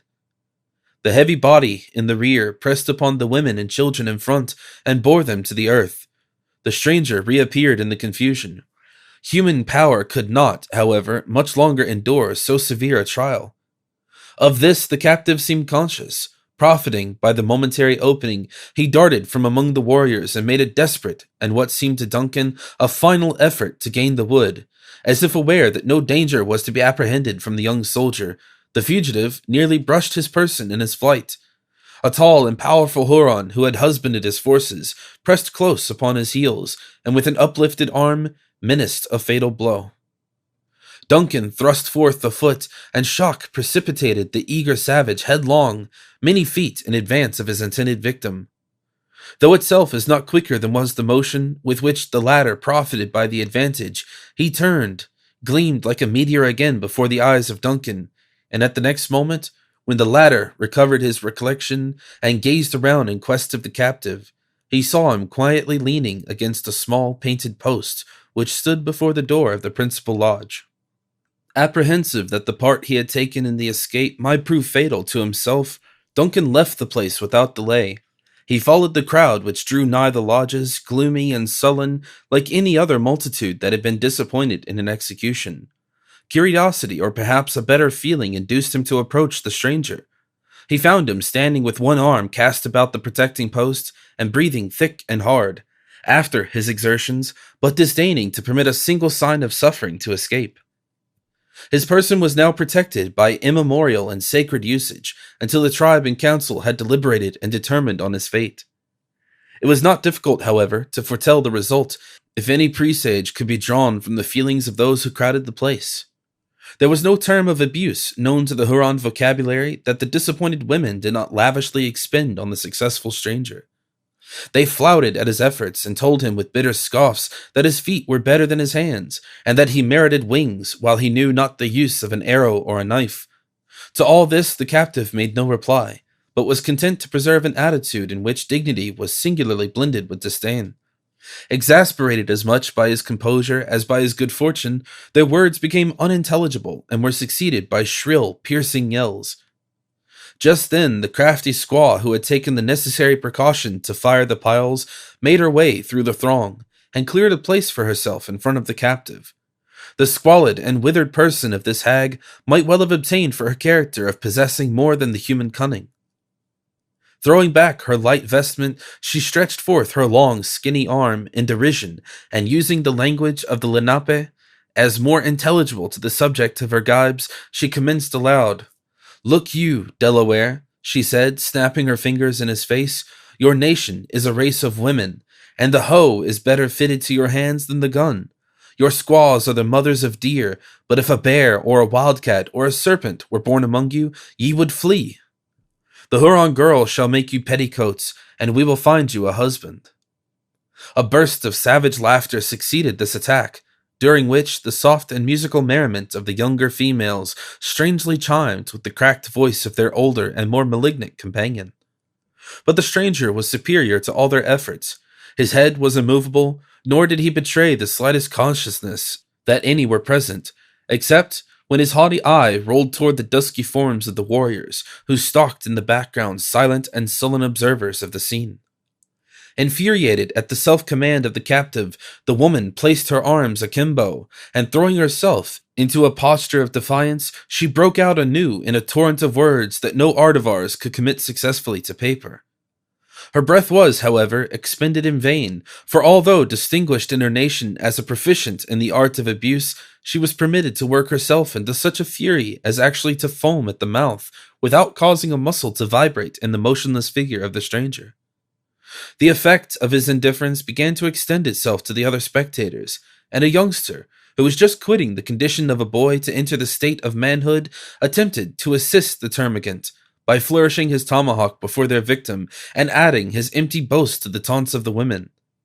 Then, indeed, the captive turned his face toward the light and looked down on the stripling with an expression that was superior to contempt.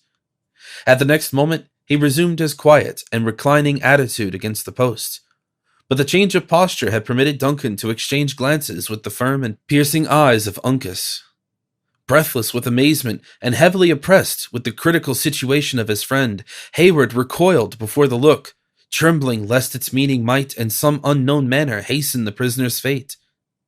There was not, however, any instant cause for such an apprehension. Just then a warrior forced his way into the exasperated crowd, motioning the women and children aside with a stern gesture.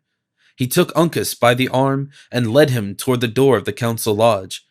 Thither all the chiefs and most of the distinguished warriors followed, among whom the anxious Hayward found means to enter without attracting any dangerous attention to himself. A few minutes were consumed in disposing of those present in a manner suitable to their rank and influence in the tribe. An order very similar to that adopted in the preceding interview was observed, the aged and superior chiefs occupying the area of the spacious apartment within the powerful light of a glaring torch, while their juniors and inferiors were arranged in the background, presenting a dark outline of swarthy and marked visages. In the very center of the lodge, immediately under an opening that admitted the twinkling light of 1 or 2 stars, stood Uncas, calm, elevated, and collected. His high and haughty carriage was not lost on his captors, who often bent their looks on his person, with eyes which, while they lost none of their inflexibility of purpose, plainly betrayed their admiration for the stranger's daring. The case was different with the individual whom Duncan had observed to stand forth with his friend, previously to the desperate trial of speed, and who, instead of joining in the chase, had remained throughout its turbulent uproar like a cringing statue, expressive of shame and disgrace. Though not a hand had been extended to greet him, nor yet an eye had condescended to watch his movements, he had also entered the lodge, as though impelled by a fate to whose degree he submitted, seemingly, without a struggle. Hayward profited by the first opportunity to gaze in his face, secretly apprehensive he might find the features of another acquaintance, but they proved to be those of a stranger, and what was still more inexplicable, of one who bore all the distinctive marks of a Huron warrior. Instead of mingling with his tribe, however, he sat apart, a solitary being in a multitude, his form shrinking into a crouching and abject attitude, as if anxious to fill as little space as possible. When each individual had taken his proper station, and silence reigned in the place, the gray-haired chief already introduced to the reader spoke aloud in the language of the Lenni Lenape. "Delaware," he said, "though one of a nation of women, you have proven yourself a man. I would give you food, but he who eats with a Huron should become his friend. Rest in peace till the morning sun, when our last word shall be spoken." 7 nights and as many summer days have I fasted on the trail of the Hurons, Uncas coldly replied. "The children of the Lenape know how to travel the path of the just without lingering to eat."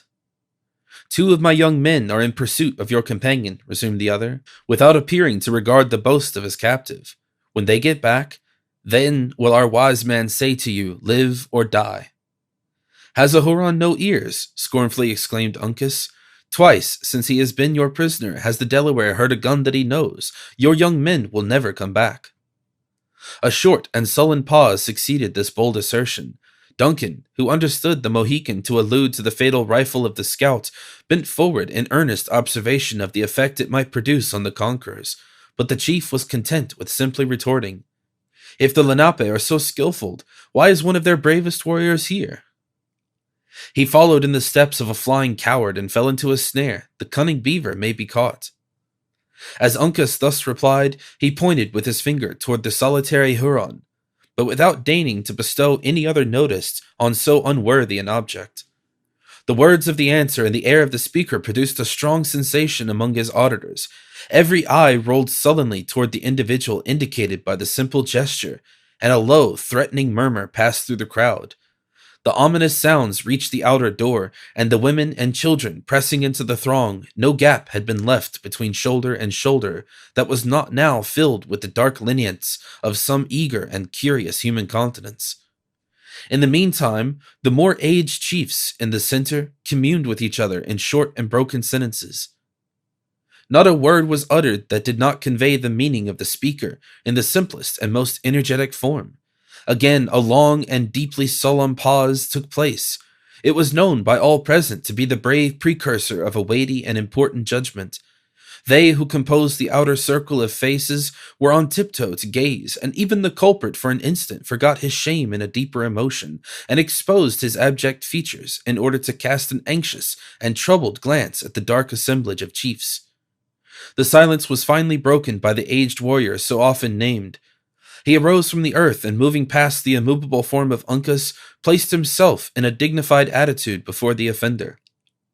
At that moment, the withered squaw already mentioned moved into the circle in a slow, sidling sort of dance, holding the torch and muttering the indistinct words of what might have been the species of incantation. Though her presence was altogether an intrusion, it was unheeded.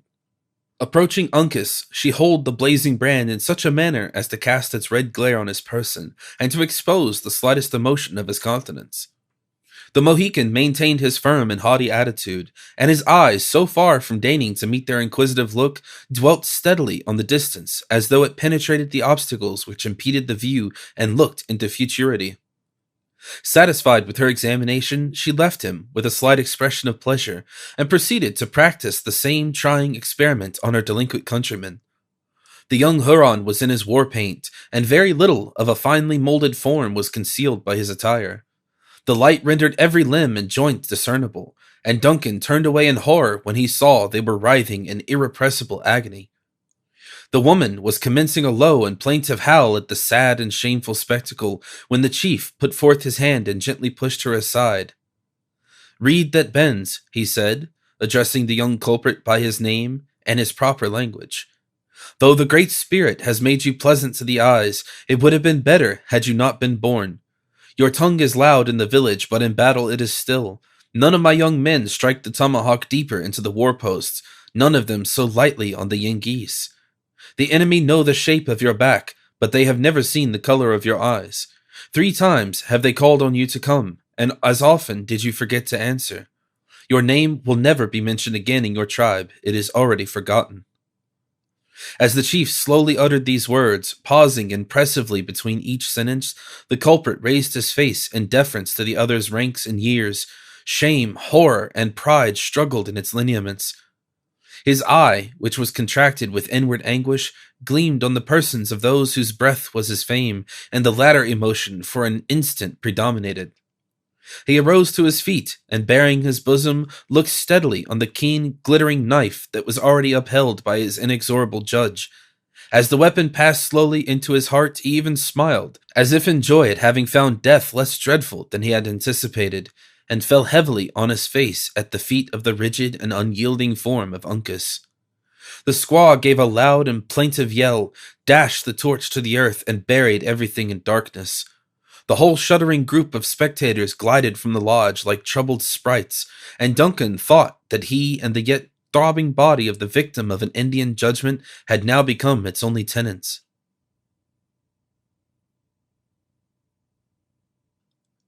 Chapter 24. Thus spoke the sage. The kings without delay dissolve the council, and their chief obey. Pope's Iliad. A single moment served to convince the youth that he was mistaken. A hand was laid with a powerful pressure on his arm, and the low voice of Uncas muttered in his ear. The Hurons are dogs. The sight of a coward's blood can never make a warrior tremble. The gray head and the sagamore are safe, and the rifle of Hawkeye is not asleep. Go. Uncas and the open hand are now strangers. It is enough. Hayward would gladly have heard more, but a gentle push from his friend urged him toward the door, and admonished him of the danger that might attend the discovery of their intercourse. Slowly and reluctantly yielding to the necessity, he quitted the place and mingled with the throng that hovered nigh. The dying fires in the clearing cast a dim and uncertain light on the dusky figures that were silently stalking to and fro, and occasionally a brighter gleam than the common glanced into the lodge and exhibited the figure of Uncas, still maintaining its upright attitude near the dead body of the Huron. A knot of warriors soon entered the place again, and reissuing, they bore the senseless remains into the adjacent woods. After the termination of the scene, Duncan wandered among the ledges, unquestioned and unnoticed, endeavoring to find some trace of her in whose behalf he incurred the risk he ran. In the present temper of the tribe, it would have been easy to have fled and rejoined his companions, had such a wish crossed his mind. But in addition to the never-ceasing anxiety on account of Alice, a fresher, though feebler interest in the fate of Uncas assisted to chain him to the spot. He continued, therefore, to stray from hut to hut, looking into each only to encounter additional disappointment, until he had made the entire circuit of the village. Abandoning a species of inquiry that proved so fruitless, he retraced his steps to the council lodge, resolved to seek and question David in order to put an end to his doubts. On reaching the building, which had proved alike the seat of judgment and the place of execution, the young man found that the excitement had already subsided. The warriors had reassembled, and were now calmly smoking, while they conversed gravely on the chief incidents of their recent expedition to the head of the Horican. Though the return of Duncan was likely to remind them of his character, and the suspicious circumstances of his visit, it produced no visible sensation. So far, the terrible scene that had just occurred proved favorable to his views, and he required no other prompter than his own feelings to convince him of the expediency of profiting by so unexpected an advantage. Without seeming to hesitate, he walked into the lodge, and took his seat with a gravity that accorded admirably to the deportment of his hosts. A hasty but searching glance sufficed to tell him that though Uncas still remained where he had left him, David had not reappeared. No other restraint was imposed on the former than the watchful looks of a young Huron, who had placed himself at hand. Though an armed warrior leaned against the post that formed one side of the narrow doorway, in every other respect the captive seemed at liberty. Still, he was excluded from all participation in the discourse, and possessed much more of the air of some finely molded statue than a man having life and volition. Hayward had too recently witnessed a frightful instance of the prompt punishments of the people into whose hands he had fallen to hazard and exposure by any officious boldness. He would greatly have preferred silence and meditation to speech when a discovery of his real condition might prove so instantly fatal. Unfortunately for this prudent resolution, his entertainers appeared otherwise disposed. He had not long occupied the seat wisely taken a little in the shade, when another of the elder warriors, who spoke the French language, addressed him. "My Canada father does not forget his children," said the chief. "I thank him. An evil spirit lies in the wife of one of my young men. Can the cunning stranger frighten him away?" Hayward possessed some knowledge of the mummery practiced among the Indians in the cases of such supposed visitations. He saw at a glance that the circumstance might possibly be improved to further his own needs. It would therefore have been difficult, just then, to have uttered a proposal that would have given him more satisfaction.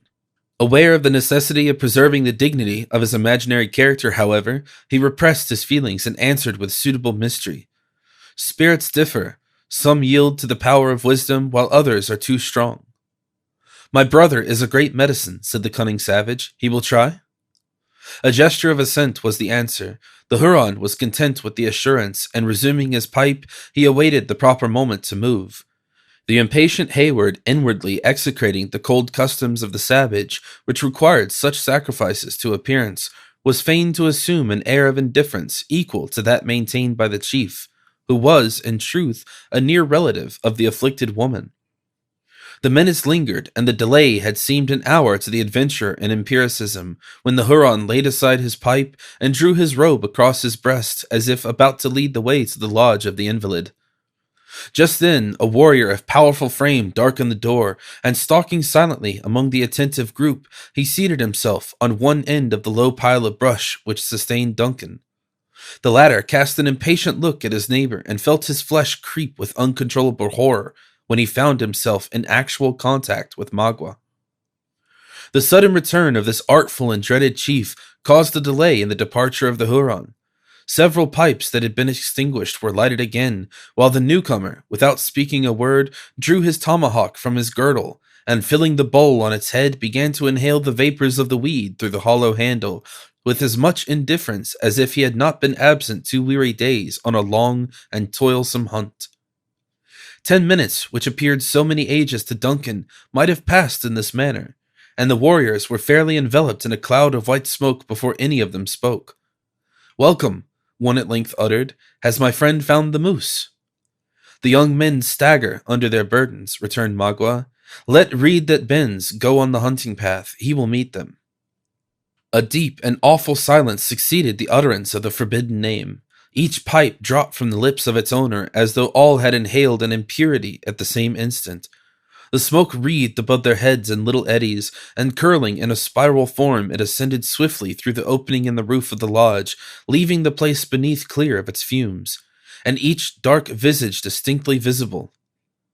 The looks of most of the warriors were riveted on the earth, though a few of the younger and less gifted of the party suffered their wild and glaring eyeballs to roll in the direction of a white-headed savage who sat between 2 of the most venerated chiefs of the tribe. There was nothing in the air or attire of this Indian that would seem to entitle him to such a distinction. The former was rather depressed than remarkable for bearing of the natives, and the latter was such as was commonly worn by the ordinary men of the nation. Like most around him, for more than a minute his look, too, was on the ground, but trusting his eyes at length to steal a glance aside, he perceived that he was becoming an object of general attention. Then he arose and lifted his voice in the general silence. "It was a lie," he said. "I had no son. He who was called by that name is forgotten. His blood was pale, and it came not from the veins of a Huron. The wicked Chippewas cheated my squaw. The Great Spirit has said that the family of Wissentush should end. He is happy who knows the evil of his race dies with himself. I have done."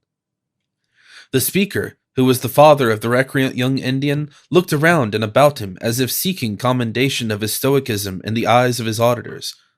But the stern customs of his people made too severe an exaction of the feeble old man.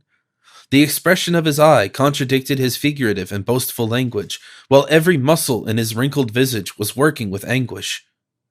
Standing a single minute to enjoy his bitter triumph, he turned away, as if sickening at the gaze of men, and veiling his face in his blanket, he walked from the lodge with the noiseless step of an Indian seeking, in the privacy of his own abode, the sympathy of one like himself, aged, forlorn, and childless. The Indians, who believed in the hereditary transmission of virtues and defects in character, suffered him to depart in silence. Then, with an elevation of breeding that many in a more cultivated state of society might profitably emulate, one of the chiefs drew the attention of the young men from the weakness they had just witnessed by saying, in a cheerful voice, addressing himself in courtesy to Magua as the newest comer, "The Delawares have been like bears after the honeypots, prowling around my village, but who has ever found a Huron asleep?" The darkness of the impending cloud which precedes a burst of thunder was not blacker than the brow of Magua as he exclaimed, "The Delawares of the lakes!" "Not so. They who wear the petticoats of squaws on their own river. One of them has been passing the tribe." "Did my young men take his scalp?" "His legs were good, though his arm is better for the hoe than the tomahawk," returned the other, pointing to the immovable form of Uncas. Instead of manifesting any womanish curiosity to feast his eyes with the sight of a captive from a people he was known to have so much reason to hate, Magua continued to smoke. with the meditative air that he usually maintained when there was no immediate call on his cunning or his eloquence. Although secretly amazed at the facts communicated by the speech of the aged father, he permitted himself to ask no questions, reserving his inquiries for a more suitable moment. It was only after a sufficient interval that he shook the ashes from his pipe, replaced the tomahawk, tightened his girdle, and arose, casting for the first time a glance in the direction of the prisoner, who stood a little behind him. The wary, though seemingly extracted, Uncas caught a glimpse of the movement, and turning suddenly to the light, their looks met. Near a minute, these two bold and untamed spirits stood regarding one another steadily in the eye, neither quailing in the least before the fierce gaze he encountered.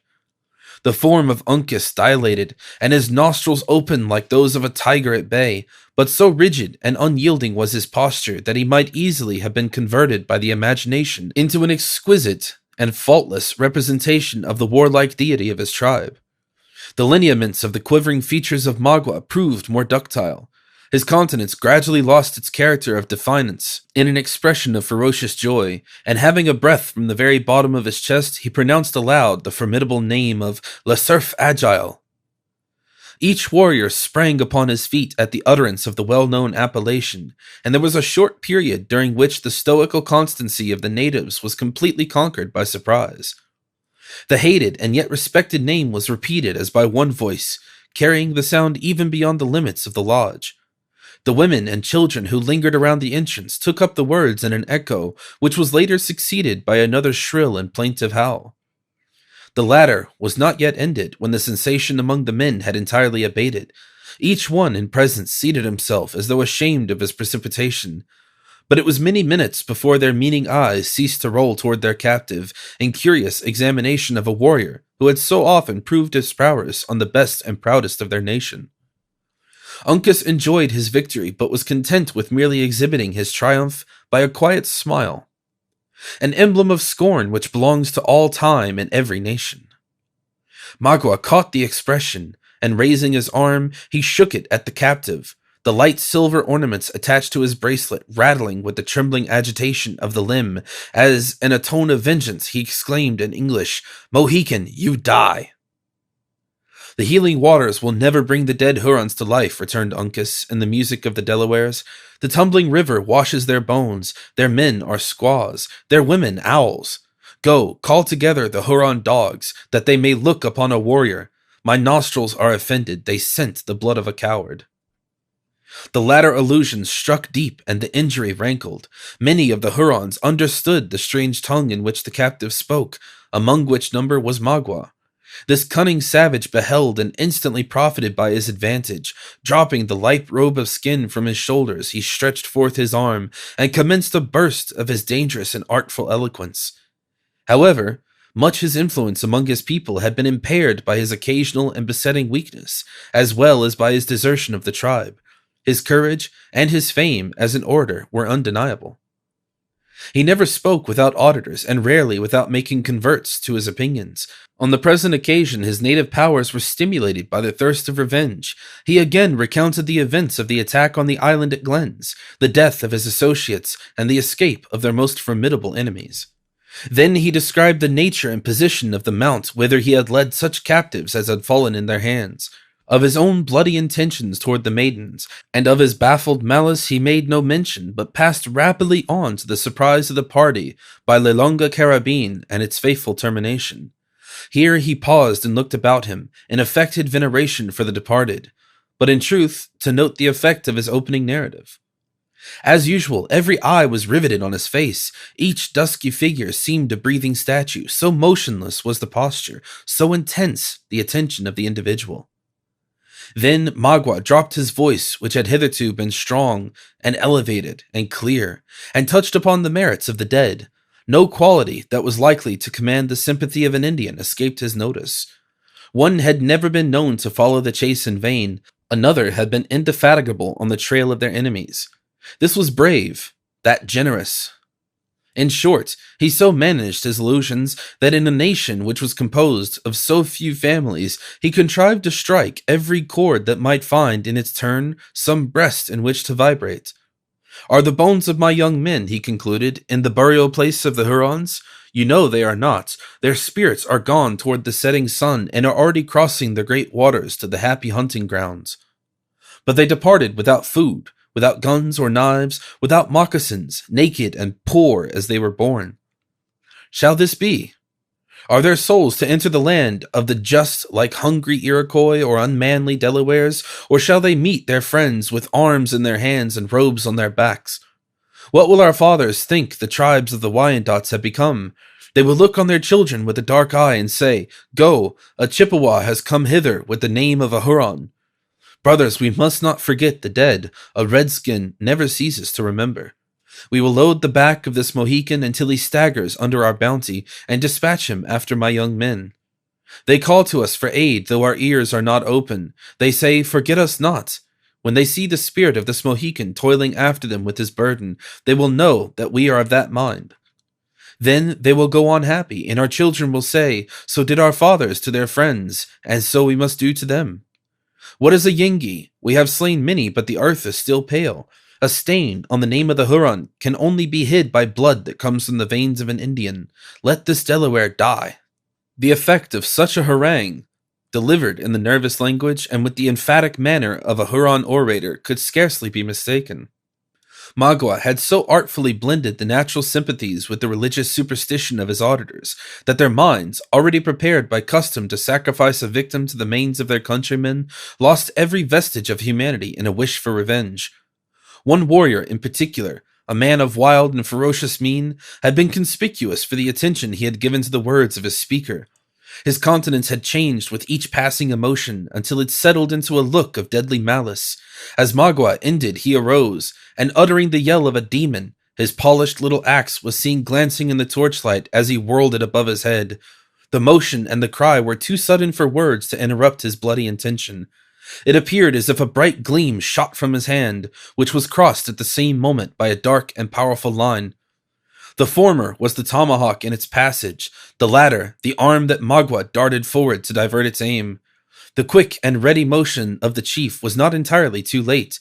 The keen weapon cut the war plume from the scalping tuft of Uncas, and passed through the frail wall of the lodge as though it were hurled by some formidable engine. Duncan had seen the threatening action, and sprang upon his feet with a heart which, while it leapt into his throat, swelled with the most generous resolution in behalf of his friend. A glance told him that the blow had failed, and terror changed to admiration. Uncas stood still, looking his enemy in the eye with features that seemed superior to emotion. Marble could not be colder, calmer, or steadier than the countenance he put upon his sudden and vindictive attack. Then, as if pitying a want of skill which had proved so fortunate to himself, he smiled, and muttered a few words of contempt in his own tongue. No, said Magua, after satisfying himself of the safety of the captive. The sun must shine on his shame, the squaws must see his flesh tremble, or our revenge will be like the play of boys. Go, take him where there is silence, let us see if a Delaware can sleep at night, and in the morning die. The young men whose duty it was to guard the prisoner instantly passed their ligaments of bark across his arm, and led him from the lodge amid a profound and ominous silence. It was only as the figure of Uncas stood in the opening of the door that his firm step hesitated. There he turned, and in the sweeping and haughty glance that he threw around the circle of his enemies, Duncan caught a look which he was glad to construe into an expression that he was not entirely deserted by hope. Magua was content with his success, or too much occupied with his secret purposes to push his inquiries any further. Shaking his mantle and folding it on his bosom, he also quitted the place, and without pursuing a subject which might have proved so fatal to the individual at his elbow. Notwithstanding his rising resentment, his natural firmness, and his anxiety on behalf of Uncas, Hayward felt sensibly relieved by the absence of so dangerous and so subtle a foe. The excitement produced by the speech gradually subsided. The warriors resumed their seats, and clouds of smoke once more filled the lodge. For near half an hour not a syllable was uttered, or scarcely a look cast aside, a grave and meditative silence being the ordinary succession to every scene of violence and commotion among these beings, who were alike so impetuous and yet so self-restrained. When the chief, who had solicited the aid of Duncan, finished his pipe, he made a final and successive movement toward departing. A motion of a figure was the intimation he gave the supposed physician to follow, and passing through the clouds of smoke, Duncan was glad, on more accounts than one, to be able at last to breathe the pure air of a cool and refreshing summer evening. Instead of pursuing his way among those lodges where Hayward had already made his unsuccessful search, his companion turned aside and proceeded directly toward the base of an adjacent mountain, which overhung the temporary village. A thicket of brush skirted its foot, and it became necessary to proceed through a crooked and narrow path. The boys had resumed their sports in the clearing, and were enacting a mimic chase to the post among themselves. In order to render their games as like the reality as possible, one of the boldest of their number had conveyed a few brands into some piles of treetops that had hitherto escaped the burning. The blaze of one of the fires lighted the way of the chief and Duncan, and gave a character of additional wildness to the rude scenery. At a little distance from a bald rock, and directly in its front, they entered a grassy opening which they prepared to cross. Just then, fresh fuel was added to the fire, and a powerful light penetrated even to that distant spot. It fell upon the white surface of the mountain, and was reflected downward upon a dark and mysterious-looking being that arose unexpectedly in their path. The Indian paused, as if doubtful whether to proceed, and permitted his companion to approach his side. A large black ball, which seemed at first stationary, now began to move in a manner that to the latter was inexplicable. Again the fire brightened, and its glare fell more distinctly on the object. Then even Duncan knew it, by its restless and sidling attitude, which kept the upper part of its form in constant motion, when the animal itself appeared seated to be a bear. Though it growled loudly and fiercely, and there were instants when its glistening eyeballs might be seen, it gave no other indications of hostility. The Huron, at least, seemed assured that the intentions of this singular intruder were peaceable, for after giving it an attentive examination, he quietly pursued his course. Duncan, who knew that the animal was often domesticated among the Indians, followed the example of his companion, believing that some favorite of the tribe had found its way into the thicket in search of food. They passed it unmolested, though obliged to come nearly in contact with the monster. The Huron, who had at first so warily determined the character of his strange figure, was now content with proceeding without wasting a moment in further examination. But Hayward was unable to prevent his eyes from looking backward, in salutary watchfulness against attacks in the rear. His uneasiness was in no degree diminished when he perceived the beast rolling along their path and following their footsteps. He would have spoken, but the Indian, at that moment, shoved aside a door, bark, and entered a cavern in the bosom of the mountain. Profiting by so easy a method of retreat, Duncan stepped after him, and was gladly closing the slight cover to the opening, when he felt it drawn from his hand by the beast, whose shaggy form immediately darkened the passage. They were now in a straight and long gallery, in a chasm of the rocks, where retreat without encountering the animal would be impossible. Making the best of the circumstances, the young man pressed forward, keeping as close as possible to his conductor. The bear growled frequently at his heels, and once or twice its enormous paws were laid on his person, as if disposed to prevent his further passage into the den. How long the nerves of Hayward would have sustained him in this extraordinary situation, it might be difficult to decide, for happily he soon found relief. A glimmer of light had constantly been in their front, and they now arrived at the place whence it proceeded. A large cavity in the rock had been rudely fitted to answer the purposes of many apartments. The subdivisions were simple but ingenious, being composed of stone, sticks, and bark intermingled. Openings above admitted the light by day, and at night fires and torches supplied the place of the sun. Hither the Hurons had brought most of their valuables, especially those which more particularly pertained to the nation. And hither, as it now appeared, the sick woman, who was believed to be the victim of supernatural power, had been transported also, under an impression that her tormentor would find more difficulty in making his assaults through walls of stone than through the leafy coverings of the lodges. The apartments into which Duncan and his guide first entered had been exclusively devoted to his accommodation.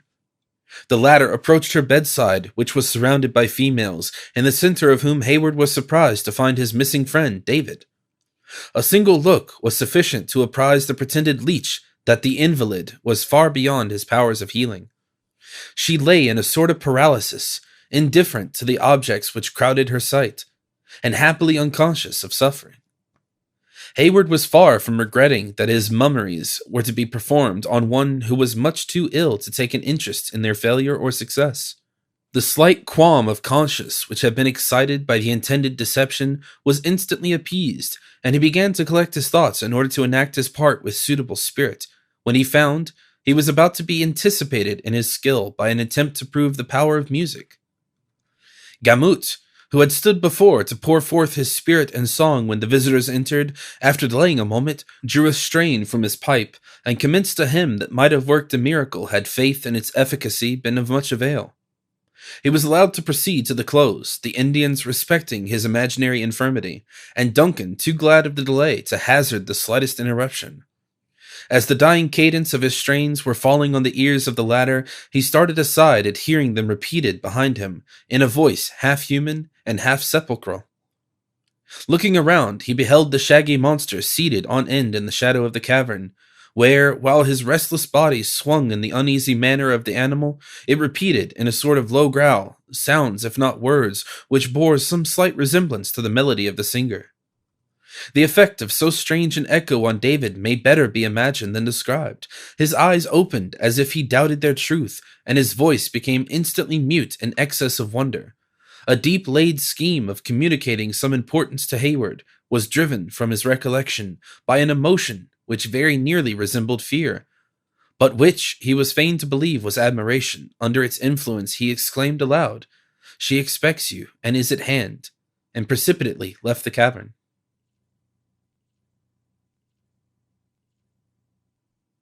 Chapter 25. Snug, have you the lion's part written? Pray you, if it be, give it to me, for I am slow of study. Quince, you may do it extempore, for it is nothing but roaring. Midsummer Night's Dream. There was a strange blending of the ridiculous with that which was solemn in this scene. The beast still continued its rolling and apparently untiring movements, though its ludicrous attempt to imitate the melody of David ceased the instant the latter abandoned the field. The words of Gamut were, as has been seen, in his native tongue, and to Duncan they seemed pregnant with some hidden meaning, though nothing present assisted him in discovering the object of their illusion. A speedy end was, however, put to every conjecture on the subject by the manner of the chief, who advanced to the bedside of the invalid and beckoned away the whole group of female attendants that had clustered there to witness the skill of the stranger.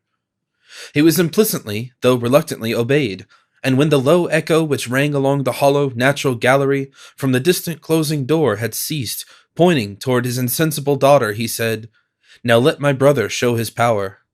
Thus unequivocally called on to exercise the functions of his assumed character, Hayward was apprehensive that the smallest delay might prove dangerous. Endeavoring then to collect his ideas, he prepared to perform that species of incantation and those uncouth rites under which the Indian conjurers are accustomed to conceal their ignorance and impotency.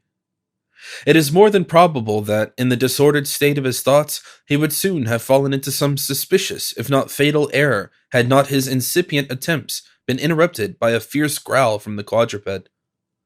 3 several times did he renew his efforts to proceed, and as often was he met by the same unaccountable opposition, each interruption seeming more savage and threatening than the preceding.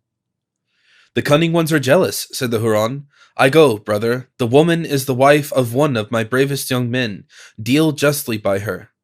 Peace," he added, beckoning to the discontented beast to be quiet. "I go." The chief was as good as his word, and Duncan now found himself alone in that wild and desolate abode, with the helpless invalid and the fierce and dangerous brute.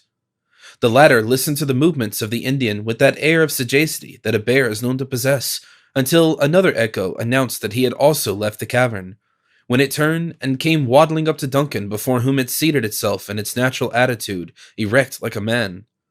The youth looked anxiously about him for some weapon, which he might make a resistance against the attack he now seriously expected. It seemed, however, as if the humor of the animal had suddenly changed. Instead of continuing its discontented growls or manifesting any further signs of anger, the whole of its shaggy body shook violently, as if agitated by some strange internal convulsion. The huge and unwieldy talons pawed stupidly about the grinning muzzle, and while Hayward kept his eyes riveted on its movements with jealous watchfulness, the grim head fell on one side, and in its place appeared the honest, sturdy countenance of the scout, who was indulging from the bottom of his soul in his own peculiar expression of merriment. "Hist!" said the wary woodsman, interrupting Hayward's exclamation of surprise. The varlets are about the place, and any sounds that are not natural to witchcraft would bring them back upon us in a body. Tell me the meaning of this masquerade, and why have you attempted so desperate an adventure?" "Ah, reason and calculation are often outdone by accident," returned the scout. "But as a story should always commence at the beginning, I will tell you the whole in order. After we parted, I placed the commandant and the sagamore in an old beaver lodge, where they are safer from the Hurons than they would be in the garrison of Edward. For your high northwest Indians, not having as yet got the traders among them, continued to venerate the beaver. After which, Uncas and I pushed for the other encampment, as was agreed. Have you seen the lad?" "To my great grief, he is captive and condemned to die at the rising of the sun." "I had misgivings that such would be his fate," resumed the scout, in a less confident and joyous tone. But soon regaining his naturally firm voice, he continued, "His bad fortune is the true reason of my being here, for it would never do to abandon such a boy to the Hurons. A rare time the knaves would have of it, could they tie the bounding elk and the long carabine, as they call me, to the same stake. Though why they have given me such a name I never knew, there being as little likeness between the gifts of Killdeer and the performance of one of your real Canada carabines as there is between the nature of a pipestone and a flint." "Keep to your tale," said the impatient Hayward. "We know not at what moment the Hurons may return." "Oh, no fear of them. A conjurer must have his time, like a straggling priest in the settlements. We are as safe from interruption as a missionary would be at the beginning of a 2 hours' discourse. Well, Uncas and I fell in with a return party of the varlets. The lad was too much forward for a scout. Nay, for that matter, being of hot blood, he was not so much to blame. And after all, one of the Hurons proved a coward, and in fleeing led him into an ambushment. And dearly has he paid for the weakness." The scout significantly passed his hand across his own throat and nodded, as if he said, "I comprehend your meaning." After which he continued in a more audible, though scarcely more intelligible language. "After the loss of the boy, I turned upon the Hurons, as you may judge. There have been scrimmages between 1 or 2 of their outliers and myself, but that is neither here nor there. So after I had shot the imps, I got in pretty nigh to the lodges without further commotion. Then what should luck do in my favor but lead me to the very spot where one of the most famous conjurers of the tribe was dressing himself, as well I knew, for some great battle with Satan. Though why should I call that luck, which it now seems was an especial ordering of Providence? So a judgmatical rap over the head stiffened the lying impostor for a time, and leaving him a bit of walnut for his supper to prevent an uproar, and stringing up between 2 saplings, I made free with his finery, and took the part of the bear on myself, in order that the operations might proceed. And admirably did you enact the character. The animal itself might have been shamed by the representation." "Lord Major," returned the flattered woodsman, "I should be but a poor scholar for one who has studied so long in the wilderness, did I not know how to set forth the movements or nature of such a beast. Had it been now a catamount, or even a full-sized panther, I would have embellished a performance for you worth regarding. But it is no such marvelous feat to exhibit the feats of so dull a beast, though, for that matter too, a bear may be overacted. Yes, it is not every imitator that knows nature may be outdone easier than she is equaled, but all our work is yet before us. Where is the gentle one?" "Heaven knows. I have examined every lodge in the village without discovering the slightest trace of her presence in the tribe." "You heard what the singer said as he left us. She is at hand and expects you." "I have been compelled to believe he alluded to this unhappy woman." "The simpleton was frightened and blubbered through his message, but he had a deeper meaning. Here are walls enough to separate the whole settlement. A bear ought to climb, therefore I will take a look above them. There may be honeypot lids in these rocks, and I am a beast, you know, that has a hankering for the sweets." The scout looked behind him, laughing in his own conceit, while he clambered up the partition, imitating, as he went, the clumsy motions of the beast he represented. But the instant the summit was gained, he made a gesture for silence and slid down with the utmost precipitation. "She is here," he whispered, "and by that door you will find her. I would have spoken a word of comfort to the afflicted soul, but the sight of such a monster might upset her reason. Though for that matter, Major, you are none of the most inviting yourself in your paint." Duncan, who had already swung eagerly forward, drew instantly back on hearing these discouraging words.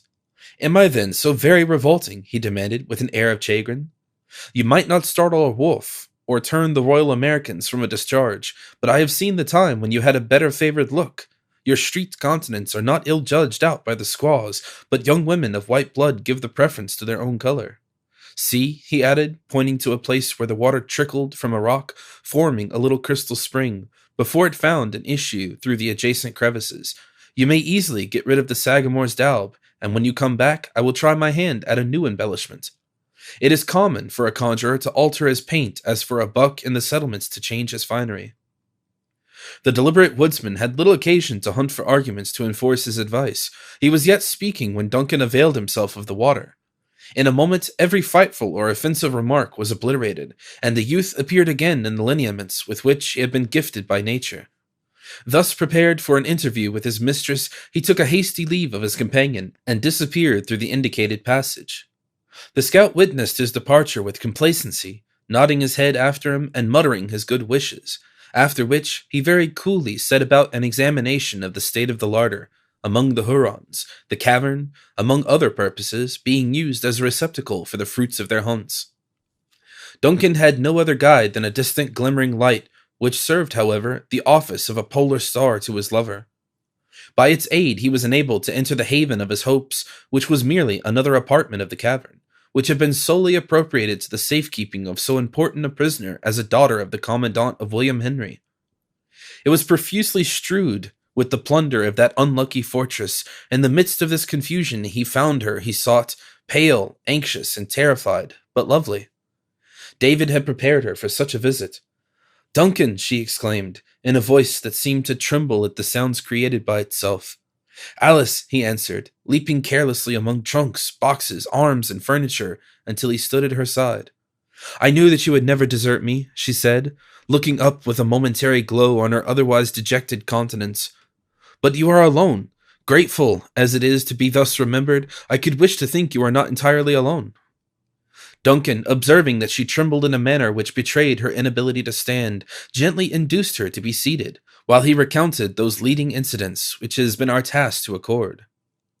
Alice listened with breathless interest, and though the young man touched lightly on the sorrows of the stricken father, taking care, however, not to wound the self-love of his auditor, the tears ran as freely down the cheeks of the daughter as though she had never wept before. The soothing tenderness of Duncan, however, soon quieted the first bit of her emotions, and then she heard him to the close with undivided attention, if not with composure. "And now, Alice," he added, "you will see how much is still expected of you. By the assistance of our experienced and invaluable friend, the scout, we may find our way from this savage people, but you will have to exert your utmost fortitude.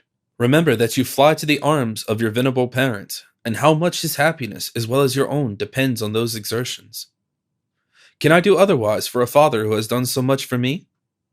"And for me too," continued the youth, gently pressing the hand he held in both his own. The look of innocence and surprise which he received in return convinced Duncan of the necessity of being more explicit.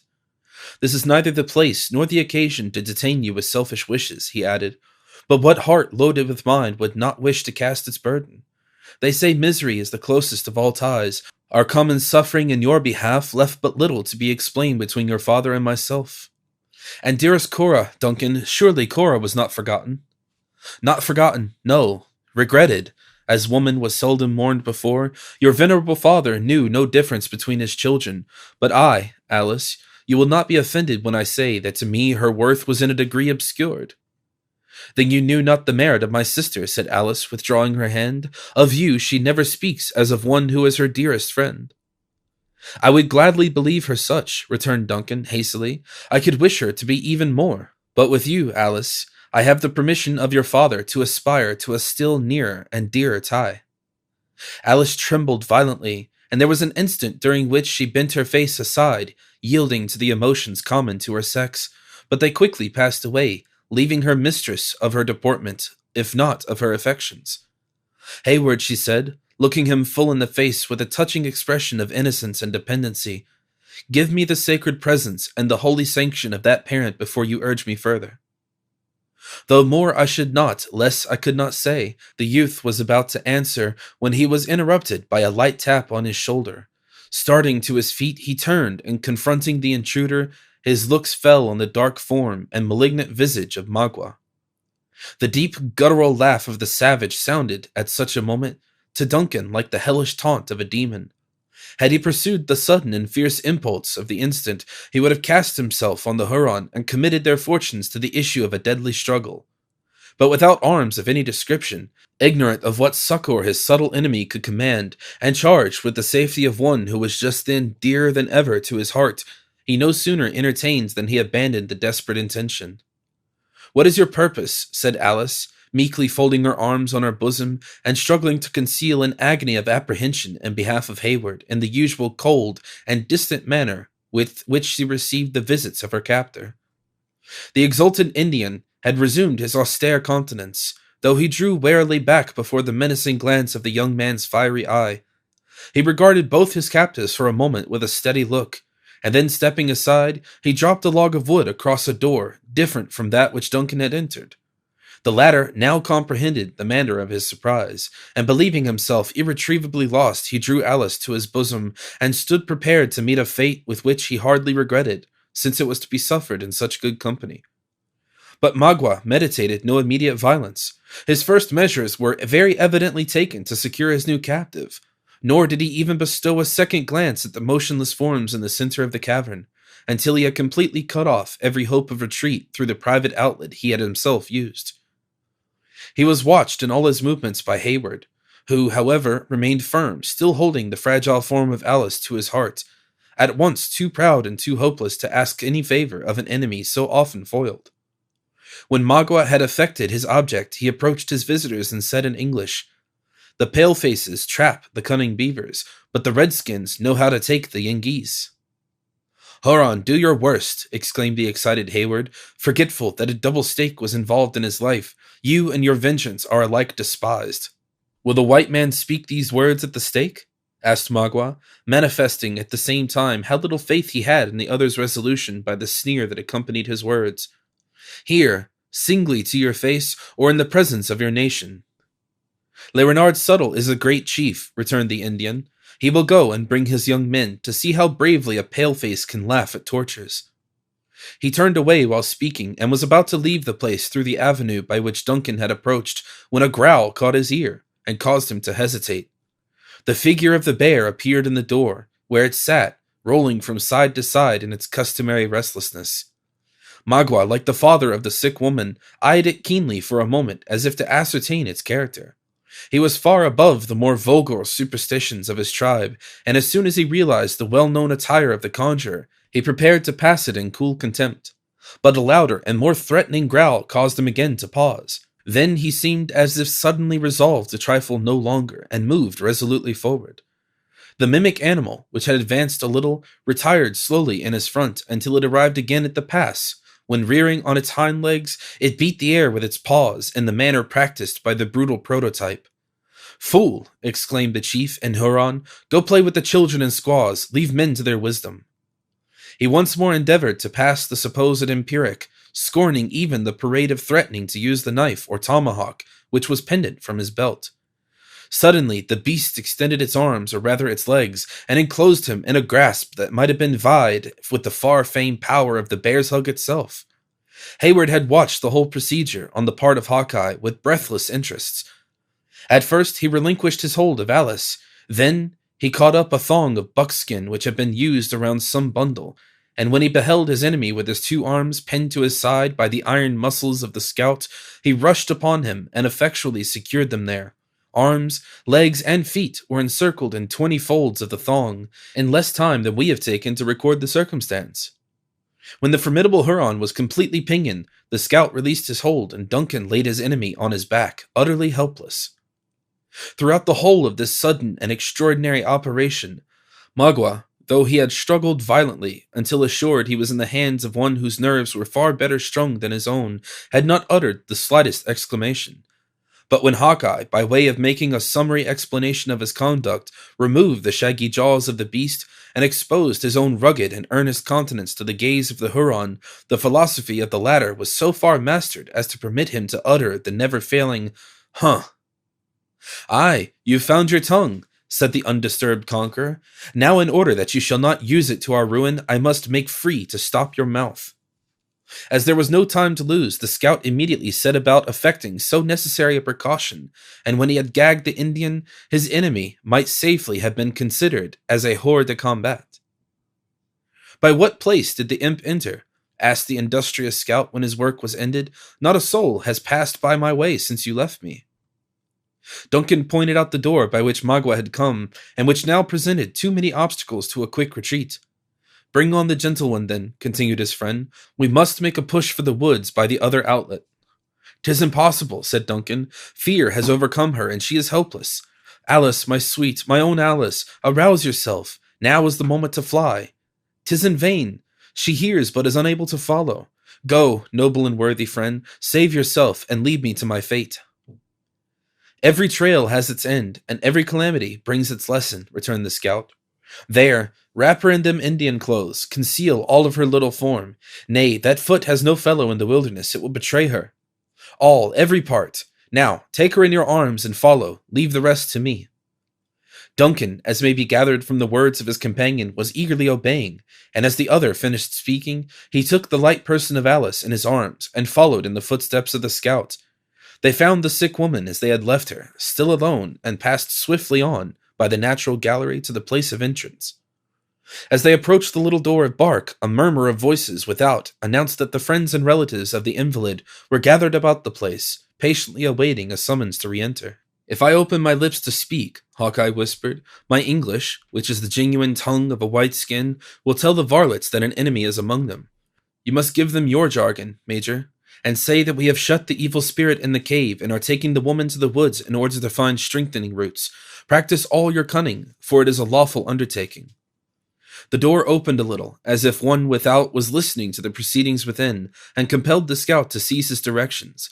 A fierce growl repelled the eavesdroppers, and then the scout boldly threw open the covering of bark and left the place, enacting the character of a bear as he proceeded. Duncan kept close at his heels, and soon found himself in the center of a cluster of 20 anxious relatives and friends. The crowd fell back a little, and permitted the father and one who appeared to be the husband of the woman to approach. "Has my brother driven away the evil spirit?" demanded the former. "What has he in his arms?" "Thy child," returned Duncan gravely. "The disease has gone out of her. It is shut up in the rocks. I take the woman to a distance, where I will strengthen her against any further attacks. She will be in the wigwam of the young man when the sun comes again." When the father had translated the meaning of the stranger's words into the Huron language, a suppressed murmur announced the satisfaction with which this intelligence was received. The chief himself waved his hands for Duncan to proceed, saying aloud in a firm voice and with a lofty manner, "Go, I am a man, and I will enter the rock and fight the wicked one." Hayward had gladly obeyed, and was already past the little group when these startling words arrested him. "Is my brother mad?" he exclaimed. "Is he cruel? He will meet the disease, and it will enter him, or he will drive out the disease, and it will chase his daughter into the woods. No, let my children wait without, and if the spirit appears, beat him down with clubs. He is cunning, and will bury himself in the mountain when he sees how many are ready to fight him." This singular warning had the desired effect. Instead of entering the cavern, the father and husband drew their tomahawks and posted themselves in readiness to deal their vengeance on the imaginary tormentor of their sick relative, while the women and children broke branches from the bushes or seized fragments of the rock with a similar intention. At this favorable moment, the counterfeit conjurer disappeared. Hawkeye, at the same time that he had presumed so far in the nature of the Indian superstitions, was not ignorant that they were rather tolerated than relied on by the wisest of the chiefs. He well knew the value of time in the present emergency. Whatever might be the extent of the self-delusion of his enemies, and however it had tended to assist his schemes, the slightest cause of suspicion, acting on the subtle nature of an Indian, would be likely to prove fatal. Taking the path, therefore, was the most likely to avoid observation. He rather skirted than entered the village. The warriors were still to be seen in the distance by the fading light of the fires, stalking from lodge to lodge. But the children had abandoned their sports for their beds of skins, and the quiet of night was already beginning to prevail over the turbulence and excitement of so busy and important an evening. Alice revived under the renovating influence of the open air, and as her physical rather than her mental powers had been the subject of weakness, she stood in no need of any explanation of what had just occurred. "Now let me make an effort to walk," she said, when they had entered the forest, blushing, though unseen, that she had not been sooner able to quit the arms of Duncan. "I am indeed restored." "Nay, Alice, you are yet too weak." The maiden struggled gently to release herself, and Hayward was compelled to part with his precious burden. The representative of the bear had certainly been an entire stranger to the delicious emotions of the lover while his arms encircled his mistress, and he was perhaps a stranger also to the nature of that feeling of ingenuous shame that oppressed the trembling Alice. But when he found himself at a suitable distance from the lodges, he made a halt, and spoke on a subject of which he was thoroughly the master. "This path will lead you to the brook," he said. "Follow it on its northern bank until you come to a fall. Mount the hill on your right, and you will see the fires of the other people. There you must go and demand protection. If they are true Delawares, you will be safe. A distant flight with that gentle one just now is impossible. The Hurons would follow up our trail and master our scalps before we had got a dozen miles. Go, and Providence be with you." "And you?" demanded Hayward in surprise. "Surely we part not here." "The Hurons hold the pride of the Delawares. The last of the high blood of the Mohicans is in their power," returned the scout. "I go to see what can be done in his favor. Had they mastered your scalp, Major, a knave should have fallen for every hair it held, as I promised. But if the young Sagamore is to be led to the stake, the Indians shall see how a man without a cross can die." Not in the least offended with the decided preference that the sturdy woodsman gave to the one who might, in some degree, be called the child of his adoption, Duncan still continued to urge such reasons against so desperate an effort as presented themselves. He was aided by Alice, who mingled her entreaties with those of Hayward that he would abandon a resolution that promised so much danger, with so little hope of success. Their eloquence and ingenuity were expended in vain. The scout heard them attentively, but impatiently, and finally closed the discussion by answering in a tone that instantly silenced Alice, while it told Hayward how fruitless any further remonstrances would be. "I have heard," he said, "that there is a feeling in youth which binds man to woman closer than the father is tied to the son. It may be so. I have seldom been where women of my color dwell, but such may be the gifts of nature in the settlements. You have risked life and all that is dear to you to bring off this gentle one, and I suppose that some such disposition is at the bottom of it all.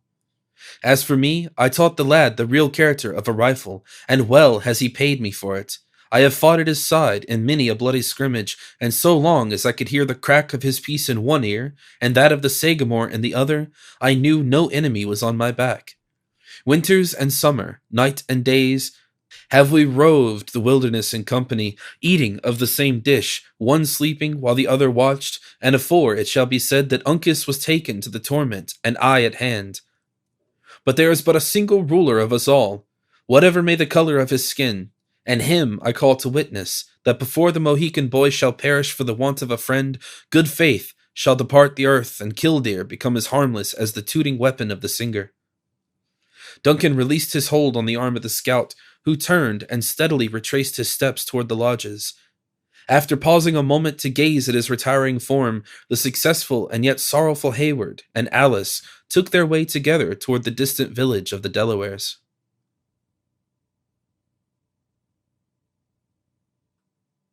Chapter 26. Bought. Let me play the lion too. Midsummer's Night Dream. Notwithstanding the high resolution of Hawkeye, he fully comprehended all the difficulties and danger he was about to incur. In his return to the camp, his acute and practiced intellects were intently engaged in devising means to counteract a watchfulness and suspicion on the part of his enemies that he knew were in no degree inferior to his own. Nothing but the color of his skin had saved the lives of Magua and the Conjurer, who would have been the first victim sacrificed to his own security, had not the scout believed such an act, however congenial it might be to the nature of an Indian, utterly unworthy of one who boasted a descent from men that knew no cross of blood. Accordingly, he trusted to the wishes and ligaments with which he bound his captives, and pursued his way directly toward the center of the lodges. As he approached the buildings, his steps became more deliberate, and his vigilant eye suffered no sign, whether friendly or hostile, to escape him. A neglected hut was a little in advance of the others, and appeared as if it had been deserted when half completed, most probably on account of failing in some of one or more important requisites, such as food or water. A faint light glimmered through its cracks, however, and announced that notwithstanding its imperfect structure, it was not without a tenant. Thither, then, the scout proceeded, like a prudent general who was about to feel the advanced positions of his enemies before he hazarded the main attack. Throwing himself into a suitable posture for the beast he represented, Hawkeye crawled to a little opening where he might command a view of the interior. It proved to be the abiding place of David Gamut. Hither the faithful singing master had now brought himself, together with all his sorrows, his apprehensions, and his meek dependence on the protection of Providence. At the precise moment when his ungainly person came under the observation of the scout in the manner just mentioned, the woodsman himself, though in his assumed character, was the subject of the solitary being's profound recollections. However implicit the faith of David was in the performance of ancient miracles, he eschewed the belief of any direct supernatural agency in the management of modern morality. In other words, while he had the implicit faith in the ability of Balaam's ass to speak, he was somewhat skeptical on the subject of a bear singing, and yet he had assured of the latter on the testimony of his own exquisite organs. There was something in the air and manner that betrayed to the scout the utter confusion of the state of the mind. He was seated on a pile of brush, a few twigs of which occasionally fed his low fire, with his head leaning on his arm in a posture of melancholy musing. The costume of votary music had undergone no other alteration from that so lately described, except that he had covered his bald head with the triangular beaver, which had not proved sufficiently alluring to excite the cupidity of any of his captors. The ingenious Hawkeye, who recalled the hasty manner in which the other had abandoned his post at the bedside of the sick woman, was not without his suspicions concerning the subject of so much solemn deliberation. First, making the circuit of the hut and ascertaining that it stood quite alone, and that the character of its inmate was likely to protect from visitors, he ventured through its low doors to the very presence of Gamut. The position of the latter brought the fire between them, and when Hawkeye seated himself on end, near a minute elapsed during which the two remained regarding each other without speaking. The suddenness and the nature of the surprise had nearly proved too much for, we will not say the philosophy, but for the pitch and resolution of David. He fumbled for his pitch pipe, and arose with the confused attention of attempting a musical exorcism. "Dark and mysterious monster," he exclaimed, while with trembling hands he disposed of his auxiliary eyes, and sought his never-failing resource in trouble, the gifted version of the Psalms. "I know not your nature nor intents, but if aught you meditate against the person and rights of one of the humblest servants of the temple, listen to the inspired language of the youth of Israel and repent." The bear shook his shaggy sides. Then a well-known voice replied, "Put up the Teuton weapon, and teach your throat modesty. 5 words of plain and comprehensible English are worth just now an hour of squalling." "What art thou?" demanded David, utterly disqualified to pursue his original intention, and nearly gasping for breath. "A man like yourself, and one whose blood is as little tainted by the cross of a bear or an Indian as your own. Have you so soon forgotten from whom you received the foolish instrument you hold in your hand?" "Can these things be true?" returned David, breathing more freely, as the truth began to dawn upon him. "I have found many marvels during my sojourn with the heathen, but surely nothing to excel this." "Come, come," returned Hawkeye, uncasing his honest countenance, the better to assure the wavering confidence of his companion. "You may see a skin, which, if it not be as white as one of the gentle ones, has no tinge of red to it, that the winds of the heaven and the sun have not bestowed. Now let us to business." "First, tell me of the maiden and the youth who so bravely sought her," interrupted David. "Aye, they are happily freed from the tomahawks of these varlets, but can you put me on the scent of Uncas?" "The young man is in bondage, and much I fear his death is decreed. I greatly mourn that one so well disposed should die in his ignorance, and I have sought a goodly him." "Can you lead me to him?" "The task will not be difficult," returned David, hesitating, "though I greatly fear your presence would rather increase than mitigate his unhappy fortunes." "No more words, but lead on," returned Hawkeye, concealing his face again, and setting the example in his own person by instantly quitting the lodge. As they proceeded, the scout ascertained that his companion found access to Uncas, under privilege of his imaginary infirmity, aided by the favor he had acquired with one of the guards who, in consequence of speaking a little English, had been selected by David as the subject of a religious conversion. How far the Huron comprehended the intentions of his new friend may well be doubted, but as exclusive attention is as flattering to a savage as to a more civilized individual, it had produced the effect we have mentioned.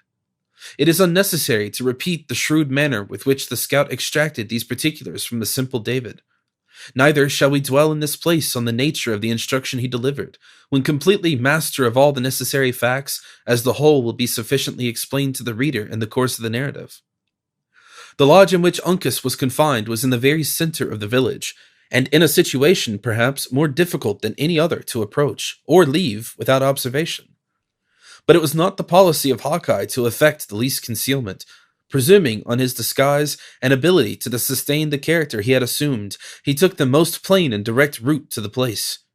The hour, however, afforded him some little of that protection which he appeared so much to despise. The boys were already buried in sleep, and all the women and most of the warriors had retired to their lodges for the night. 4 or 5 of the latter only lingered about the door of the prison of Uncas, wary but close observers of the manner of their captive. At the sight of Gamut accompanied by one in the well-known masquerade as their most distinguished conjurer, they readily made way for them both. Still, they betrayed no intention to depart. On the other hand, they were evidently disposed to remain bound to the place by an additional interest in the mysterious mummeries that they, of course, expected from such a visit. From the total inability of the scout to address the Hurons in their own language, he was compelled to trust the conversation entirely to David. Notwithstanding the simplicity of the latter, he did ample justice to the instructions he had received, more than fulfilling the strongest hopes of his teacher. "The Delawares are women," he exclaimed, addressing himself to the savage, who had a slight understanding of the language in which he spoke. "The Yingies, my foolish countrymen, have told them to take up the tomahawk and strike their fathers in the Canadas, and they have forgotten their sex. Does my brother wish to hear Le Cerf Agile ask for his petticoats and see him weep before the Hurons at the stake?" The exclamation, "Huh!" delivered in a strong tone of assent, announced the gratification the savage would receive in witnessing such an exhibition of weakness in an enemy so long hated and so much feared. "Then let him step aside, and the cunning man will blow upon the dog. Tell it to my brothers." The Huron explained the meaning of David to his fellows, who in their turn listened to the project with that sort of satisfaction that their untamed spirits might be expected to find in such a refinement and cruelty. They drew back a little from the entrance, and motioned to the supposed conjurer to enter. But the bear, instead of obeying, maintained the seat it had taken and growled. "The cunning man is afraid that his breath will blow upon his brothers, and take away their courage too," continued David, improving the hint he received. "They must stand further off." The Hurons, who would have deemed such a misfortune the heaviest calamity that could befall them, fell back in a body, taking a position where they were out of earshot, though, at the same time, they could command a view of the entrance to the lodge. Then, as if satisfied of their safety, the scout left his position and slowly entered the place. It was silent and gloomy, being tenanted solely by the captive, and lighted by the dying embers of a fire which had been used for the purpose of cookery. Uncas occupied a distant corner in a reclining attitude, being rigidly bound by hands and feet by strong and painful withes. When the frightful object first presented itself to the young Mohican, he did not deign to bestow a single glance on the animal. The scout, who had left David at the door to ascertain they were not observed, thought it prudent to preserve his disguise until assured of their privacy. Instead of speaking, therefore, he exerted himself to enact one of the antics of the animal he represented. The young Mohican, who at first believed his enemies had sent in a real beast to torment him and try his nerves, detected in those performances that to Hayward had appeared so accurate certain blemishes that it once betrayed the counterfeit. Had Hawkeye been aware of the low estimation in which the skillful Uncas held his representations, he would probably have prolonged the entertainment a little in pique. But the scornful expression of the young man's eye admitted of so many constructions that the worthy scout was spared the mortification of such a discovery. As soon, therefore, as David gave the preconcerted signal, a low hissing sound was heard in the lodge in place of the fierce growlings of the bear. Uncas had cast his body back against the wall of the hut and closed his eyes, as if willing to exclude so contemptible and disagreeable an object from his sight.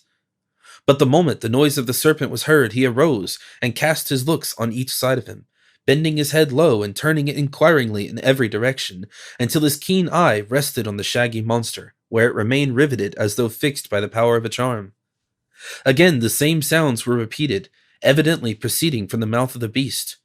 Once more the eyes of the youth roamed over the interior of the lodge, and returning to the former resting place, he uttered in a deep, suppressed voice, "Hawkeye."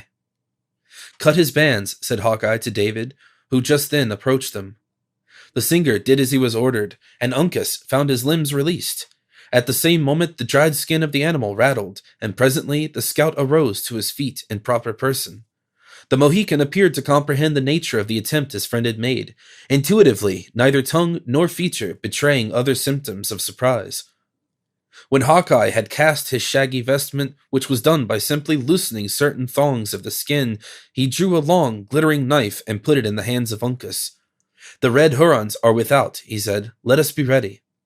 At the same time, he laid his finger significantly on another similar weapon, being both the fruits of his prowess among their enemies during the evening. "We will go," said Uncas. "Whither?" "To the tortoises. They are the children of my grandfathers."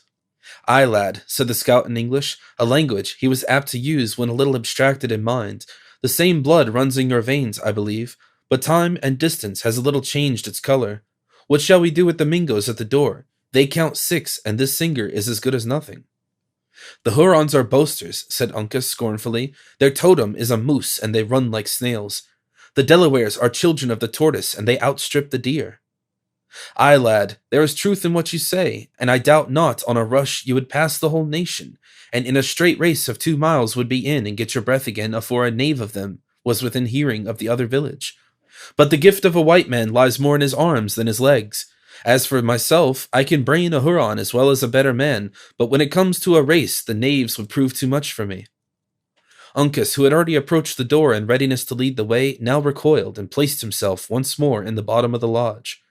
But Hawkeye, who was too much occupied with his own thoughts to note the movement, continued speaking more to himself than to his companion. "After all," he said, "it is unreasonable to keep one man in bondage to the gifts of another. So, Uncas, you had better take the lead while I put on the skin again and trust to cunning for want of speed." The young Mohican made no reply, but quietly folded his arms and leaned his body against one of the upright posts that supported the wall of the hut. "Well," said the scout, looking up at him, "why do you tarry? There will be time enough for me, as the knaves will give chase to you at first." "Uncas will stay," was the calm reply. "For what?" "To fight with his father's brother, and die with the friend of the Delawares." "Aye, lad," returned Hawkeye, squeezing the hand of Uncas between his own iron fingers. "'Twould have been more like a Mingo than a Mohican had you left me, but I thought I would make the offer, seeing that youth commonly loves life. Well, what can't be done by main courage in war must be done by circumvention. Put on the skin. I doubt not you can play the bear nearly as well as myself." Whatever might have been the private opinion of Uncas of their respective abilities in this particular, his grave countenance manifested no opinion of his superiority. He silently and expeditiously encased himself in the covering of the beast, and then awaited such other movements as his more aged companion saw fit to dictate. "Now, friend," said Hawkeye, addressing David, "an exchange of garments will be a great convenience to you, inasmuch as you are but little accustomed to the makeshifts of the wilderness. Here, take my hunting shirt and cap, and give me your blanket and hat. You must trust me with the books and spectacles, as well as the tutor, too. If we ever meet again in better times, you shall have all back again, with many thanks into the bargain." David parted with the several articles named with a readiness that would have done great credit to his liberality, had he not certainly profited in many particulars by the exchange. Hawkeye was not long in assuming his borrowed garments, when his restless eyes were hid behind the glasses, and his head was surmounted by the triangle beaver. As their statures were not dissimilar, he might readily have passed for the singer by starlight. As soon as these dispositions were made, the scout turned to David and gave him his parting instructions. "Are you much given to cowardice?" he bluntly asked, by way of obtaining a suitable understanding of the whole case before he ventured a prescription. "My pursuits are peaceful, and my temper, I humbly trust, is greatly given to mercy and love," returned David, a little nettled at so direct an attack on his manhood. "But there are none who can say I have ever forgotten my faith in the Lord, even in the greatest straits. Your chiefest danger will be at the moment when the savages find out they have been deceived. If you are not then knocked on the head, your being a non-composer will protect you, and then you'll have a good reason to expect to die in your bed. If you stay, it must be to sit down here in the shadow and take the part of Uncas, until such times as the cunning of the Indians discover the cheat. When, as I have already said, your times of trial will come, so choose for yourself to make a rush or tarry here." "Even so," said David firmly, "I will abide in the place of Delaware. Bravely and generously has he battled in my behalf, and this and more will I dare in his service." "You have spoken as a man, and like one who, under wiser schooling, would have been brought to better things. Hold your head down and draw on your legs. Their formation might tell the truth too early. Keep silent as long as may be, and it would be wise when you do speak to break out suddenly in one of your shoutings, which will serve to remind the Indians that you are not altogether as responsible as men should be. If, however, they take your scalp, as I trust and believe they will not, depend on it, Uncas and I will not forget the deed, but revenge it as becomes true warriors and trusty friends. Hold, said David, perceiving that with this assurance they were about to leave him.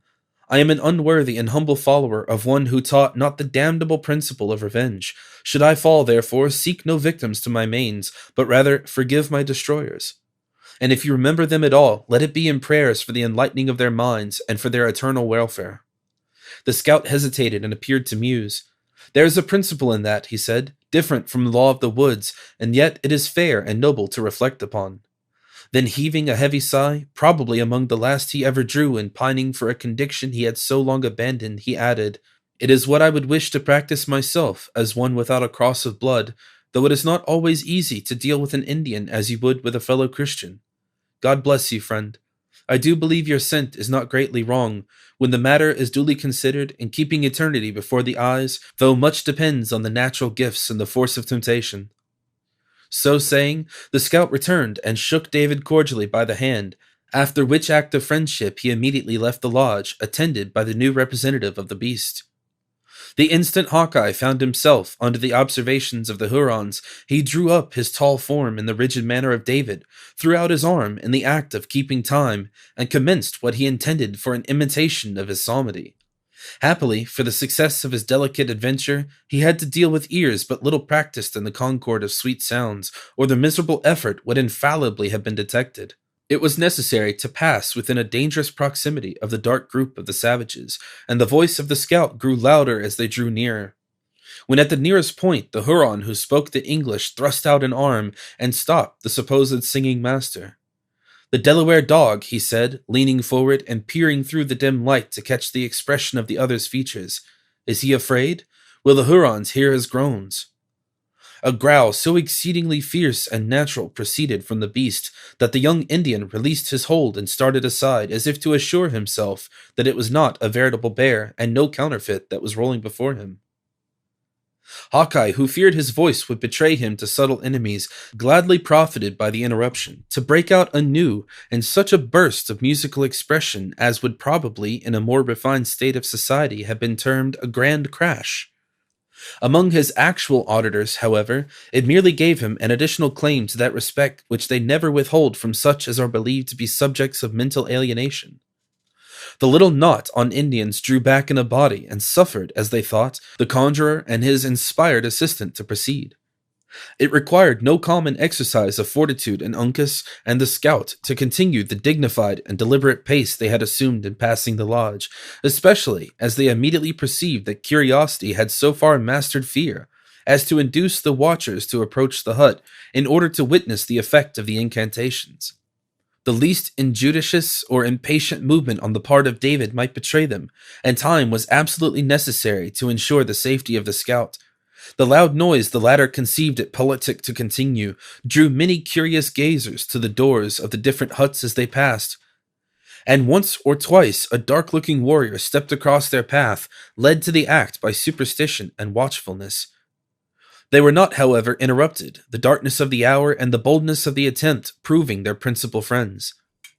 The adventurers had got clear of the village, and were now swiftly approaching the shelter of the woods, when a loud and long cry arose from the lodge where Uncas had been confined. The Mohican started on his feet and shook his shaggy covering as though the animal he counterfeited was about to make some desperate effort. "Hold," said the scout, grasping his friend by the shoulder. "Let them yell again. 'Twas nothing but wonderment." He had no occasion to delay, for at the next instant a burst of cries filled the outer air and rang along the whole extent of the village. Uncas cast his skin and stepped forth in his own beautiful proportions. Hawkeye tapped him lightly on the shoulder and glided ahead. "Now let the devils strike our scent," said the scout, tearing 2 rifles with all their attendant accoutrements from beneath a bush, and flourishing killdeer as he handed Uncas his weapon. 2 at least will find it to their deaths. Then throwing their pieces to a low trail, like sportsmen in readiness for their game, they dashed forward and were soon buried in the somber darkness of the forest.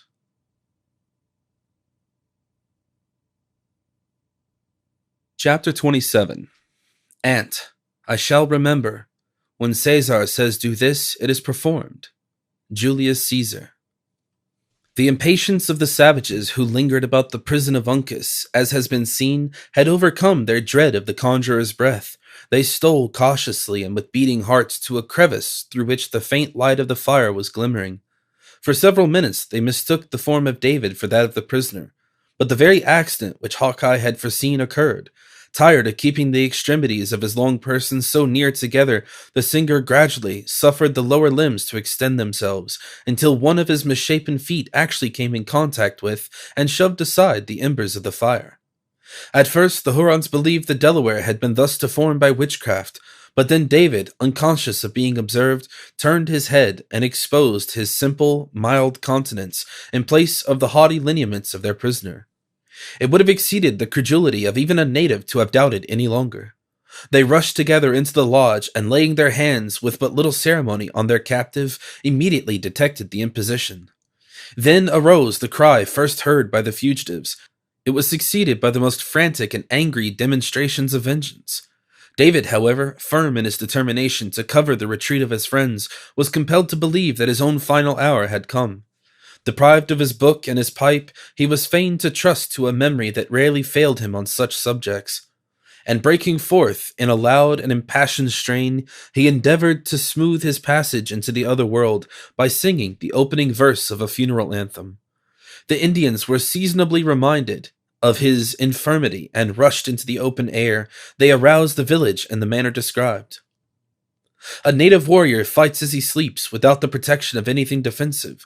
The sounds of alarm were therefore hardly uttered before 200 men were afoot and ready for the battle or the chase, as either might be required.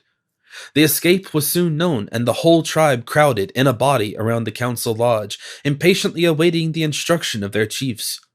In such a sudden demand on their wisdom, the presence of the cunning Magua could scarcely fail of being needed. His name was mentioned, and all looked round in wonder that he did not appear. Messengers were then dispatched to his lodge requiring his presence.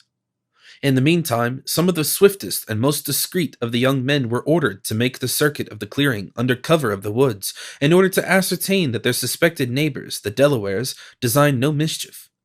Women and children ran to and fro, and in short, the whole encampment exhibited another sign of wild and savage confusion.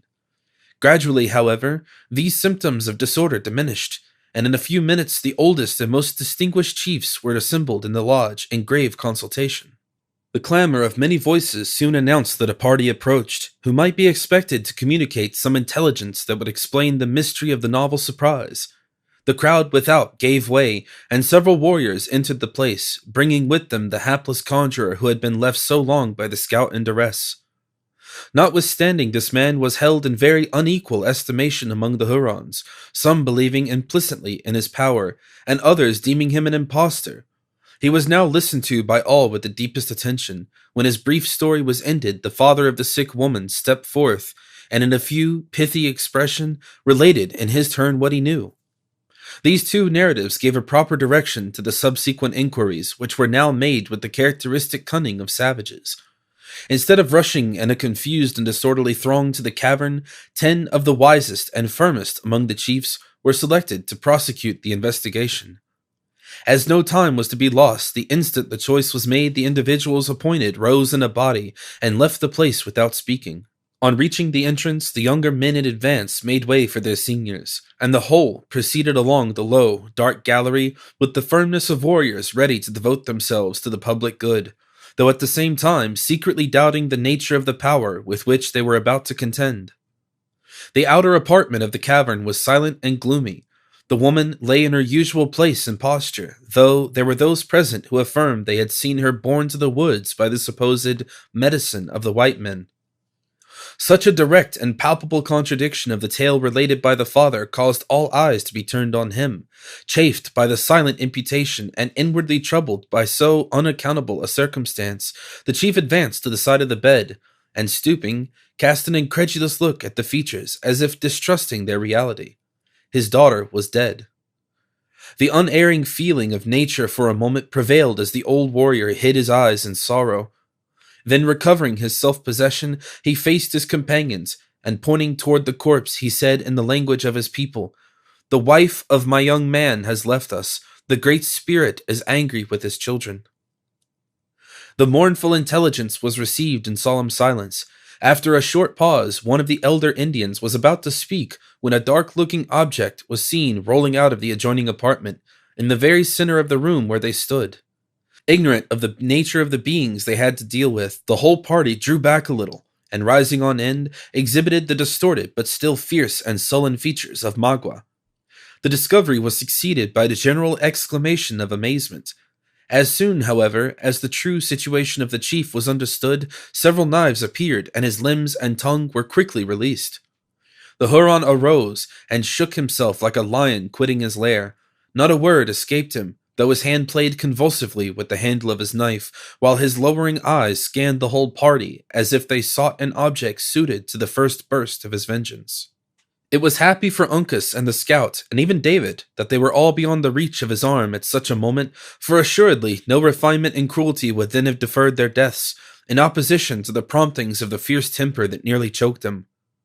Meeting everywhere faces that he knew as friends, the savage grated his teeth together like grasps of iron, and swallowed his passion for want of a victim on whom to vent it. This exhibition of anger was noted by all present, and from an apprehension of exasperating a temper that was already chafed nearly to madness, several minutes were suffered to pass before another word was uttered. When, however, suitable time had elapsed, the oldest of the party spoke. "My friend has found an enemy," he said. "Is he nigh that the Hurons might take revenge?" "Let the Delaware die!" exclaimed Magua in a voice of thunder.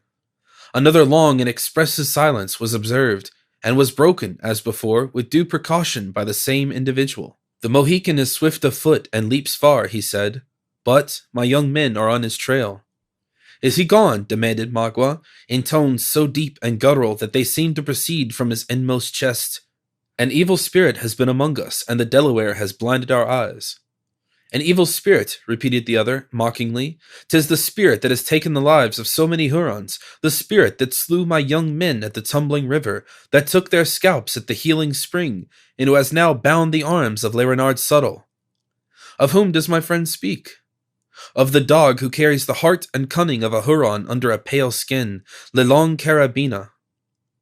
The pronunciation of so terrible a name produced the usual effect among its auditors, but when time was given for reflection and the warriors remembered that their formidable and daring enemy had even been in the bosom of their encampment, working injury, fearful rage took the place of wonder, and all those fierce passions with which the bosom of Magua had just been struggling were suddenly transferred to his companions. Some among them gnashed their teeth in anger, others vented their feelings in yells, and some, again, beat the air as frantically as if the object of their resentment were suffering under their blows. But this sudden outbreaking of temper as quickly subsided in the still and sullen restraint they most affected in their moments of inaction. Magua, who had in his turn found leisure for reflection, now changed his manner, and assumed the air of one who knew how to think and act with a dignity worthy of so grave a subject. "Let us go to my people," he said. "They wait for us." His companions consented in silence, and the whole of the savage party left the cavern and returned to the council lodge. When they were seated, all eyes turned on Magua, who understood, from such an indication, that by common consent they had devolved the duty of relating what had passed on to him. He arose and told his tale without duplicity or reservation. The whole deception practiced by both Duncan and Hawkeye was of course laid naked, and no room was found, even for the most superstitious of the tribe, any longer to affix a doubt on the character of the occurrence. It was but too apparent they had been insultingly, shamefully, disgracefully deceived. When he had ended and resumed his seat, the collected tribe, for his auditors in substance including all the fighting men of the party, sat regarding each other like men astonished equally at the audacity and the success of their enemies. The next consideration, however, was the means and opportunities for revenge. Additional pursuers were sent on the trail of the fugitives, and then the chiefs applied themselves in earnest to the business of consultation. Many different expedients were proposed by the elder warriors, in succession, to all of which Magua was a silent and respectful listener. That subtle savage had recovered his artifice and self-command, and now proceeded toward his object with his customary caution and skill. It was only when each one disposed to speak had uttered his sentiments that he prepared to advance his own opinions. They were given with additional weight from the circumstance that some of the runners had already returned and reported that their enemies had been traced so far as to leave no doubt of their having sought safety in the neighboring camp of their suspected allies, the Delawares. With the advantage of possessing this important intelligence, the chief warily laid his plans before his fellows, and as might have been anticipated from his eloquence and cunning, they were adopted without a dissenting voice. They were briefly as follows, both in opinions and in motives. It has already been stated that in obedience to a policy rarely departed from, the sisters were separated so soon as they reached the Huron village. Magua had early discovered that in retaining the person of Alice, he possessed the most effectual check on Cora. When they parted, therefore, he kept the former within reach of his hand, consigning the one he most valued to the keeping of their allies. The arrangement was understood to be merely temporary, and was made as much with a view to flatter his neighbors as in obedience to the invariable rule of Indian policy. While goaded incessantly by these revengeful impulses that in a savage seldom slumber, the chief was still attentive to his more permanent personal interests. The follies and disloyalty committed in his youth were to be expiated by a long and painful penance ere he could be restored to the full enjoyment of the confidence of his ancient people. And without confidence there could be no authority in an Indian tribe. In this delicate and arduous situation, the crafty native had neglected no means of increasing his influence, and one of the happiest of his expedients had been the success with which he had cultivated the favor of their powerful and dangerous neighbors. The result of his experiment had answered all the expectations of his policy, for the Hurons were in no degree exempt from that governing principle of nature which induces man to value his gifts precisely in the degree that they are appreciated by others. But while he was making this ostensible sacrifice to general considerations, Magua never lost sight of his individual motives. The latter had been frustrated by the unlooked-for events which had placed all the prisoners beyond his control, and he now found himself reduced to the necessity of suing for favors to those whom it so lately been his policy to oblige. Several of the chiefs had proposed deep and treacherous schemes to surprise the Delawares, and by gaining possession of their camp, to recover their prisoners by the same blow.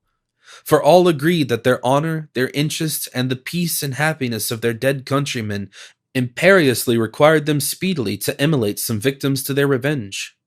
But plans so dangerous to attempt and of such doubtful issue, Magua found little difficulty in defeating. He exposed their risk and fallacy with his usual skill, and it was only after he had removed every impediment in the shape of opposing advice that he ventured to propose his own projects. He commenced by flattering the self-love of his auditors, a never-failing method of commanding attention. When he had enumerated the many different occasions on which the Hurons had exhibited their courage and prowess in the punishment of insults, he digressed in a high encomium on the virtue of wisdom. He painted the quality as forming the great point of difference between the beaver and other brutes, between the brutes and men, and finally between the Hurons in particular and the rest of the human race. After he had sufficiently extolled the property of discretion, he undertook to exhibit in what manner its use was applicable to the present situation of their tribe. On the one hand, he said, was their great pale father, the governor of the Canadas, who had looked upon his children with the hard eyes since their tomahawks had been so red. On the other, a people as numerous as themselves, who spoke a different language, possessed different interests, and loved them not, and who would be glad of any pretense to bring them in disgrace with the great white chief. Then he spoke of their necessities, of the gifts they had a right to expect for their past services, and their distance from their proper hunting grounds and native villages, and of the necessity of consulting prudence more and inclination less in so critical circumstances. When he perceived that while the old men applauded his moderation, many of the fiercest and most distinguished of the warriors listened to these politic plans with lowering looks, he cunningly led them back to the subject which they most loved. He spoke openly of the fruits of their wisdom, which he boldly pronounced would be a complete and final triumph over their enemies. He even darkly hinted that their success might be extended with proper caution, in such a manner as to include the destruction of all whom they had reason to hate. In short, he so blended the warlike with the artful, the obvious with the obscure, as to flatter the propensities of both parties, and to leave each subject of hope, while neither could say it clearly comprehended his intentions. The orator or the politician who can produce such a state of things is commonly popular with his contemporaries, however he may be treated by posterity. All perceived that more was meant than was uttered, and each one believed that the hidden meaning was precisely such as his own faculties enabled him to understand, or his own wishes led him to anticipate. In this happy state of things, it is not surprising that the management of Magua prevailed. The tribe consented to act with deliberation, and with one voice they committed the direction of the whole affair to the government of the chief who had suggested such wise and intelligible expedients. Magua had now attained one great object of his cunning and enterprise. The ground he had lost in the favor of his people was completely regained, and he found himself even placed at the head of affairs. He was, in truth, their ruler, and so long he could maintain his popularity, no monarch could be more despotic, especially while the tribe continued in a hostile country. Throwing off, therefore, the appearance of consultation, he assumed the grave air of authority necessary to support the dignity of his office. Runners were dispatched for intelligence in different directions. Spies were ordered to approach and field the encampment of the Delawares. The warriors were dismissed to their lodges with an intimation that their services would soon be needed, and the women and children were ordered to retire with a warning that it was their province to be silent. When these several arrangements were made, Magua passed through the village, stopping here and there to pay a visit where he thought his presence might be flattering to an individual. He confirmed his friends in their confidence, fixed the wavering, and gratified all. Then he sought his own lodge. The wife the Huron chief had abandoned when he was chased from among his people was dead. Children he had none, and he now occupied a hut without companion of any sort. It was in fact the dilapidated and solitary structure in which David had been discovered, and whom he had tolerated in his presence on those few occasions when they met, with the contemptuous indifference of a haughty superiority. Hither then Magua retired, when his labors of policy were ended. While others slept, however, he neither knew or sought repose. Had there been one sufficiently curious to have watched the movements of the newly elected chief, he would have seen him seated in a corner of his lodge, musing on the subject of his future plans from the hour of his retirement to the time he had appointed for the warriors to assemble again. Occasionally the air breathed through the crevices of the hut, and the low flame that uttered about the embers of the fire threw their wavering light on the person of the sullen recluse. At such moments it would not have been difficult to have fancied the dusky savage the prince of darkness, brooding on his own fancied wrongs and plotting evil. Long before the day dawned, however, warrior after warrior entered the solitary hut of Magua, until they had collected to the number of 20. Each bore his rifle, and all the other accoutrements of war, though the paint was uniformly peaceful. The entrance of these fierce-looking beings was unnoticed, some seating themselves in the shadows of the place, and others standing like motionless statues, until the whole of the designated band was collected. Then Magua arose and gave the signal to proceed, marching himself in advance. They followed their leader singly, and in that well-known order which has obtained the distinguishing appellation of Indian file. Unlike other men engaged in the spirit-stirring business of war, they stole from their camp, unostentatiously and unobserved, resembling a band of gliding specters, more than warriors seeking the bubble of reputation by deeds of desperate daring. Instead of taking the path which led directly toward the camp of the Delawares, Magua led his party for some distance down the windings of the stream and along the little artificial lake of the beavers. The day began to dawn as they entered the clearing, which had been formed by those sagacious and industrious animals. Though Magua, who had resumed his ancient garb, bore the outline of a fox on the dressed skin which formed his robe, there was one chief of his party who carried the beaver as his peculiar symbol, or totem.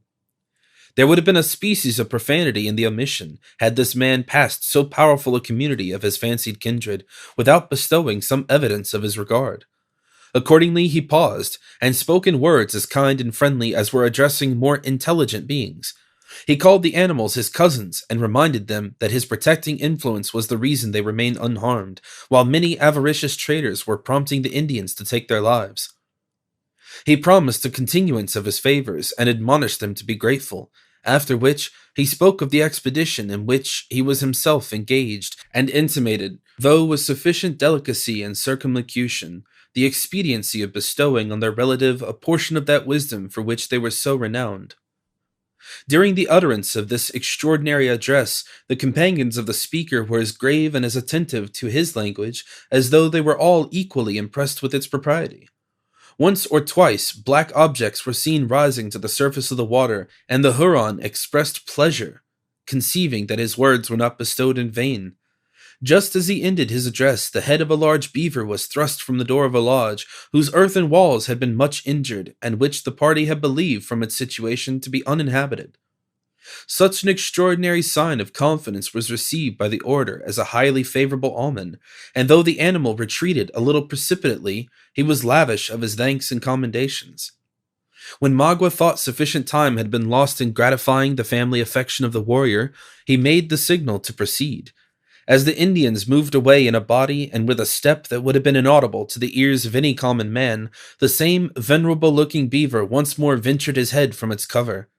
Had any of the Hurons turned to look behind them, they would have seen the animal watching their movements with an interest and sagacity that might easily have been mistaken for reason.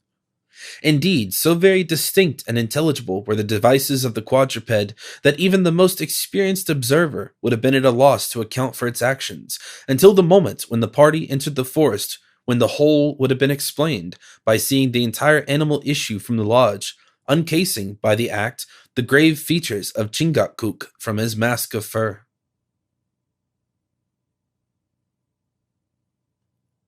Chapter 28.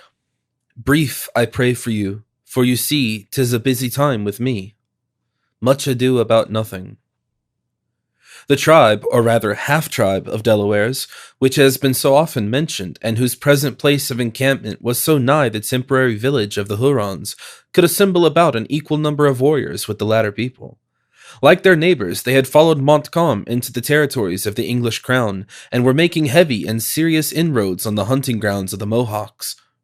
Though they had seen fit, with the mysterious reserve so common among the natives, to withhold their assistance at the moment when it was most required. The French had accounted for this unexpected defection on the part of their ally in various ways. It was the prevalent opinion, however, that they had been influenced by veneration for the ancient treaty that had once made them dependent on the Six Nations for military protection, and now rendered them reluctant to encounter their former masters. As for the tribe itself, it had been content to announce Montcalm through his emissaries with Indian brevity that their hatchets were dull and time was necessary to sharp them. The politic captain of the Canadas had deemed it wiser to submit to entertain a passive friend than by acts of ill-judged severity to convert him into an open enemy. On that morning when Magua led his silent party from the settlement of the Beavers into the forest in the manner described, the sun rose upon the Delaware encampment as if it had suddenly burst upon a busy people, actively employed in all the customary avocations of high noon. The women ran from lodge to lodge, some engaged in preparing for their morning meal, a few earnestly bent on seeking the comforts necessary to their habits, but more pausing to exchange hasty and whispered sentences with their friends. The warriors were lounging in groups, musing more than they conversed, and when a few words were uttered, speaking like men who deeply weighed their opinions. The instruments of the chase were to be seen in abundance among the lodges, but none departed. Here and there a warrior was examining his arms with an attention that is rarely bestowed on the implements when no other enemy than the beasts of the forest is expected to be encountered. And occasionally the eyes of a whole group were turned simultaneously toward a large and silent lodge in the center of the village, as if it contained the subject of their common thoughts. During the existence of this scene, a man suddenly appeared at the furthest extremity on a platform of rock which formed the level of the village. He was without arms, and his paint tended rather to soften than increase the natural sternness of his austere countenance. When in full view of the Delawares, he stopped and made a gesture of amity by throwing his arm upward toward heaven and then letting it fall impressively on his breast. The inhabitants of the village answered his salute by a low murmur of welcome and encouraged him to advance by similar indications of friendship. Fortified by these assurances, the dark figure left the brow of the natural rocky terrace, where it stood a moment, drawn in a strong outline against the blushing morning sky, and moved with dignity into the very center of the huts. As he approached, nothing was audible but the rattling of the light silver ornaments that loaded his arms and neck, and the tinkling of the little bells that fringed his deerskin moccasins. He made, as he advanced, many courteous signs of greeting to the men he passed, neglecting to notice the women, however, like one who deemed their favor in the present enterprise of no importance. When he had reached the group in which it was evident, by the haughtiness of their common mien, that the principal chiefs were collected, the stranger paused, and then the Delawares saw that the active and erect form that stood before them was that of the well-known Huron chief, Le Renard Subtle. His reception was grave, silent, and wary. The warriors in front stepped aside, opening the way to their most approved orator by the action, one who spoke all those languages that were cultivated among the northern aborigines. "The wise Huron is welcome," said the Delaware, in the language of the Maquas. "He has come to eat his succotash with his brothers of the lakes." "He has come," repeated Magua, bending his head with the dignity of an eastern prince. The chief extended his arm, and taking the other by the wrist, they once more exchanged friendly salutations. Then the Delaware invited his guest to enter his own lodge and share his morning meal. The invitation was accepted, and there the two warriors, attended by 3 or 4 of the old men, walked calmly away, leaving the rest of the tribe devoured by a desire to understand the reasons of so unusual a visit, and yet not betraying the least impatience by sign or word. During the short and frugal repast that followed, the conversation was extremely circumspect, and related entirely to the events of the hunt in which Magua had so lately been engaged. It would have been impossible for the most finished breeding to wear more of the appearance of considering the visit as such a thing of course, than did his hosts, notwithstanding every individual present was perfectly aware that it must be connected with some secret object, and that probably of importance to themselves. When the appetites of the whole were appeased, the squaws removed the trenchers and gourds, and the two parties began to prepare themselves for a subtle trial of their wits. "Is the face of my great Canada father turned again toward his Huron children?" demanded the orator of the Delawares. "When was it ever otherwise?" returned Magua. "He calls my people most beloved." The Delaware gravely bowed his acquiescence to what he knew to be false, and continued, "The tomahawks of our young men have been very red." "It is so, but they are now bright and dull, for the Yingis are dead, and the Delawares are our neighbors." The other acknowledged the pacific compliment by a gesture of the hand, and remained silent. Then Magua, as if recalled to such a recollection by the allusion to the massacre, demanded, "Does my prisoner give trouble to my brothers?" "She is welcome. The path between the Hurons and the Delawares is short, and it is open. Let her be sent to my squaws if she gives trouble to my brother." "She is welcome," returned the chief of the latter nation still more emphatically. The baffled Magua continued silent several moments, apparently indifferent, however, to the repulse he had received in this his opening effort to regain possession of Cora. "Do my young men leave the Delawares' room on the mountains for their hunts?" he at length continued. "The Lenape are rulers of their own hills," returned the other a little haughtily. "It is well. Justice is the master of a redskin. Why should they brighten their tomahawks and sharpen their knives against each other? Are not the palefaces thicker than the swallows of the seasons of flowers?" "Good!" exclaimed 2 or 3 of his auditors at the same time. Magua waited a little to permit his words to soften the feelings of the Delawares before he added, "Have there not been strange moccasins in the woods? Have not my brothers scented the feet of white men?" "Let my Canada father come," returned the other evasively. "His children are ready to see him." "When the great chief comes, it is to smoke with the Indians in their wigwams. The Hurons say, too, he is welcome. But the Yingis have long arms and legs that never tire. My young men dreamed they had seen the trail of the Yingis nigh the village of the Delawares. They will not find the Lenape asleep." "It is well. The warrior whose eye is opened can see his enemy," said Magua, once more shifting his ground when he found himself unable to penetrate the caution of his companion. "I have brought gifts to my brother. His nation would not go on the warpath because they did not think it well, but their friends have remembered where they lived." When he had thus announced his liberal intention, the crafty chief arose and gravely spread his presents before the dazzled eyes of his hosts. They consisted principally of trinkets of little value, plundered from the slaughtered females of William Henry. In the division of the baubles, the cunning Huron discovered no less art than in their selection, while he bestowed those of greater value on the 2 most distinguished warriors, one of whom was his host. He seasoned his offerings to their inferiors with such well-timed and apposite compliments as left them no ground of complaint. In short, the whole ceremony contained such a happy blending of the profitable with the flattering that it was not difficult for the donor immediately to read the effect of the generosity so aptly mingled with praise in the eyes of those he addressed. This well-judged and politic stroke on the part of Magua was not without instantaneous results. The Delawares lost their gravity in a much more cordial expression, and the host in particular, after contemplating his own liberal share of the spoil for some moments with peculiar gratification, repeated with strong emphasis the words, "My brother is a wise chief, he is welcome." "The Hurons love their friends, the Delawares," returned Magua. "Why should they not? They are colored by the same sun, and their just men will hunt in the same grounds after death.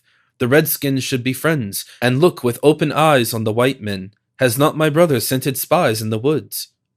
The Delaware, whose name in English signified hard heart, an appellation that the French had translated into Le Cordier, forgot that obduracy of purpose, which had probably obtained him so significant a title. His countenance grew very sensibly less stern, and he now deigned to answer more directly. "There have been strange moccasins about my camp. They have been tracked into my lodges." "Did my brother beat out the dogs?" asked Magua, without averting in any manner to the former equivocation of the chief. "It would not do. The stranger is always welcome to the children of Lenape." "The stranger, but not the spy." "Would the Yengeese send their women as spies? Did not the Huron chief say he took women in the battle?" "He told no lie. The Yengeese have sent out their scouts. They have been in my wigwams, but they found there no one to say welcome. Then they fled to the Delawares, for they say the Delawares are our friends. Their minds are turned from their Canada father." This insinuation was a home thrust, and one that in a more advanced state of society would have entitled Magua to the reputation of a skillful diplomatist. The recent defection of the tribe had, as they well knew themselves, subjected the Delawares to much reproach among their French allies, and they were now made to feel that their future actions were to be regarded with jealousy and distrust. There was no deep insight into causes and effects necessary to foresee that such a situation of things was likely to prove highly prejudicial to their future movements. Their distant villages, their hunting grounds, and hundreds of their women and children, together with a material part of their physical force, were actually within limits of the French territory. Accordingly, this alarming annunciation was received, as Magua intended, with manifest disapprobation, if not with alarm. "Let my father look in my face," said Le Cordier. "He will see no change. It is true, my young men did not go out on the warpath. They had dreams for not doing so. But they love and venerate the great white chief. Will he think so when he hears that his greatest enemy is fed in the camp of his children? When he is told a bloody Yengee smokes at your fire? That the paleface who has slain so many of his friends goes in and out among the Delawares? Go, my great Canada father is not a fool." "Where is the Yengee that the Delawares fear?" returned the other. "Who has slain my young men? Who is the mortal enemy of my great father?" "Le Longue Carabina." The Delaware warriors started at the well-known name, betraying by their amazement that they now learned for the first time one so famous among the Indian allies of France was within their power. "What does my brother mean?" demanded La Cordier, in a tone that by its wonder far exceeded the usual apathy of his race. "A Huron never lies," returned Magua coldly, leaning his head against the side of the lodge and drawing his slight robe across his tawny breast. "Let the Delawares count their prisoners. They will find one whose skin is neither red nor pale." A long and musing pause succeeded. The chief consulted apart with his companions, and messengers dispatched to collect certain others of the most distinguished men of the tribe. As warrior after warrior dropped in, they were each made acquainted in turn with the important intelligence that Magua had just communicated. The air of surprise and the usual low, deep, guttural exclamation were common to them all. The news spread from mouth to mouth until the whole encampment became powerfully agitated. The women suspended their labors to catch syllables as unguardedly fell from the lips of the consulting warriors. The boys deserted their sports and walked fearlessly among their fathers, looked up in curious admiration as they heard the brief exclamations of wonder they so freely expressed the temerity of their hated foe.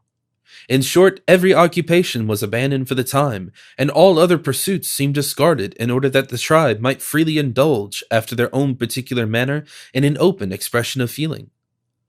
When the excitement had a little abated, the old men disposed themselves seriously to consider that which it became the honor and safety of their tribe to perform, under circumstances of so much delicacy and embarrassment. During all these movements and in the midst of general commotion, Magua had not only maintained his seat, but the very attitude he had originally taken against the side of the lodge, where he continued as immovable and apparently as unconcerned as if he had no interest in the result.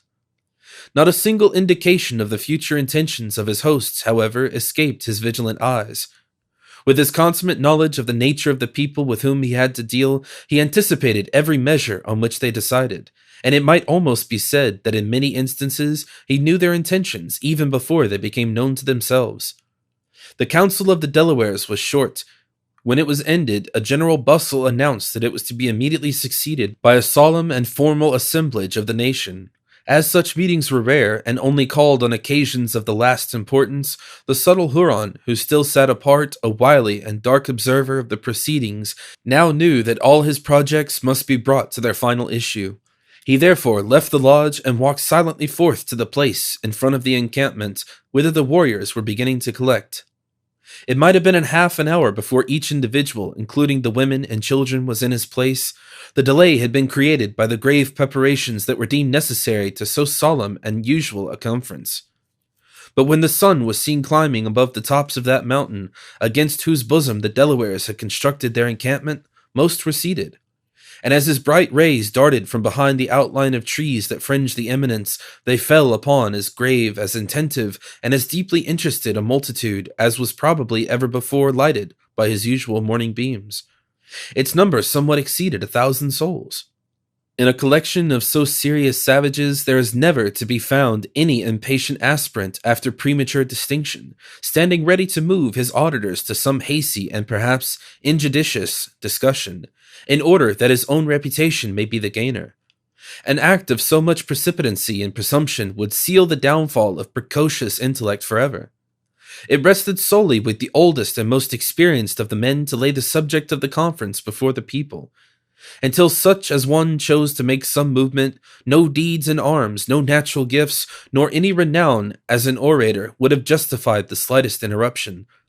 On the present occasion, the aged warrior whose privilege it was to speak was silent, seemingly oppressed with the magnitude of his subject. The delay had already continued long beyond the usual deliberative pause that always preceded a conference, but no sign of impatience or surprise escaped even the youngest boy. Occasionally an eye was raised from the earth where the looks of most were riveted, and strayed toward a particular lodge, that was, however, in no manner distinguished from those around it, except in the peculiar care that had been taken to protect it against the assaults of the weather. At length one of those low murmurs that are so apt to disturb a multitude was heard, and the whole nation arose to their feet by a common impulse. At that instant the door of the lodge in question opened, and 3 men, issuing from it, slowly approached the place of consultation. They were all aged, even beyond the period to which the oldest present had reached, but one in the center, who leaned on his companions for support, had numbered an amount of years to which the human race is seldom permitted to attain. His frame, which had once been tall and erect like the cedar, was bending now under the pressure of more than a century. The elastic, light step of an Indian was gone, and in its place he was compelled to toil his tardy way over the ground, inch by inch. His dark, wrinkled countenance was in singular and wild contrast with the long white locks which floated on his shoulders, and such thickness as to announce the generations had probably passed away since they had been shorn. The dress of this patriarch, for such considering his vast age, in conjunction with his affinity and influence with his people, he might very properly be termed, was rich and imposing, though strictly after the simple fashions of his tribe.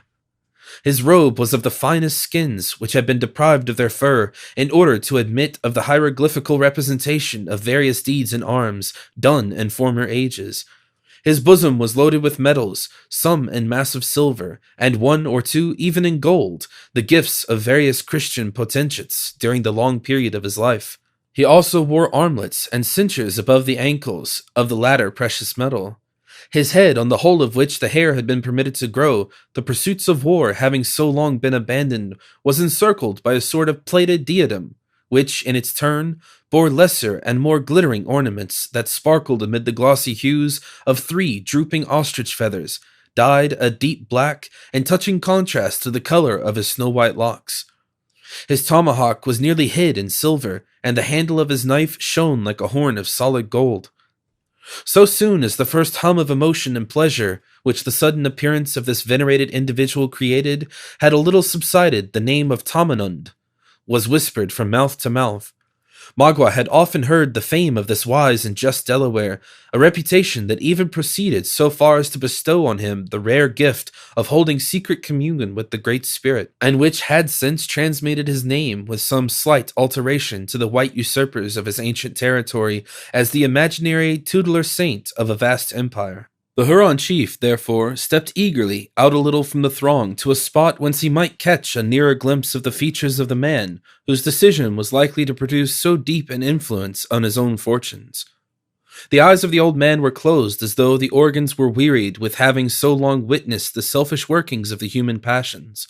The color of his skin differed from that of most around him, being richer and darker, the latter having been produced by certain delicate and mazy lines of complicated and yet beautiful figures, which had been traced over most of his person by the operation of tattooing.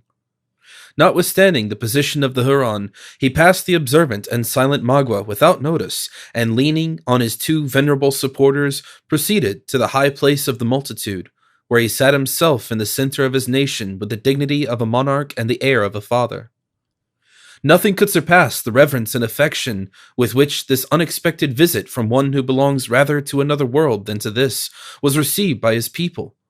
After a suitable and decent pause, the principal chiefs arose, and approaching the patriarch, they placed his hands reverently on their heads, seeming to entreat a blessing. The younger men were content with touching his robe or even drawing nigh his person, in order to breathe in the atmosphere of one so aged, so just, and so valiant. None but the most distinguished among the youthful warriors even presumed so far as to perform the latter ceremony, the great mass of the multitude deeming it a sufficient happiness to look upon a form so deeply venerated and so well beloved. When these acts of affection and respect were performed, the chiefs drew back again to their several places, and silence reigned in the whole encampment. After a short delay, a few of the young men to whom instruction had been whispered by one of the aged attendants of Tamenund arose, left the crowd, and entered the lodge which has already been noted as the object of so much attention throughout that morning. In a few minutes they reappeared, escorting the individuals who had caused all these solemn preparations toward the seat of judgment. The crowd opened in a lane, and when the party had re-entered, it closed in again, forming a large and dense belt of human bodies arranged in an open circle.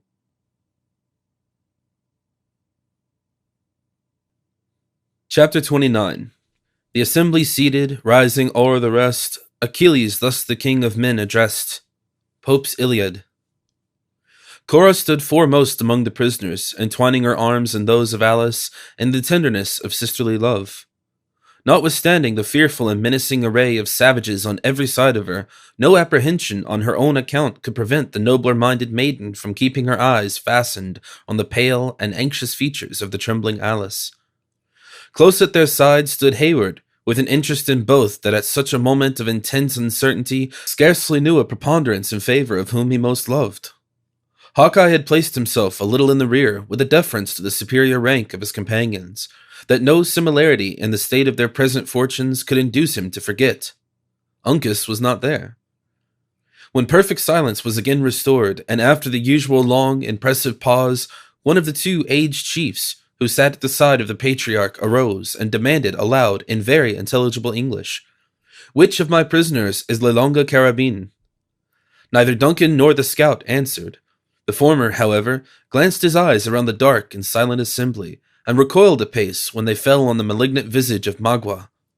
He saw at once that this wily savage had some secret agency in their present arraignment before the nation, and determined to throw every possible impediment in the way of the execution of his sinister plans. He had witnessed one instance of the summary punishments of the Indians, and now dreaded that his companion was to be selected for a second. In this dilemma, with little or no time for recollection, he suddenly determined to cloak his invaluable friend, at any or every hazard to himself. Before he had time, however, to speak, the question was repeated in a louder voice and with a clearer utterance. "Give us arms," the young man haughtily replied, "and place us in yonder woods. Our deeds shall speak for us."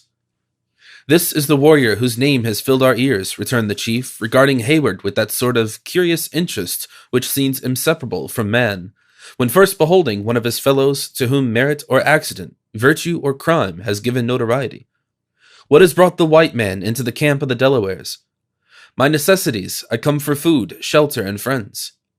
"It cannot be. The woods are full of game. The head of a warrior needs no other shelter than a sky without clouds, and the Delawares are the enemies and not the friends of the Yengeese.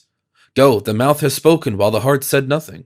Duncan, a little at a loss in what manner to proceed, remained silent, but the scout, who had listened attentively to all that passed, now advanced steadily to the front. "That I did not answer to the call for La Longa Carabine was not owing either to shame or fear," he said, "for neither one nor the other is the gift of an honest man. But I do not admit the right of the Mingos to bestow a name on one whose friend had been mindful of his gifts, in this particular, especially as their title is a lie, Killdeer being a grooved barrel and no carabine.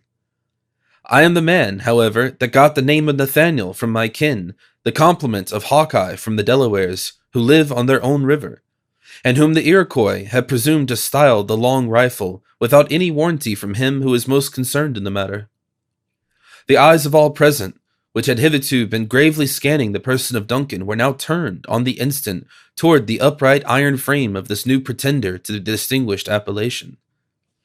It was in no degree remarkable that there should be found two who were willing to claim so great an honor, for impostors, though rare, were not unknown among the natives.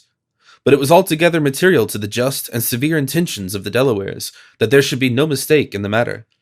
Some of their old men consulted together in private, and then, as it would seem, they determined to interrogate their visitor on the subject. "My brother has said that a snake crept into my camp," said the chief to Magua. "Which is he?" The Huron pointed to the scout. "Will a wise Delaware believe the barking of a wolf?" exclaimed Duncan, still more confirmed in the evil intentions of his ancient enemy. "A dog never lies, but when was a wolf known to speak the truth?" The eyes of Magua flashed fire, but suddenly, recollecting the necessity of maintaining his presence of mind, he turned away in silent disdain, well assured that sagacity of the Indians would not fail to extract the real merits of the point in controversy. He was not deceived, for after another short consultation, the wary Delaware turned to him again and expressed the determination of the chiefs, though in the most considerate language. "My brother has been called a liar," he said, "and his friends are angry. They will show that he has spoken the truth. Give my prisoners guns, and let them prove which is the man." Magua affected to consider the expedient, which he well knew proceeded from distrust to himself, as a compliment, and made a gesture of acquiescence, well content that his veracity should be supported by so skillful a marksman as the scout. The weapons were instantly placed in the hands of the friendly opponents, and they were bid to fire over the heads of the seated multitude, at an earthen vessel which lay by accident on a stump some 50 yards from the place where they stood. Hayward smiled to himself at the idea of a competition with the scout, though he determined to persevere in the deception until apprised of the real designs of Magua.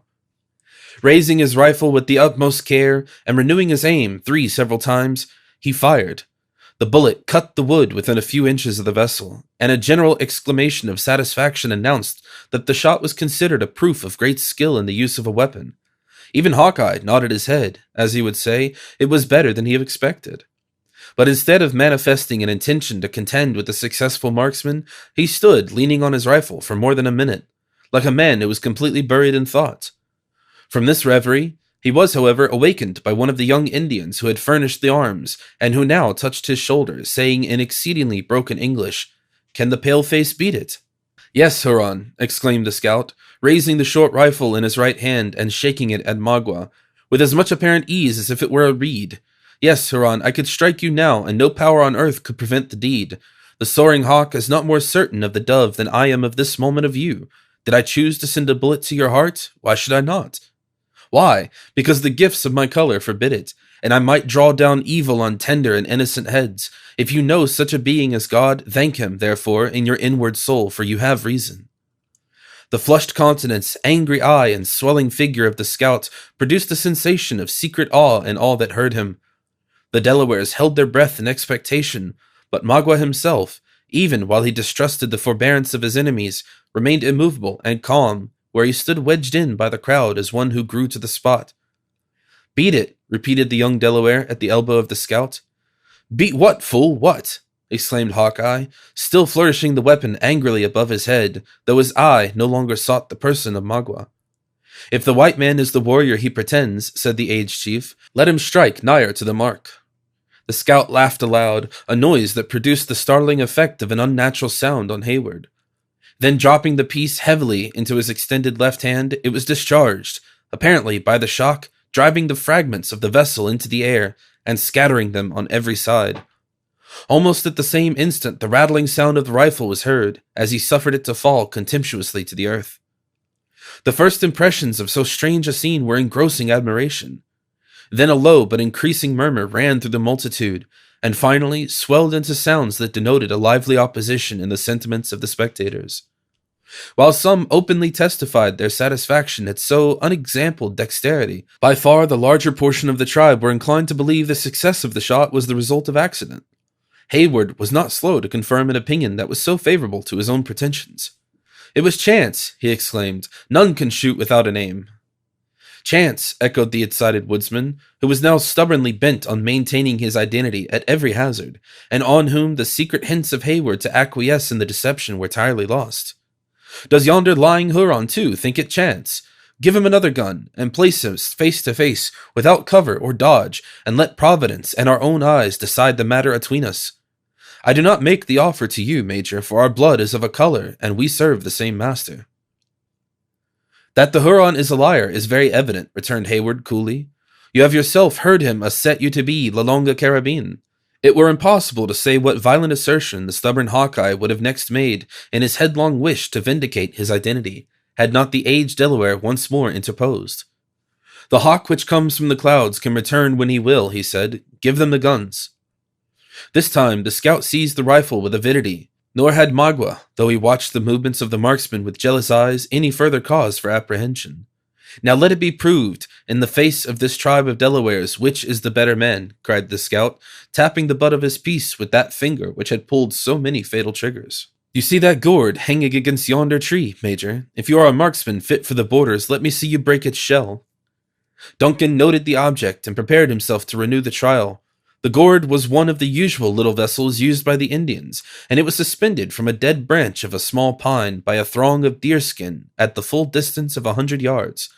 So strangely compounded is the feeling of self-love that the young soldier, while he knew the utter worthlessness of the suffrages of his savage umpires, forgot the sudden motives of the contest in a wish to excel. It had been seen already that his skill was far from being contemptible, and he now resolved to put forth its nicest qualities. Had his life depended on the issue, the aim of Duncan could not have been more deliberate or guarded. He fired, and 3 or 4 young Indians who sprang forward at the report announced with a shout that the ball was in the tree, a very little on one side of the proper object.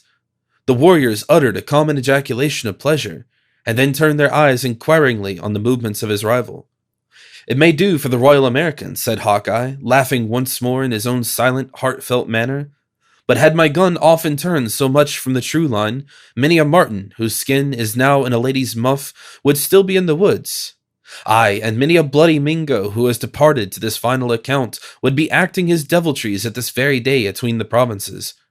I hope the squaw who owns the gourd has more of them in her wigwam, for this will never hold water again. The scout had took his priming and cocked his piece while speaking, and as he ended, he threw back a foot and slowly raised the muzzle from the earth. The motion was steady, uniform, and in one direction. When on a perfect level, it remained for a single moment, without tremor or variation, as though both man and rifle were carved in stone. During that stationary instant, it poured forth its contents in a bright, glancing sheet of flame. Again, the young Indians bounded forward, but their hurried search and disappointed looks announced that no traces of the bullet were to be seen. Go, said the old chief to the scout, in a tone of strong disgust. Thou art a wolf in the skin of a dog. I will talk to the long rifle of the Yengeese. Ah, had I that piece which furnished the name you used, I would oblige myself to cut the thong and drop the gourd without breaking it, returned Hawkeye, perfectly undisturbed by the other's manners. Fools, if you would find the bullet of a sharpshooter in these woods, you must look in the object and not around it. The Indian youths instantly comprehended his meaning, for this time he spoke in the Delaware tongue, and tearing the gourd from the tree, they held it on high with an exulting shout, displaying a hole in its bottom. which had been cut by the bullet after passing through the usual orifice in the center of its upper side. At this unexpected exhibition, a loud and vehement expression of pleasure burst from the mouth of every warrior present. It decided the question and effectually established Hawkeye in the possession of his dangerous reputation. Those curious and admiring eyes which had been turned again on Hayward were finally directed to the weather-beaten form of the scout, who immediately became the principal object of attention to the simple and unsophisticated beings by whom he was surrounded. When the sudden and noisy commotion had a little subsided, the aged chief resumed his examination. "Why did you wish to stop my ears?" he said, addressing Duncan. "Are the Delawares fools that they could not know the young panther from the cat?" "They will yet find the Huron a singing bird," said Duncan, endeavoring to adopt the figurative language of the natives. "It is good. We will know who can shut the ears of men, brother," added the chief, turning his eyes on Magua. "The Delawares listen." Thus singled and directly called on to declare his object, the Huron arose, and advancing with great deliberation and dignity into the very center of the circle where he stood confronted by the prisoners, he placed himself in an attitude to speak. Before opening his mouth, however, he bent his eyes slowly along the whole living boundary of earnest faces, as if to temper his expressions to the capacities of his audience. On Hawkeye, he cast a glance of respectful enmity. On Duncan, a look of inextinguishable hatred. The shrinking figure of Alice he scarcely deigned to notice, but when his glance met the firm, commanding, and yet lovely form of Cora, his eye lingered a moment with an expression that it might have been difficult to define. Then, filled with his own dark intentions, he spoke in the language of the Canadas, a tongue that he well knew was comprehended by most of his auditors. "The spirit that made men colored them differently," commenced the subtle Huron. "Some are blacker than the sluggish bear. These, he said, should be slaves, and he ordered them to work forever like the beaver. You may hear them groan when the south wind blows louder than the lowing buffaloes, along the shores of the great salt lake, where the big canoes come and go with them in droves. Some he made with faces paler than the ermine of the forests, and these he ordered to be traders, dogs to their women and wolves to their slaves. He gave this people the nature of the pigeon, wings that never tire, young, more plentiful than the leaves on the tree, and appetites to devour the earth. He gave them tongues like the false call of the wild cat, hearts like rabbits, the cunning of the hog, but none of the fox, and arms longer than the legs of the moose. With his tongue he stops the ears of the Indians. His heart teaches him to pay warriors to fight his battles. His cunning tells him how to get together the goods of the earth, and his arm enclosed the land of the shores from the salt water to the islands of the great lake. His gluttony makes him sick. God gave him enough, and yet he wants all. Such are the palefaces. Some the Great Spirit made with skins brighter and redder than yonder sun, continued Magua, pointing impressively upward to the lurid luminary which was struggling through the misty atmosphere of the horizon. And these did he fashion to his own mind. He gave them this island, as he had made it, covered with trees and filled with game. The wind made their clearings, the sun and rain ripened their fruits, and the snows came to tell them to be thankful. What need had they of roads to journey by? They saw through the hills. When the beavers worked, they lay in the shade and looked on. The winds cooled them in summer. In winter, skins kept them warm. If they fought among themselves, it was to prove that they were men. They were brave, they were just, they were happy. Here the speaker paused, and again looked around to discover if his legend had touched the sympathies of his listeners. He met everywhere with eyes riveted on his own, heads erect and nostrils expanded, as if each individual present felt himself able and willing, singly, to redress the wrongs of his race. If the Great Spirit gave different tongues to his red children, he said, in a low, still melancholy voice, it was that all animals might understand them. Some he placed among the snows with their cousin, the bear. Some he placed near the setting sun on the road to the happy hunting grounds. Some on the lands around the great fresh waters. But to his greatest and most beloved he gave the sands of the salt lake. Do my brothers know the name of the favored people? It was the Lenape, exclaimed 20 eager voices in a breath. It was the Lenni Lenape, returned Magua, affecting to bend his head in reverence to their former greatness. It was the tribes of the Lenape. The sun rose from water that was salt, and set in water that was sweet, and never hid himself from their eyes.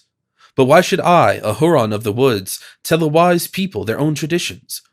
Why remind them of their injuries, their ancient greatness, their deeds, their glory, their happiness, their losses, their defeats, their misery? Is there not one among them who has seen it all and who knows it to be true? I have done. My tongue is still, for my heart is full of lead. I listen. As the voice of the speaker suddenly ceased, every face and all eyes turned by a common movement toward the venerable Tamenund. From the moment that he took his seat until the present instant, the lips of the patriarch had not severed, and scarcely a sign of life had escaped him. He sat bent in feebleness and apparently unconscious of the presence he was in during the whole of that opening scene in which the skill of the scout had been so clearly established.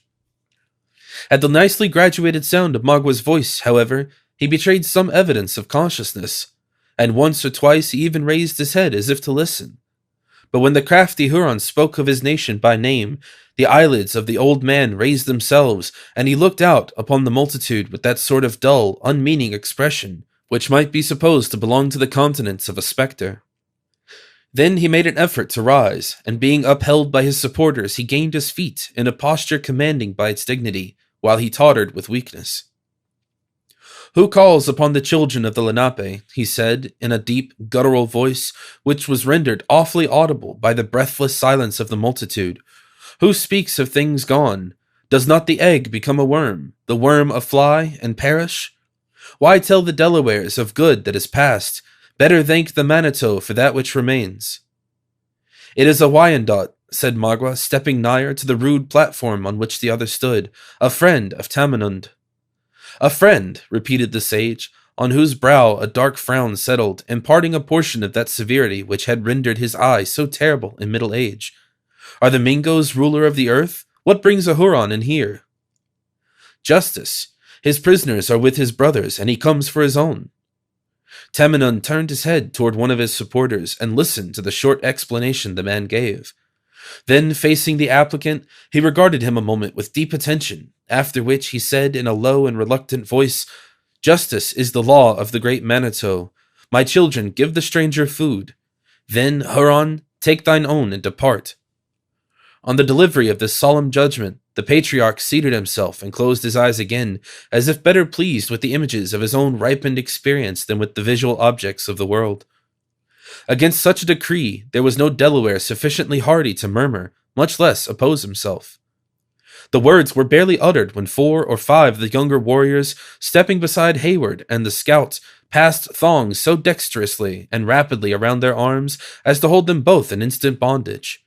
The former was too much engrossed with his precious and nearly insensible burden to be aware of their intentions before they were executed, and the latter, who considered even the hostile tribes of the Delawares a superior race of being, submitted without resistance. Perhaps, however, the manner of the scout would not have been so passive had he fully comprehended the language in which the preceding dialogue had been conducted. Magua cast a look of triumph around the whole assembly before he proceeded to the execution of his purpose. Perceiving that the men were unable to offer any resistance, he turned his looks on her he valued most. Cora met his gaze with an eye so calm and firm that his resolution wavered. Then, recollecting his former artifice, he raised Alice from the arms of the warrior against whom she leaned, and beckoned Hayward to follow. He motioned for the encircling crowd to open, but Cora, instead of obeying the impulse he had expected, rushed to the feet of the patriarch, and raising her voice, exclaimed aloud, "Just and venerable Delaware, on thy wisdom and power we lean for mercy. Be deaf to yonder artful and remorseless monster, who poisons thy ears with falsehoods to feed his thirst for blood. Thou that hast lived long, and that hast seen the evil of the world, should know how to temper its calamities to the miserable." The eyes of the old man opened heavily, and he once more looked upward at the multitude. As the piercing tones of the suppliant swelled on his ears, they moved slowly in the direction of her person, and finally settled there in a steady gaze. Cora had cast herself to her knees, and with hands clenched in each other and pressed upon her bosom, she remained like a beauteous and breathing model of her sex, looking up in his faded but majestic countenance with a species of holy reverence. Gradually, the expression of Tamenund's features changed, and losing their vacancy in admiration, they lighted with a portion of that intelligence which a century before had been wont to communicate his youthful fire to the extensive bands of the Delawares. Rising without assistance and seemingly without an effort, he demanded in a voice that startled its auditors by its firmness, "What art thou?" "A woman, one of a hated race, if thou wilt, a Yingi, but one who has never harmed thee, and who cannot harm thy people if she would, who asked for succor."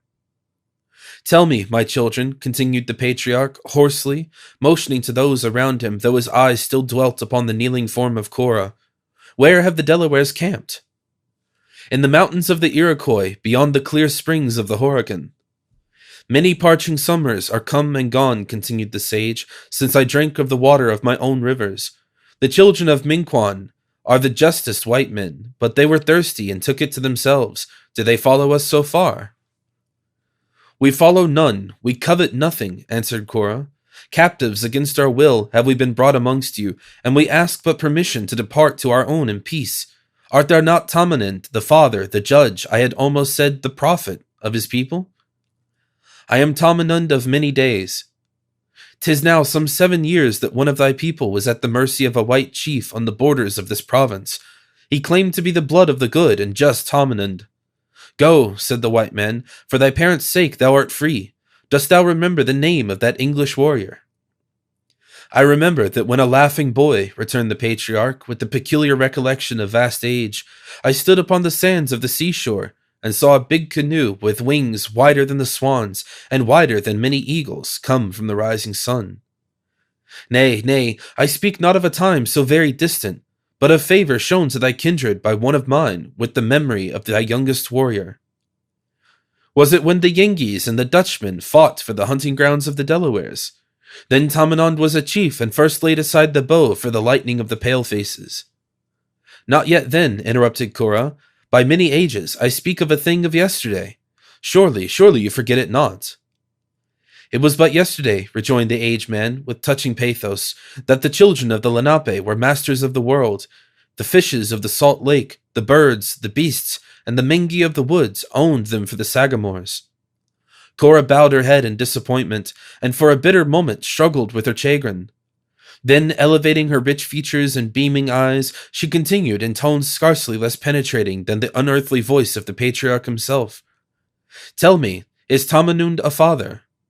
The old man looked down upon her from his elevated stand, with a benignant smile on his wasted countenance, and then casting his eyes slowly over the whole assemblage, he answered, "Of a nation." "For myself I ask nothing. Like thee and thine, venerable chief," she continued, pressing her hands convulsively on her heart, and suffering her head to droop until her burning cheeks were nearly concealed in a maze of dark, glossy tresses that fell in disorder upon her shoulders. "The curse of my ancestors has fallen heavily on their child, but yonder is one who has never known the weight of heaven's displeasure until now. She is the daughter of an old and failing man whose days are near their close. She has many, very many, to love her and delight in her. She is too good, much too precious to become the victim of that villain. I know that the palefaces are a proud and hungry race. I know that they claim not only to have the earth, but that their meanest of their color is better than the Sacams of the red man. The dogs and crows of their tribe," continued the earnest old chieftain, without heeding the wounded spirit of his listener, whose head was nearly crushed to the earth in shame as he proceeded, "would bark and caw before they would take a woman to their wigwams whose blood was not of the color of snow. But let them not boast before the face of the Manitou too loud. They entered the land at the rising, and may yet go off at the setting sun. I have often seen the locusts strip the leaves from the trees, but the season of blossoms has always come again." "It is so," said Cora, drawing a long breath as if reviving from a trance, rising her face and shaking back her shining veil with a kindling eye that contradicted the death-like paleness of her countenance. "But why? It is not permitted us to inquire. There is yet one of thine own people who has been brought before thee, before thou lettest the Huron depart in triumph. Hear him speak." Observing Tamenund to look about him doubtingly, one of his companions said, "It is a snake, a redskin in the pay of the Yengeese. We keep him for the torture." "Let him come," returned the sage. Then Tamenund once more sank into his seat, and a silence so deep prevailed, while the young man prepared to obey his mandate, that the leaves which fluttered in the draught of the light morning air were distinctly heard rustling in the surrounding forest.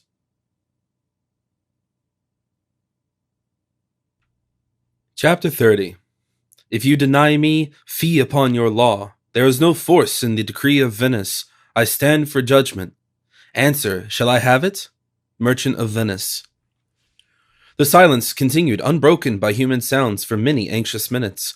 Then the waving multitude opened and shut again, and Uncas stood in the living circle. All those eyes which had been curiously studying the lineaments of the sage as the source of their own intelligence turned on the instant, and were now bent in secret admiration on the erect, agile, and faultless person of the captive. But neither the presence in which he found himself nor the exclusive attention that he attracted in any manner disturbed the self-possession of the young Mohican. He cast a deliberate and observing look on every side of him, meeting the settled expression of hostility that lowered in the visages of the chiefs with the same calmness as the curious gaze of the attentive children. But when last in this haughty scrutiny the person of Tamenund came under his glance, his eyes became fixed, as though all other objects were already forgotten. Then advancing with a slow and noiseless step up the area, he placed himself immediately before the footstool of the sage. Here he stood unnoted, though keenly observant himself, until one of the chiefs apprised the latter of his presence. "With what tongue does the prisoner speak to the Manitou?" demanded the patriarch without unclosing his eyes. "Like his fathers," Uncas replied, "with the tongue of a Delaware." At this sudden and unexpected annunciation, a low, fierce yell ran through the multitude that might not inaptly be compared to the growl of a lion as his caller is first awakened, a fearful omen of the weight of his future anger. The effect was equally strong on the sage, though differently exhibited. He passed a hand before his eyes as if to exclude the least evidence of so shameful a spectacle, while he repeated in his low, guttural tones the words he had just heard. "A Delaware! I have lived to see the tribes of the Lenape driven from their council fires and scattered like broken herds of deer among the hills of the Iroquois. I have seen the hatchets of a strong people sweep woods from the valleys that the winds of heaven have spared. The beasts that run on the mountains and the birds that fly above the trees have I seen living on the wigwams of men. But never before have I found a Delaware so base as to creep like a poisonous serpent into the camps of his nation." "The singing birds have opened their bills," returned Uncas in the softest notes of his own musical voice, "and Tamenund has heard their song." The sage started and bent his head aside as if to catch the fleeting sounds of some passing melody. "Does Tamenund dream?" he exclaimed. "What voice is at his ear? Have the winters gone backward? Will summer come again to the children of the Lenape?" A solemn and respectful silence succeeded this incoherent burst from the lips of the Delaware prophet. His people readily constructed his unintelligible language into one of those mysterious conferences he was believed to hold so frequently with a superior intelligence, and they awaited the issue of the revelation in awe. After a patient pause, however, one of the aged men, perceiving that the sage had lost the recollection of the subject before them, ventured to remind him again of the presence of the prisoner. "The false Delaware trembles lest he should hear the words of Tamenund," he said. "'Tis a hound that howls when the Yengeese show him a trail." "And ye," returned Uncas, looking sternly around him, "are dogs that whine when the Frenchman casts ye the offals of his deer."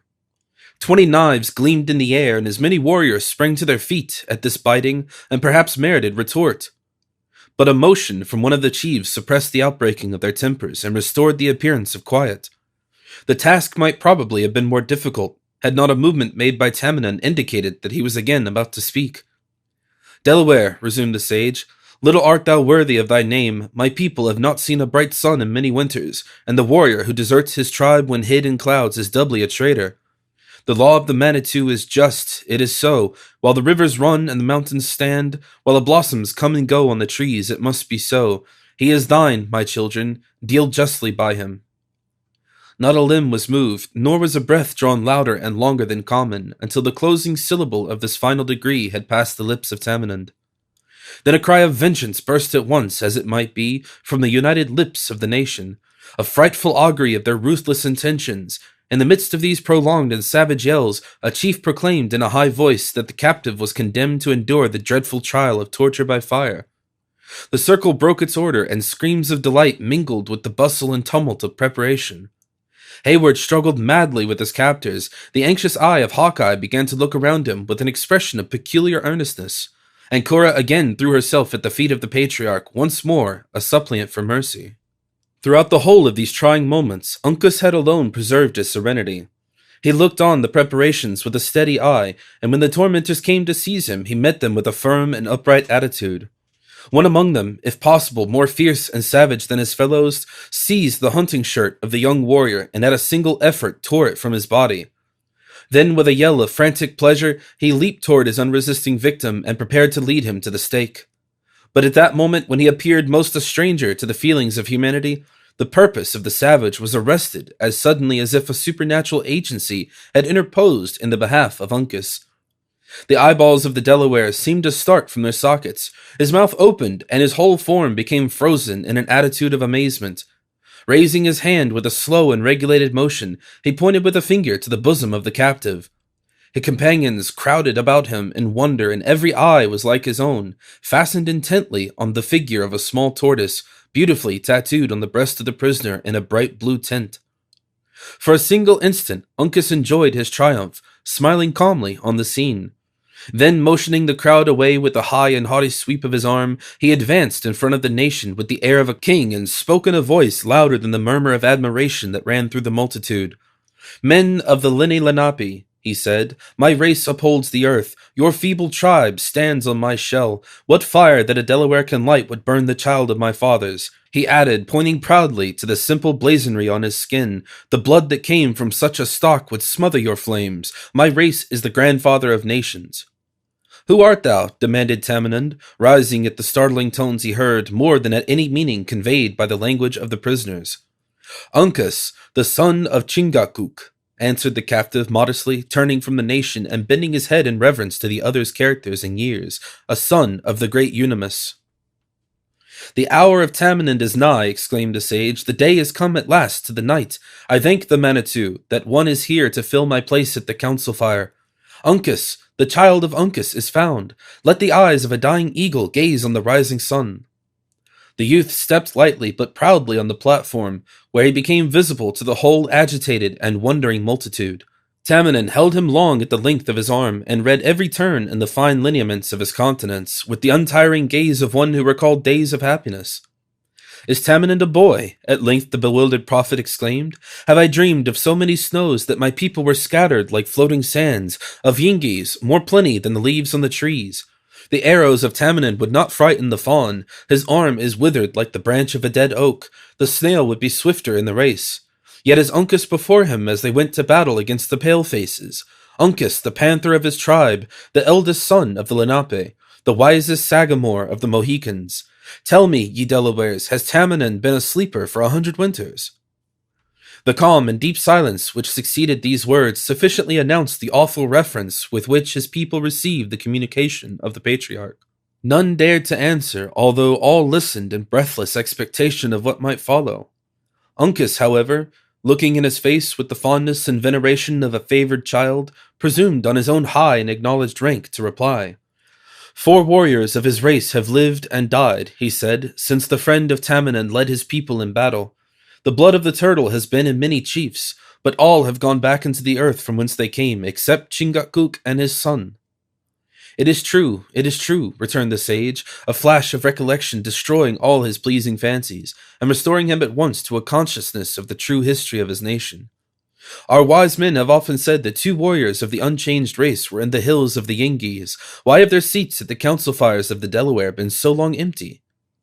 At these words the young man raised his head, which he had still kept bowed a little in reverence, and lifting his voice so as to be heard by the multitude, as if to explain at once and forever the policy of his family, he said aloud, "Once we slept where we could hear the Salt Lake speak in its anger. Then we were rulers and sagamores over the land. But when a paleface was seen on every brook, we followed the deer back to the river of our nation. The Delawares were gone. Few warriors of them, all stayed to drink of the stream they loved. Then said my fathers, 'Here we will hunt. The waters of the river go into the Salt Lake. If we go toward the setting sun, we shall find streams that run into the great lakes of sweet water. There would a Mohican die, like fishes of the sea in the clear springs. When the Manitou is ready and shall say, 'Come,' we will follow the river to the sea and take our own again. Such, Delawares, is the belief of the children of the turtle. Our eyes are on the rising and not toward the setting sun. We know whence he comes, but not whither he goes. It is enough." The men of the Lenape listened to his words with all the respect that superstition could lend, finding a secret charm even in the figurative language with which the young Sagamore imparted his ideas. Uncas himself watched the effect of his brief explanation with intelligent eyes, and gradually dropped the air of authority he had assumed as he perceived that his auditors were content. Then, permitting his looks to wander over the silent throng that crowded around the elevated seat of Tamenund, he first perceived Hawkeye in his bonds. Stepping eagerly from his stand, he made way for himself to the side of his friend, and cutting his thongs with a quick and angry stroke of his own knife, he motioned to the crowd to divide. The Indians silently obeyed, and once more they stood ranged in their circle, as before his appearance among them. Uncas took the scout by the hand, and led him to the feet of the patriarch. "Father," he said, "look at this pale face, a just man and a friend of the Delawares." "Is he a son of Minquon?" "Not so, a warrior known to the Yengeese and feared by the Maquas." "What name has he gained by his deeds?" "We call him Hawkeye," Uncas replied, using the Delaware phrase, "for his sight never fails. The Mingos know him better by the death he gives their warriors. With them, he is the long rifle." "Lelonga Carabine," exclaimed Tamenund, opening his eyes and regarding the scout sternly. "My son has not done well to call him friend." "I call him so who proves himself such," returned the young chief with great calmness, but with a steady mien. "If Uncas is welcome among the Delawares, then is Hawkeye with his friends.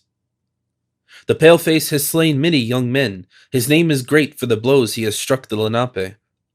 "If a Mingo has whispered that much in the ear of the Delaware, he has only shown that he is a singing bird," said the scout, who now believed that it was time to vindicate himself from such offensive charges, and who spoke as the man he had dressed, modifying his Indian figures, however, with his own peculiar notions.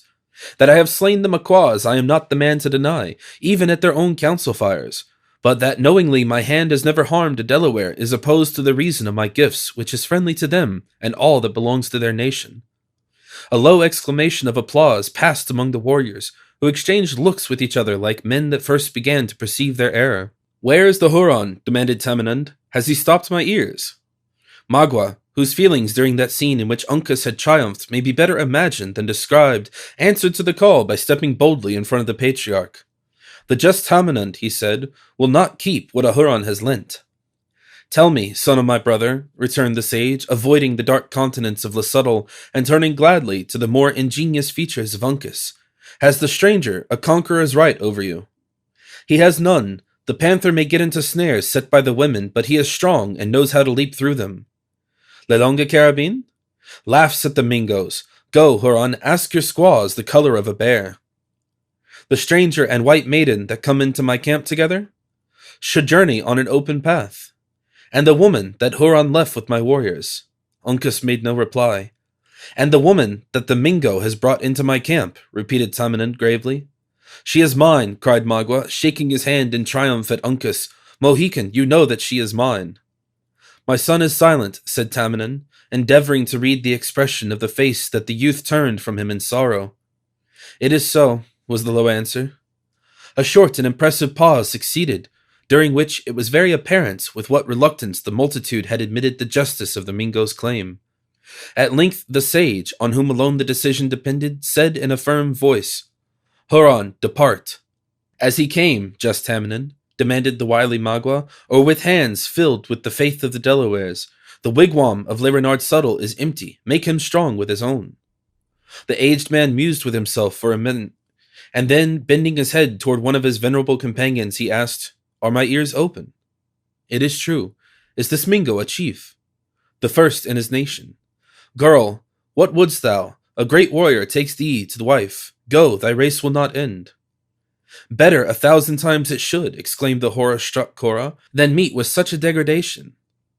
"Huron, her mind is in the tents of her fathers. An unwilling maiden makes an unhappy wigwam." "She speaks with the tongue of her people," returned Magua, returning his victim with a look of bitter irony. "She is of a race of traitors, and will bargain for a bright look. Let Tamenund speak the words." "Take you the wampum, and our love." "Nothing hence but what Magua brought hither." "Then depart with thine own. The great Manitou forbids that a Delaware should be unjust." Magua advanced and seized his captive strongly by the arms. The Delaware fell back in silence, and Cora, as if conscious that remonstrance would be useless, prepared to submit to her fate without resistance. Hold, hold, cried Duncan, springing forward. Huron, have mercy. A ransom will make thee richer than any of thy people who were ever yet known to be. Magua is a redskin. He wants not the beads of the palefaces. Gold, silver, powder, lead, all that a warrior needs shall be in thy wigwam, all that becomes the greatest chief. Le Subtle is very strong, cried Magua, violently shaking the hand which grasped the unresisting arm of Cora. He has his revenge. Mighty ruler of Providence, exclaimed Hayward, clasping his hands together in agony, can this be suffered? To you, just Tamenund, I appeal for mercy. The words of the Delaware are said, returned the sage, closing his eyes and dropping back into his seat, alike wearied with his mental and bodily exertion. Men speak not twice. That a chief should not misspend his time in unsaying what has once been spoken is wise and reasonable, said Hawkeye, motioning to Duncan to be silent. But it is also prudent in every warrior to consider well before he strikes his tomahawk into the head of his prisoner. Huron, I love you not, nor can I say that any Mingo has ever received much favor at my hands. It is fair to conclude that if this war does not soon end, many more of your warriors will meet me in the woods. Put it to your judgment, then, whether you would prefer taking such a prisoner as that into your encampment, or one like myself, who am a man that it would greatly rejoice the nation to see with naked hands. Will the long rifle give his life for the woman? Demanded Magua, hesitatingly, for he had already made a motion toward quitting the place with his victim. No, I have not said so much as that, returned Hawkeye, drawing back with suitable discretion, when he noted the eagerness with which Magua listened to his proposal. It would be an unequal exchange. To give a warrior in the prime of his age and usefulness for the best woman on the frontiers, I might consent to go into winter quarters, now at least 6 weeks afore he leaves will turn, on condition you release the maiden. Magua shook his head, and made an impatient sign for the crowd to open.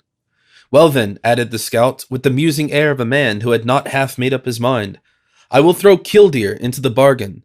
Take the word of an experienced hunter, the peace has not its equal between the provinces. Magua still disdained to reply, continuing his efforts to disperse the crowd. Perhaps, added the scout, losing his dissembled coolness exactly in proportion as the other manifested indifference to the exchange. If I should condition to teach your young men the real virtue of the weapon, it would smooth the little differences in our judgments. Le Renard fiercely ordered the Delawares, who still lingered in an impenetrable belt around him, in hopes he would listen to the amicable proposal, to open his path, threatening, by the glance of his eye, another appeal to the infallible justice of their prophet. What is ordered must sooner or later arrive, continued Hawkeye, turning with a sad and humbled look to Uncas. This varlet knows his advantage and will keep it. God bless you, boy. You have found friends among your natural kin, and I hope they will prove as true as some who have met with no Indian cross. As for me, sooner or later, I must die. It is therefore fortunate there are but few to make my death howl. After all, it is likely the imps would have managed to master my scalp, so a day or two will make no great difference in the everlasting reckoning of time. God bless you, added the rugged woodsman, bending his head aside and then instantly changing its direction again with a wistful look toward the youth. I loved both you and your father, Uncas, though our skins are not altogether of a color and our gifts are somewhat different. Tell the Sagamore I never lost sight of him in my greatest trouble. And as for you, think of me sometimes when on a lucky trail, and depend on it, boy, whether there be one heaven or two, there is a path in the other world by which honest men may come together again. You'll find the rifle in the place we hid it. Take it and keep it for my sake. And hark ye, lad, as your natural gifts don't deny you the use of vengeance, use it a little freely on the Mingos. It may unburden griefs at my loss and ease your mind. Huron, I accept your offer. Release the woman. I am your prisoner. A suppressed but still distinct murmur of approbation ran through the crowd at this generous proposition, even the fiercest among the Delaware warriors manifesting pleasure at the manliness of the intended sacrifice. Magua paused, and for an anxious moment, it might be said, he doubted. Then, casting his eyes on Cora with an expression in which ferocity and admiration were strangely mingled, his purpose became fixed forever. He intimated his contempt of the offer with a backward motion of his head and said in a steady and settled voice, Le Renard Subtle is a great chief. He has but one mind. Come, he added, laying his hand too familiarly on the shoulder of his captive to urge her onward. A Huron is no tattler. We will go. The maiden drew back in lofty womanly reserve, and her dark eye kindled. which the rich blood shot like the passing brightness of the sun into her very temples at the indignity. I am your prisoner, and at a fitting time shall be ready to follow even to my death. But violence is unnecessary, she coldly said, and immediately turning to Hawkeye added, Generous hunter, from my soul I thank you. Your offer is vain, neither could it be accepted. But still you may serve me, even more than in your own noble intention. Look at that drooping, humbled child. Abandon her not until you leave her in the habitations of civilized men. I will not say, wringing the hard hand of the scout, that her father will reward you, for such as you are above the rewards of men. But he will thank you and bless you. And believe me, the blessing of a just and aged man has virtue in the sights of heaven. Would to God I could hear one word from his lips at this awful moment. Her voice became choked, and for an instant she was silent. Then advancing a step nigher to Duncan, who was supporting her unconscious sister, she continued, in more subdued tones, but in which feeling and the habits of her sex maintained a fearful struggle. I need not tell you to cherish the treasure you will possess. You love her, Hayward. That would conceal 1,000 faults, though she had them. She is kind, gentle, sweet, good, as mortal may be. There is not a blemish in mind or person at which the proudest of you would all sicken. She is fair, oh, how surpassingly fair, laying her own beautiful but less brilliant hand in melancholy affection on the alabaster forehead of Alice, and parting the golden hair which clustered about her brows. And yet her soul is pure and spotless as her skin. I could say much, more, perhaps, than cooler reason would approve, but I will spare you and myself. Her voice became inaudible, and her face was bent over the form of her sister.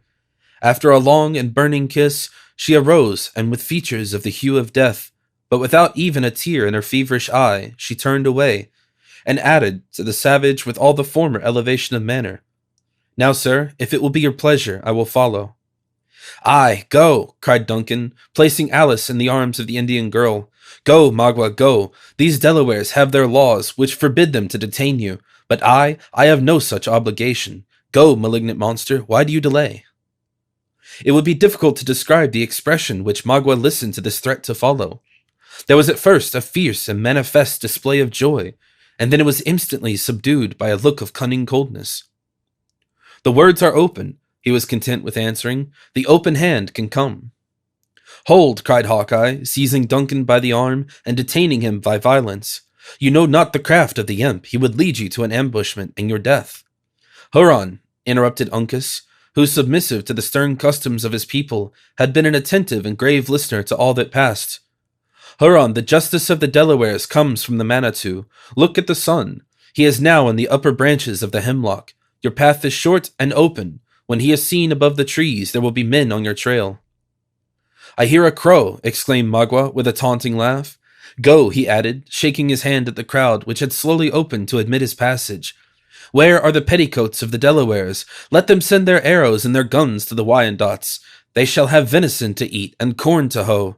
Dogs, rabbits, thieves, I spit on you. His parting jibes were listened to in a dead, boding silence, and with these biting words in his mouth, the triumphant Magua passed unmolested into the forest, followed by his passive captive and protected by the inviolable laws of Indian hospitality.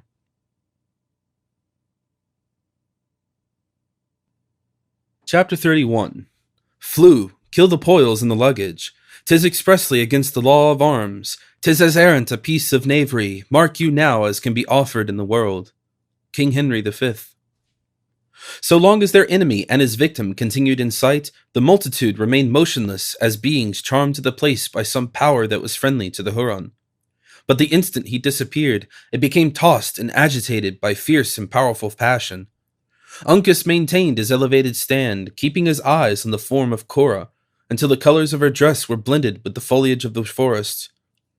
When he descended and moving silently through the throng, he disappeared in that lodge from which he had so recently issued.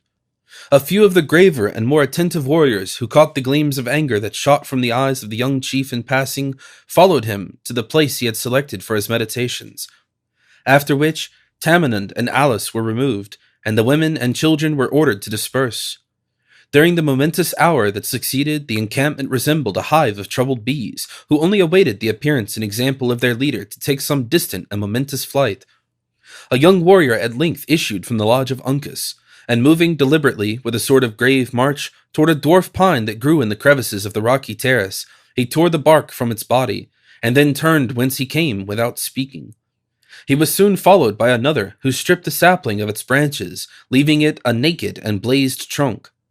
A third colored the post with stripes of a dark red paint, all which indications of a hostile design in the leaders of the nation were received by the men within a gloomy and ominous silence.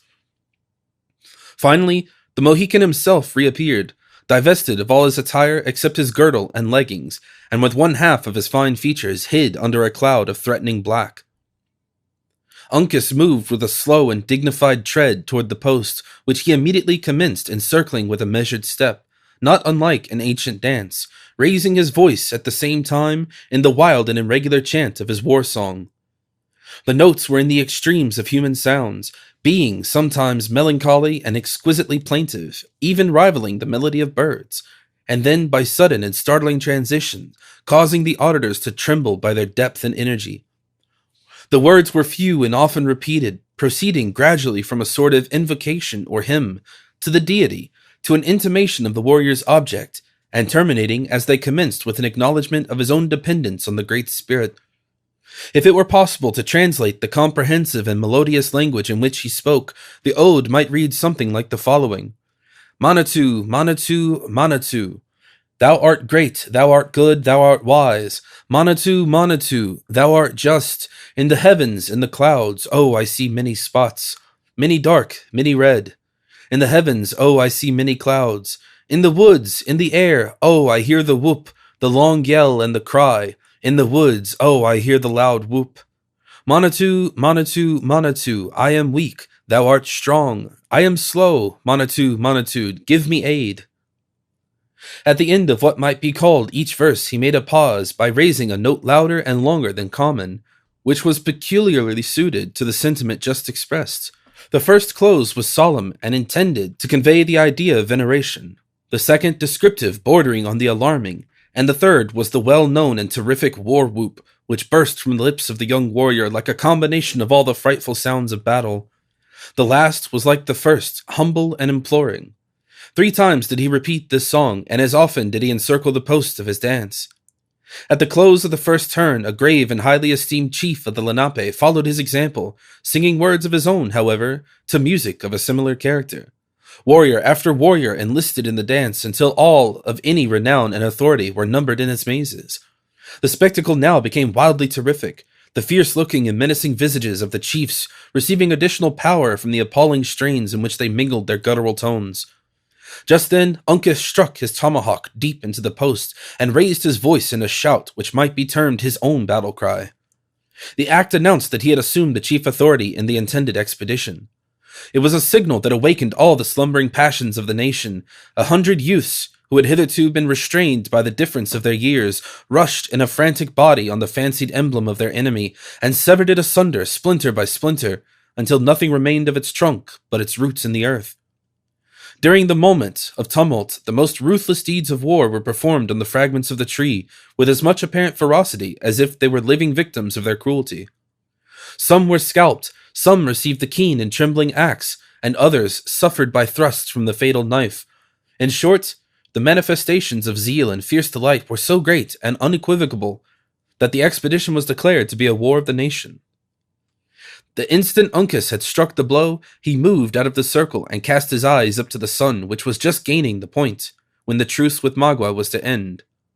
The fact was soon announced by a significant gesture, accompanied by a corresponding cry, and the whole of the excited multitude abandoned their mimic warfare, with shrills, yells of pleasure, to prepare for the more hazardous experiment of the reality. The whole face of the encampment was instantly changed. The warriors, who were already armed and painted, became as still as if they were incapable of any uncommon burst of emotion.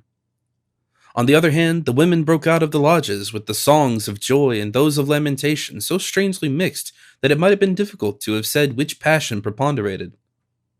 None, however, was idle. Some bore their choicest articles, others their young, and some their aged and infirm, into the forest, which spread itself like a verdant carpet of bright green against the side of the mountain.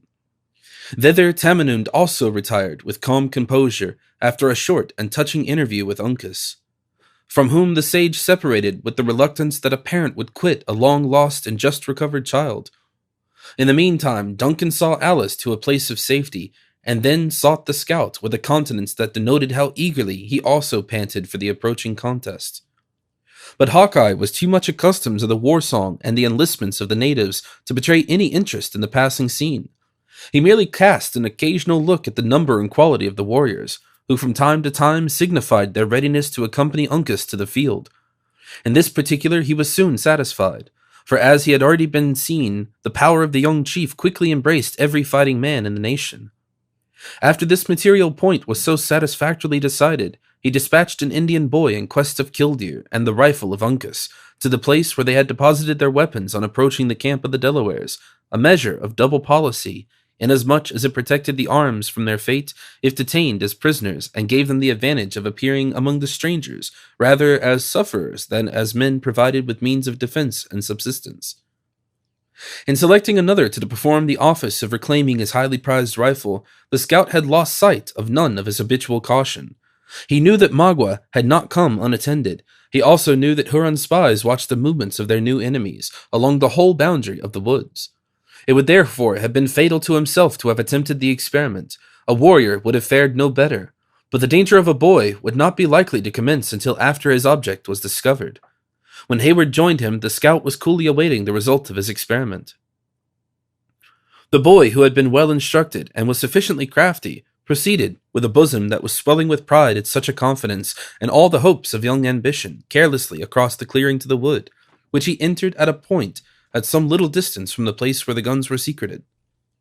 The instant, however, he was concealed by the foliage of the bushes, his dusky form was to be seen gliding like that of a serpent toward the desired treasure. He was successful, and in another moment he appeared flying across the narrow opening that skirted the base of the terrace on which the village stood, with the velocity of an arrow, and bearing a prize in each hand. He had actually gained the crags and was leaping up their sides with incredible activity, when a shot from the wood showed how accurate had been the judgment of the scout. The boy answered it with a feeble but contemptuous shout, and immediately a second bullet was sent after him from another part of the cover. At the next instant, he appeared on the level above, elevating his guns in triumph while he moved with the air of a conqueror toward the renowned hunter who had honored him by so glorious a commission. Notwithstanding the lively interest Hawkeye had taken in the fate of his messenger, he received Killdeer with a satisfaction that, momentarily, drove all other recollections from his mind. After examining the piece with an intelligent eye and opening and shutting the pan some 10 or 15 times, and trying sundry or other equally important experiments on the lock, he turned to the boy and demanded with great manifestations of kindness if he was hurt. The urchin looked proudly up in his face but made no reply. "Ah, I see, lad, the knaves have barked your arm," added the scout, taking up the limb of the patient sufferer, across which a deep flesh wound had been made by one of the bullets. "But a little bruised alder will act like a charm. In the meantime, I will wrap it in the badge of a wampum. You have commenced the business of a warrior early, my brave boy, and are likely to bear a plenty of honorable scars to your grave. I know many young men that have taken scalps who cannot show such a mark as this. Go. Having bound up the arm, you will be a chief." The lad departed, prouder of his flowing blood than the vainest courter could be of the blushing ribbon, and stalked among the fellows of his age, an object of general admiration and envy. But in a moment of so many serious and important duties, this act of juvenile fortitude did not attract the general notice and commendation it would have received under milder auspices. It had, however, served to apprise the Delawares of the position and the intentions of their enemies. Accordingly, a party of adventurers, better suited to the task than the weak though spirited boy, was ordered to dislodge the skulkers. The duty was soon performed, for most of the Hurons were tired of themselves when they found they had been discovered. The Delawares followed a sufficient distance from their own encampment, and then halted for orders, apprehensive of being led into an ambush. As both parties secreted themselves, the woods were again as still and quiet as a mild summer morning and deep solitude could render them. The calm but still impatient Uncas now collected his chiefs and divided his power. He presented Hawkeye as a warrior, often tried and always found deserving of confidence. When he found his friend met with a favorable reception, he bestowed on him the command of 20 men, like himself, active, skillful, and resolute. He gave the Delawares to understand the rank of Hayward among the troops of the Yengeese, and then tendered him to trust of equal authority. But Duncan declined the charge, professing his readiness to serve as a volunteer by the side of the scout.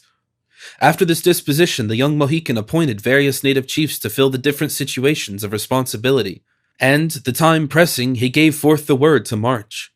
He was cheerfully but silently obeyed by more than 200 men. Their entrance into the forest was perfectly unmolested, nor did they encounter any living objects that could either give the alarm or furnish the intelligence they needed, until they came upon the lairs of their own scouts. Here a halt was ordered, and the chiefs were assembled to hold a whispering council. At this meeting divers plans of operations were suggested, though none of a character to meet the wishes of their ardent leader. Had Uncas followed the promptings of his own inclinations, he would have led his followers to the charge without a moment's delay, and put the conflict to the hazard of an instant issue. But such a course would have been in opposition to all the received practices and opinions of his countrymen. He was, therefore, fain to adopt a caution that in the present temper of his mind he execrated, and to listen to advice at which his fiery spirit chafed under the vivid recollection of Cora's danger and Magua's insolence. After an unsatisfactory conference of many minutes, a solitary individual was seen advancing from the side of the enemy with such apparent haste as to induce the belief he might be a messenger charged with pacific overtures. When within 100 yards, however, of the cover behind which the Delaware council had assembled, the stranger hesitated, appeared uncertain what course to take, and finally halted. All eyes were now turned on Uncas, as if seeking directions how to proceed. "Hawkeye," said the young chief in a low voice, "he must never speak to the Hurons again." "His time has come," said the laconic scout, thrusting the long barrel of his rifle through the leaves and taking his deliberate and fatal aim. But instead of pulling the trigger, he lowered the muzzle again and indulged himself in a fit of his peculiar mirth. "I took the imp for a Mingo, as I'm a miserable sinner," he said, "but when my eye ranged along his ribs for a place to get the bullet in, would you think it, Uncas? I saw the musician's blower, and so, after all, it is the man they call Gamut, whose death can profit no one, and whose life, if this tongue can do anything but sing, may be serviceable to our own ends. If sounds have not lost their virtue, I'll soon have a discourse with the honest fellow, and that in a voice he'll find more agreeable than the speech of Killdeer." So saying, Hawkeye laid aside his rifle, and crawling through the bushes until within hearing of David, he attempted to repeat the musical effort which had conducted himself with so much safety and eclat through the Huron encampment. The exquisite organs of Gamut could not readily be deceived, and to say the truth, it would have been difficult for any other than Hawkeye to produce a similar noise, and consequently, having once before heard the sounds, he now knew whence they proceeded. The poor fellow appeared relieved from a state of great embarrassment, for pursuing the direction of the voice, a task that to him was not much less arduous than it would have been to have gone up to the face of a battery. He soon discovered the hidden songster. "I wonder what the Hurons will think of that," said the scout, laughing, as he took his companion by the arm and urged him toward the rear. "If the knaves lie within earshot, they will say there are two non-composers instead of one. But here we are safe," he added, pointing to Uncas and his associates. "Now give us the history of the Mingo inventions in natural English, and without any ups and downs of voice." David gazed about him at the fierce and wild-looking chiefs in mute wonder, but assured by the presence of faces that he knew, he soon rallied his faculties as far as to make an intelligent reply. "The heathen are abroad in goodly numbers," said David, "and I fear with evil intent. There has been much howling and ungodly revelry, together with such sounds it is profanity to utter, in their habitations within the past hour. So much so, in truth, that I have fled to the Delawares in search of peace." "Your ears might not have profited much by the exchange, had you been quicker on foot," returned the scout a little dryly. "But let that be as it may, where are the Hurons?" "They lie hid in the forest between this spot and their village in such force that prudence would teach you instantly to return." Uncas cast a glance along the range of trees which concealed his own band and mentioned the name of Magua. "Is among them. He brought in the maiden that had sojourned with the Delawares, and leaving her in the cave, has put himself like a raging wolf at the head of his savages. I know not what has troubled his spirit so greatly." "He has left her, you say, in the cave," interrupted Hayward. "'Tis well that we know its situation. May not something be done for her instant relief?" Uncas looked earnestly at the scout before he asked, "What says Hawkeye?"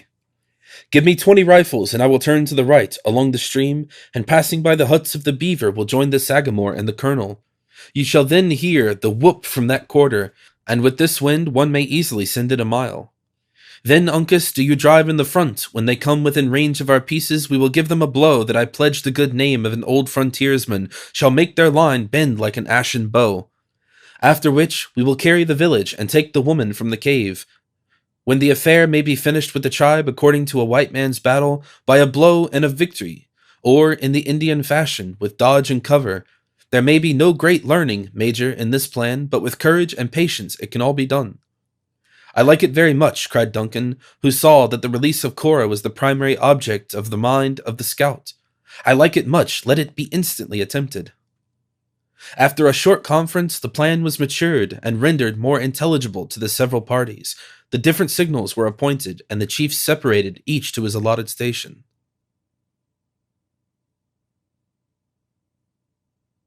Chapter 32. But plagues shall spread, and funeral fires increase, till the great king without a ransom paid to her own Crissa sing the black-eyed maid. Pope. During the time Uncas was making this disposition of his forces, the woods were as still, and with the exception of those who had met in council, apparently as much untenanted as when they came fresh from their hands of their almighty Creator. The eye could range in every direction through the long and shadowed vistas of the trees, but nowhere was any object to be seen that did not properly belong to the peaceful and slumbering scenery. Here and there a bird was heard fluttering among the branches of the beeches, and occasionally a squirrel dropped a nut, drawing the startled looks of the party for a moment to the place. But the instant the casual interruption ceased, the passing air was heard murmuring above their heads, along that verdant and undulating surface of forest, which spread itself unbroken, unless by stream or lake, over such a vast region of country. Across the tract of wilderness which lay between the Delawares and the village of their enemies, it seemed as if the foot of man had never trodden, so breathing and deep was the silence in which it lay. But Hawkeye, whose duty led him foremost in the adventure, knew the character of those with whom he was about to contend too well to trust the treacherous quiet. When he saw his little band collected, the scout threw Killdeer into the hollow of his arm, and making a silent signal that he would be followed, he led them many rods toward the rear into the bed of a little brook which they had crossed in advancing. Here he halted, and after waiting the whole of his grave and attentive warriors to close about him, he spoke in Delaware, demanding, "Do any of my young men know whither this run will lead us?" A Delaware stretched forth a hand with the two fingers separated, and indicating the manner in which they were joined at the root, he answered, "Before the sun could go his own length, the little water will be in the big." Then he added, pointing to the direction of the place he mentioned, "The two make enough for the beavers." "I thought as much," returned the scout, glancing his eye upward at the opening in the treetops. "From the course it takes and the bearings of the mountains, men will keep within the cover of its banks till we scent the Hurons." His companions gave their usual brief exclamation of assent, but perceiving that their leader was about to lead the way in person, one or two made signs that all was not as it should be. Hawkeye, who comprehended their meaning glances, turned and perceived that his party had been followed thus far by the singing master. "Do you know, friend," asked the scout, gravely, and perhaps with a little of the pride of conscious deserving in his manner, "that this is a band of rangers chosen for the most desperate service, and put under the command of one who, though another might say it with a better face, will not be apt to leave them idle? It may not be 5, it cannot be 30 minutes, before we tread on the body of a Huron, living or dead." "Though not admonished of your intentions in words," returned David, whose face was a little flushed, and whose ordinarily quiet and unmeaning eyes glimmered with an expression of unusual fire, "your men have reminded me of the children of Jacob going out to battle against the Shechemites, for wickedly aspiring to wedlock with a woman of a race that was the favorite of the Lord. Now I have journeyed far and sojourned much in good and evil with the maiden ye seek, and though not a man of war, with my loins girded and my sword sharpened, yet would I gladly strike a blow in her behalf." The scout hesitated, as if weighing the chances of such a strange enlistment in his mind before he answered, "You know not the use of any weapon, you carry no rifle, and believe me, what the Mingos take they will freely give again." "Though not a vaunting and bloodily disposed Goliath," returned David, drawing a sling from beneath his parti-colored and uncouth attire, "I have not forgotten the example of the Jewish boy. With his ancient instrument of war have I practiced much in my youth, and peradventure the skill is not entirely departed from me." "Aye," said Hawkeye, considering the deerskin thong and apron with a cold and discouraging eye, "the thing might do its work among arrows or even knives, but these Mingwe have been furnished by the Frenchers with a good grooved barrel a man. However, it seems to be your gift to go unarmed amid fire, and as you have hitherto been favored, Major, you have left your rifle at a cock. A single shot before the time would be just 20 scalps lost to no purpose. Singer, you can follow. We may find use for you in the shoutings." "I thank you, friend," returned David, supplying himself, like his royal namesake, from among the pebbles of the brook. "Though not given to the desire to kill, had you sent me away, my spirit would have been troubled. Remember," added the scout, tapping his own head significantly on the spot where Gamut was yet sore, "we come to fight, and not to musicate. Until the general whoop is given, nothing speaks but the rifle." David nodded, as much to signify his acquiescence with the terms, and then Hawkeye, casting another observant glance over his followers, made the signal to proceed. Their route lay, for the distance of a mile, along the bed of the watercourse, though protected from any great danger of observation by the precipitous banks and the thick shrubbery which skirted the stream. No precaution known to an Indian attack was neglected. A warrior rather crawled than walked on each flank so as to catch occasional glimpses into the forest, and every few minutes the band came to a halt and listened for hostile sounds with an acuteness of organs that would be scarcely conceivable to a man in a less natural state. Their march was, however, unmolested, and they reached the point where the lesser stream was lost in the greater, without the smallest evidence that their progress had been noted. Here the scout again halted to consult the signs of the forest. "We are likely to have a good day for a fight," he said in English, addressing Hayward, and glancing his eyes upward at the clouds which began to move in broad sheets across the firmament. "A bright sun and a glittering barrel are no friends to true sight. Everything is favorable. They have the wind, which will bring down their noises and their smoke, but no little matter in itself, whereas with us it will be first a shot and then a clear view. But here is an end to our cover. The beavers have had the range of this stream for hundreds of years, and what atween their food and their dams, there is, as you see, many a girdled stub, but few living trees." Hawkeye had, in truth, in these few words, given no bad description of the prospect which now lay in their front. The brook was irregular in its width, sometimes shooting through narrow fissures in the rocks, and at others spreading across over acres of bottom land, forming little areas that might be termed ponds. Everywhere along its bands were the moldering relics of dead trees, in all the stages of decay, from those that groaned in their tottering trunks to such as had recently been robbed of those rugged coats that so mysteriously contained their principle of life. A few long, low, and moss-covered piles were scattered among them, like the memorials of a former and long-departed generation. All these minute particulars were noted by the scout, with a gravity and interest that they probably had never before attracted. He knew that the Huron encampment lay a short half-mile up the brook, and with the characteristic anxiety of one who dreaded a hidden danger, he was greatly troubled at not finding the smallest trace of the presence of his enemy. Once or twice he felt induced to give the order for a rush and to attempt the village by surprise, but his experience quickly admonished him of the danger of so useless an experiment. Then he listened intently and with painful uncertainty for the sounds of hostility in the quarter where Uncas was left. But nothing was audible except the sighing of the wind that began to sweep over the bosom of the forest in gusts which threatened a tempest. At length, yielding rather to his unusual impatience than taking counsel from his knowledge, he determined to bring matters to an issue by unmasking his force and proceeding cautiously but steadily up the stream. The scout had stood while making the observations, sheltered by a brake, and his companions still lay in the bed of a ravine, through which the smaller stream had debouched. But on hearing his low, though intelligible signal, the whole party stole up the bank, like so many dark spectres, and silently arranged themselves around him. Pointing in the direction he wished to proceed, Hawkeye advanced, the band breaking off in single files and following so accurately in his footsteps as to leave it, if we except Hayward and David, the trail of but a single man. The party was, however, scarcely uncovered before a volley from a dozen rifles was heard in their rear, and a Delaware, leaping high in the air like a wounded deer, fell at his whole length dead. "Ah, I feared some deviltry like this," exclaimed the scout in English, adding with the quickness of thought in his adopted tongue, "To cover, men, and charge!" The band dispersed at the word, and before Hayward had well recovered from his surprise, he found himself standing alone with David. Luckily the Hurons had already fallen back, and he was safe from their fire. But this state of things was evidently to be of short continuance, for the scout set the example of pressing on their retreat by discharging his rifle and darting from tree to tree as his enemies slowly yielded ground. It would seem that the assault had been made by a very small party of the Hurons, which, however, continued to increase in numbers as it retired on its friends until the return fire was very nearly, if not equal, to that maintained by the advancing Delawares. Hayward threw himself among the combatants, and imitating the necessary caution of his companions, he made quick discharges with his own rifle. The contest now grew warm and stationary.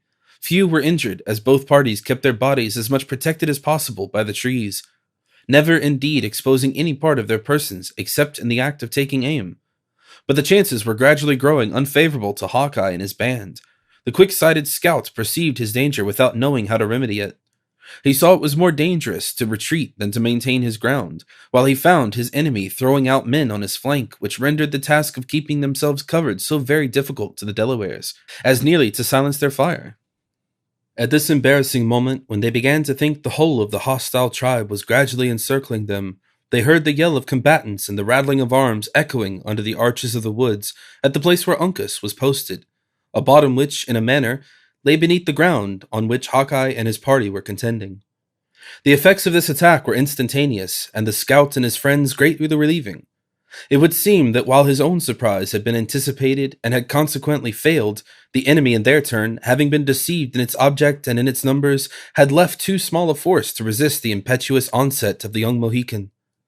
This fact was doubly apparent by the rapid manner in which the battle of the forest rolled upward toward the village, and by an instant falling off in the number of their assailants, who rushed to assist in maintaining the front, and, as it now proved to be, the principal point of defense. Animating his followers by his voice and his own example, Hawkeye then gave the word to bear down upon their foes. The charge in that rude species of war consisted merely of pushing from cover to cover, nigher to the enemy. And in this maneuver he was instantly and successfully obeyed.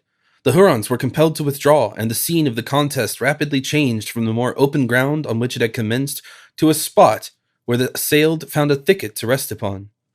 Here the struggle was protracted, arduous, and seemingly of doubtful issue. The Delawares, though none of them fell, beginning to bleed freely in consequence of the disadvantage at which they were held. In this crisis, Hawkeye found means to get behind the same tree as which served for a cover to Hayward, most of his combatants being within call, a little on his right, where they maintained rapid though fruitless discharges on their sheltered enemies.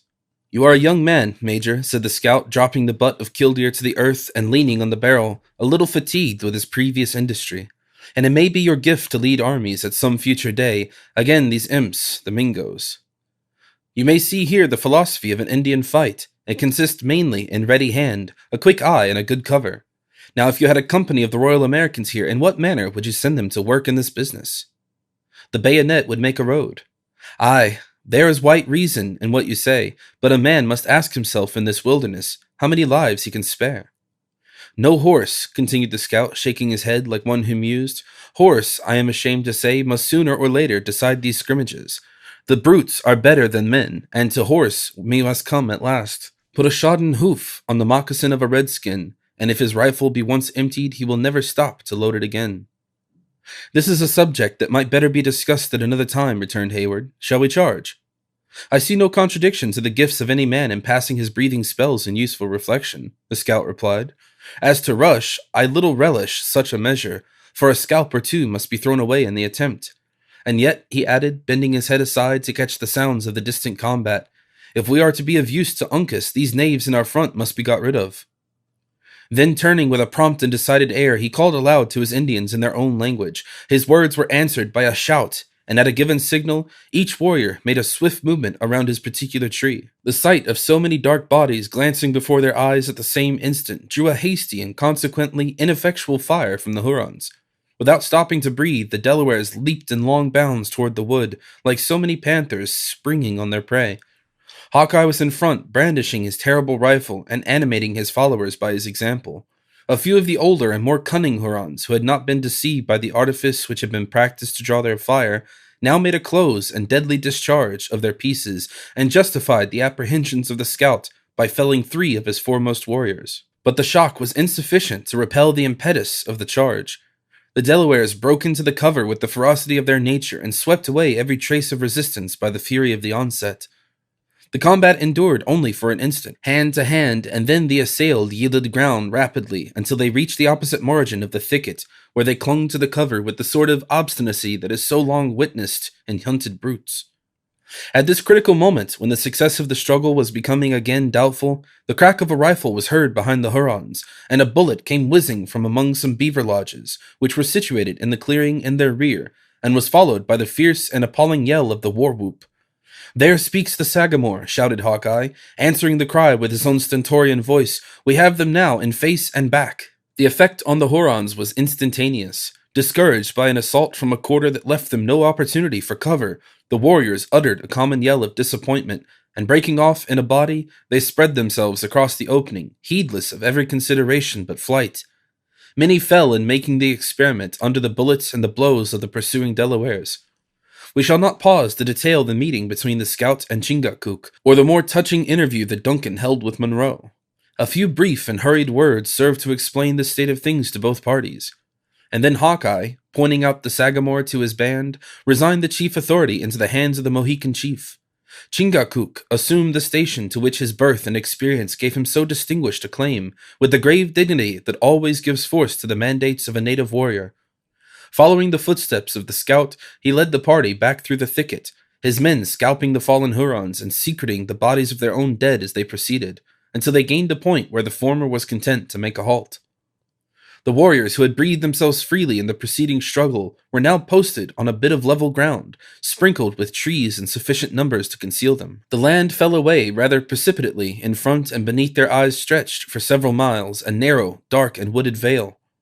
It was through this dense and dark forest that Uncas was still contending with the main body of the Hurons. The Mohican and his friends advanced to the brow of the hill and listened with practiced ears to the sounds of the combat. A few birds hovered over the leafy bosom of the valley, frightened from their secluded nests, and here and there a light vapory cloud which seemed already blending with the atmosphere arose above the trees and indicated some spot where the struggle had been fierce and stationary. "The fight is coming up the ascent," said Duncan, pointing in the direction of a new explosion of firearms. "We are too much in the center of their line to be effective." "They will incline into the hollow, where the cover is thicker," said the scout, "and that will leave us well on their flank.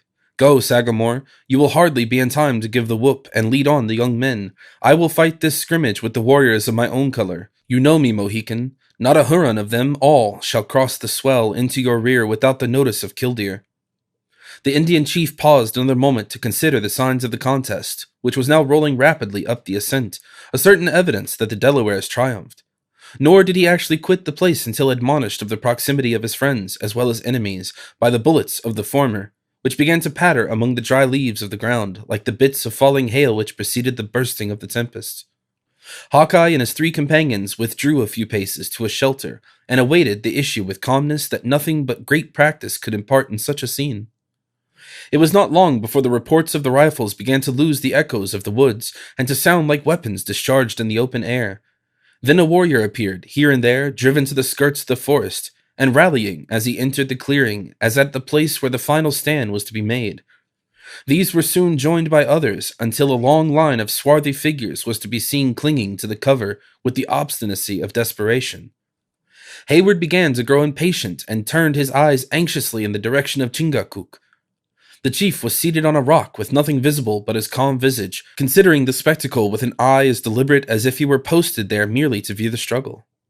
"The time has come for the Delaware to strike," said Duncan. Not so," returned the scout. "When he sends his friends, he will let them know that he is here. See! The knaves are getting up in that clump of pines, like bees settling after their flight. By the Lord, a squaw might put a bullet into the center of such a knot of darkskins." At that instant, the whoop was given, and a dozen Hurons fell by a discharge from Chingachgook and his band.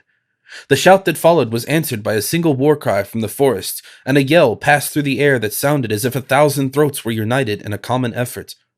The Hurons staggered, deserting the center of their line, and Uncas issued from the forest through the opening they left at the head of 100 warriors. Waving his hands left and right, the young chief pointed out the enemy to his followers, who in pursuit separated. The war now divided, both wings of the broken Hurons seeking protection in the woods again, hotly pressed by the victorious warriors of the Lenape. A minute might have passed, but the sounds were already receding in different directions, and gradually losing their distinctness beneath the echoing arches of the woods. One little knot of Hurons, however, had disdained to seek a cover, and were retiring, like lions at bay, slowly and sullenly up the acclivity which Chingachgook and his band had just deserted, to mingle more closely in the fray. Magua was conspicuous in this party, both by his fierce and savage mien and by the air of haughty authority he yet maintained. In his eagerness to expedite the pursuit, Uncas had left himself nearly alone, But the moment his eye caught the figure of Le Subtle, every other consideration was forgotten. Raising his cry of battle, which recalled some 6 or 7 warriors, and the reckless of the disparity of their numbers, he rushed upon his enemy. Le Renard, who watched the movement, paused to receive him with secret joy, but at the moment when he thought the rashness of his impetuous young assailant had left him at his mercy, another shout was given, and the Longa Carabina was seen rushing to the rescue, attended by all his white associates.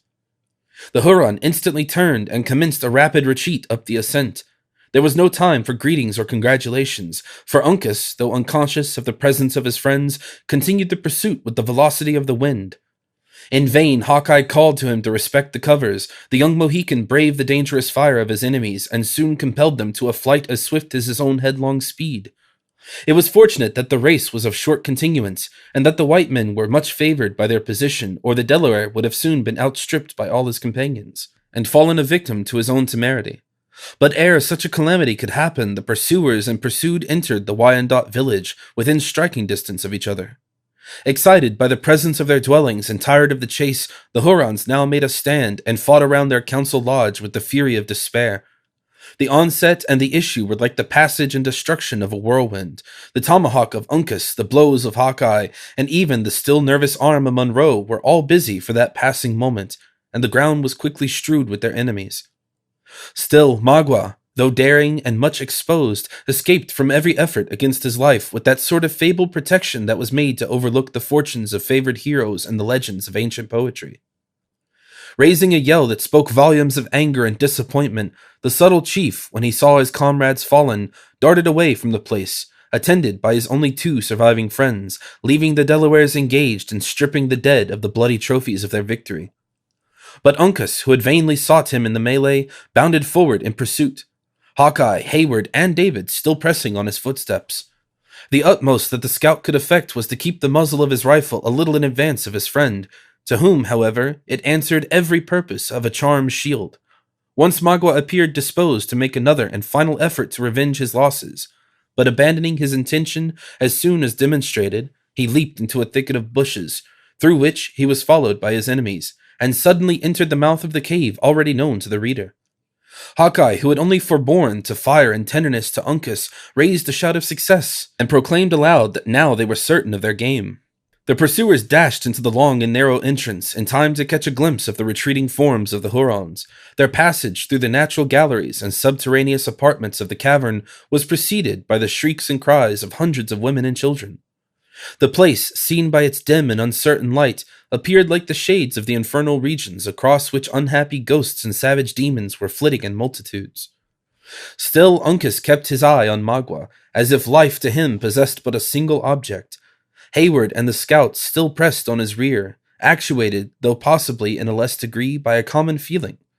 But their way was becoming intricate, in those dark and gloomy passages, and the glimpses of the retiring warriors less distinct and frequent, and for a moment the trace was believed to be lost, when a white robe was seen fluttering in the further extremity of the passage that seemed to lead up the mountain.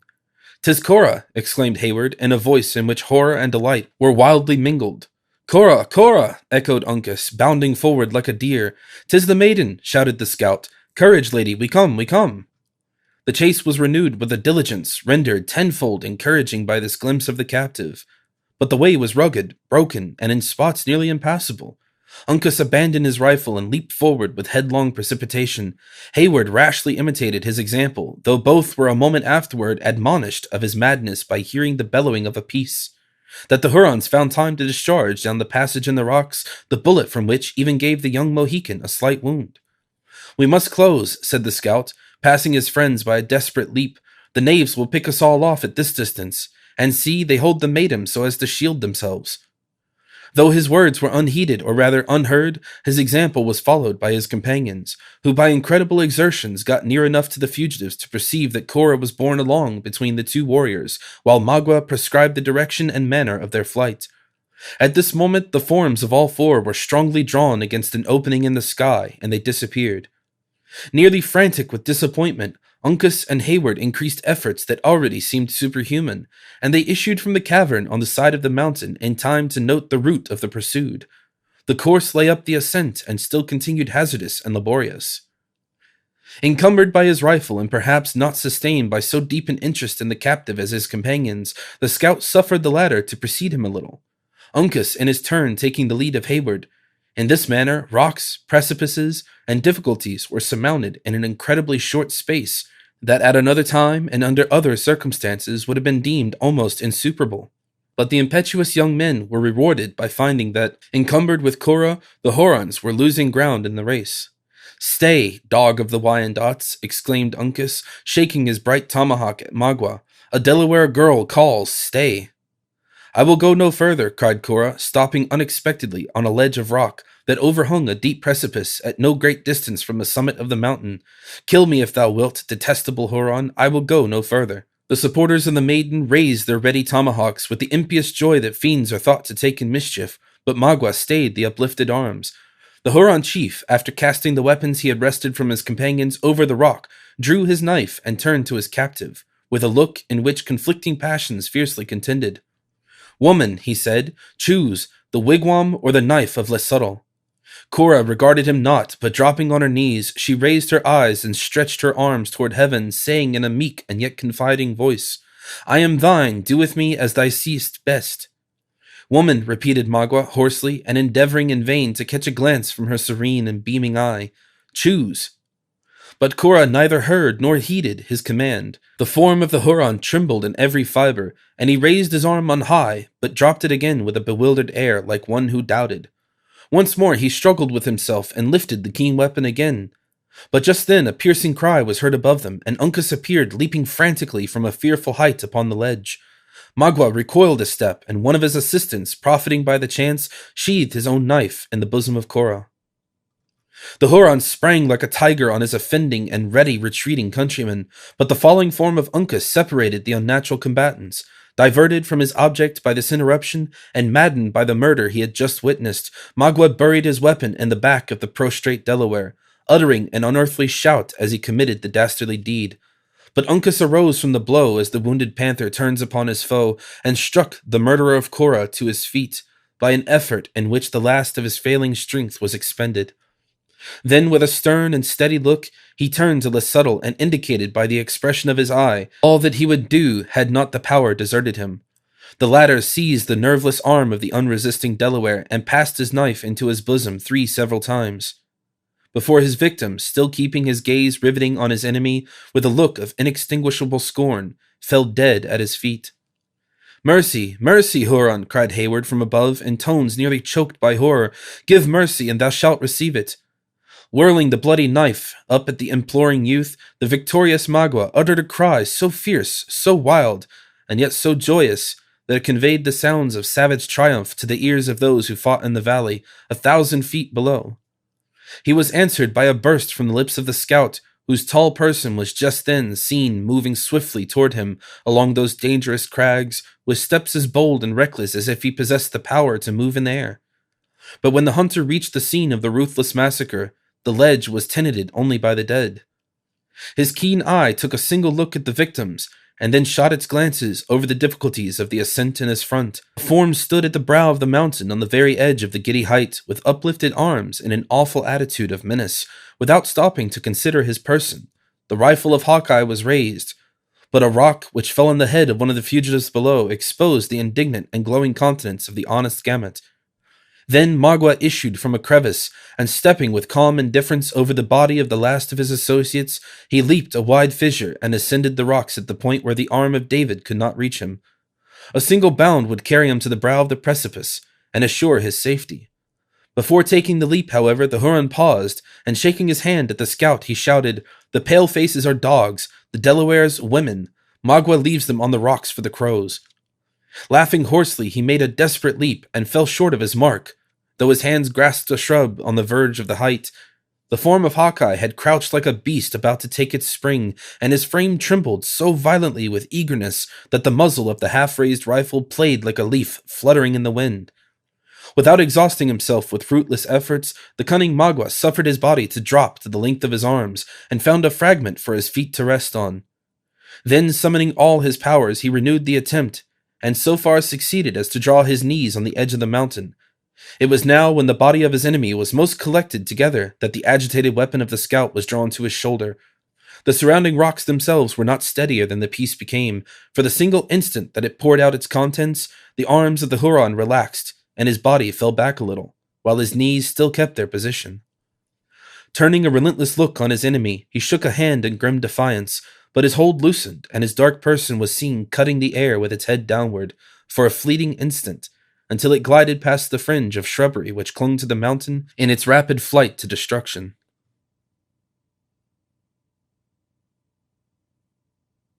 Chapter 33. They fought like brave men, long and well. They piled that ground with Moslems slain. They conquered, but Bozarus fell, bleeding at every vein. His few surviving comrades saw his smile when rang their loud hurrah, and the red field was won. Then saw in death his eyelids close calmly, as to a night's repose, like flowers at set of sun. Halleck. The sun found the Lenape on the succeeding day, a nation of mourners. The sounds of the battle were over, and they had fed at their ancient grudge, and had avenged their recent quarrel with the Mengwe by the destruction of a whole community. The black and murky atmosphere that floated around the spot where the Hurons had encamped sufficiently announced of itself the fate of the wandering tribe, while hundreds of ravens that struggled above the summits of the mountains, or swept in noisy flocks across the wide ranges of the woods, furnished a frightful direction to the scene of the combat. In short, any eye at all practiced in the signs of a frontier warfare might easily have traced all the unerring evidences of the ruthless results which attend an Indian vengeance. Still, the sun rose on the Lenape, a nation of mourners. No shouts of success, no songs of triumph were heard in rejoicings for their victory. The latest stragglers had returned from his fell employment only to strip himself of the terrific emblems of his bloody calling and to join in the lamentations of his countrymen as a stricken people. Pride and exultation were supplanted with humility, and the fiercest of human passions were already succeeded by the most profound and unequivocal demonstrations of grief. The lodges were deserted, but a broad belt of earnest faces encircled a spot in their vicinity, whither everything possessing life had repaired, and where all now collected in deep and awful silence. Though beings of every rank and age of both sexes and of all pursuits had united to form this breathing wall of bodies, they were influenced by a single emotion. Each eye was riveted on the center of that ring which contained the objects of so much and of so common an interest. 6 Delaware girls, with their long, dark, flowing tresses falling loosely across their bosoms, stood apart and only gave proof of their existence as they occasionally strewed sweet-scented herbs and forest flowers on a litter of fragrant plants that, under a pall of Indian robes, supported all that now remained of the ardent, high-souled, and generous Cora. Her form was concealed in many wrappers of the same simple manufacture, and her face was shut forever from the gaze of men. At her feet was seated the desolate Monroe. His aged head was bowed nearly to the earth in compelled submission to the stroke of Providence, but a hidden anguish struggled about his furrowed brow. That was only partially concealed by the careless locks of gray that had fallen, neglected, on his temples. Gamut stood at his side, his meek head bared to the rays of the sun, while his eyes, wandering and concerned, seemed to be equally divided between that little volume which contained so many quaint but holy maxims, and the being in whose behalf his soul yearned to administer consolation. Hayward was also nigh, supporting himself against a tree, and endeavoring to keep down those sudden risings of sorrow that it required his utmost manhood to subdue. But sad and melancholy as this group may easily be imagined, it was far less touching than another, that occupied the opposite space of the same area. Seated as in life, with his form and limbs arranged in grave and decent composure, Uncas appeared, arrayed in the most gorgeous ornaments that the wealth of the tribe could furnish. Rich plumes nodded above his head, wampum, gorgets, bracelets, and medals adorned his person in profusion, though his dull eye and vacant lineaments too strongly contradicted the idle tale of pride they would convey. Directly in front of the corpse, Chingachgook was placed, without arms, paint, or adornment of any sort, except the bright blue blazonry of his race that was indelibly impressed on his naked bosom. During the long period that the tribe had thus been collected, the Mohican warrior had kept a steady, anxious look on the cold and senseless countenance of his son. So riveted and intense had been that gaze, and so changeless his attitude, that a stranger might not have told the living from the dead, but for the occasional gleamings of a troubled spirit that shot athwart the dark visage of one and the deathlike calm that had forever settled on the lineaments of the other.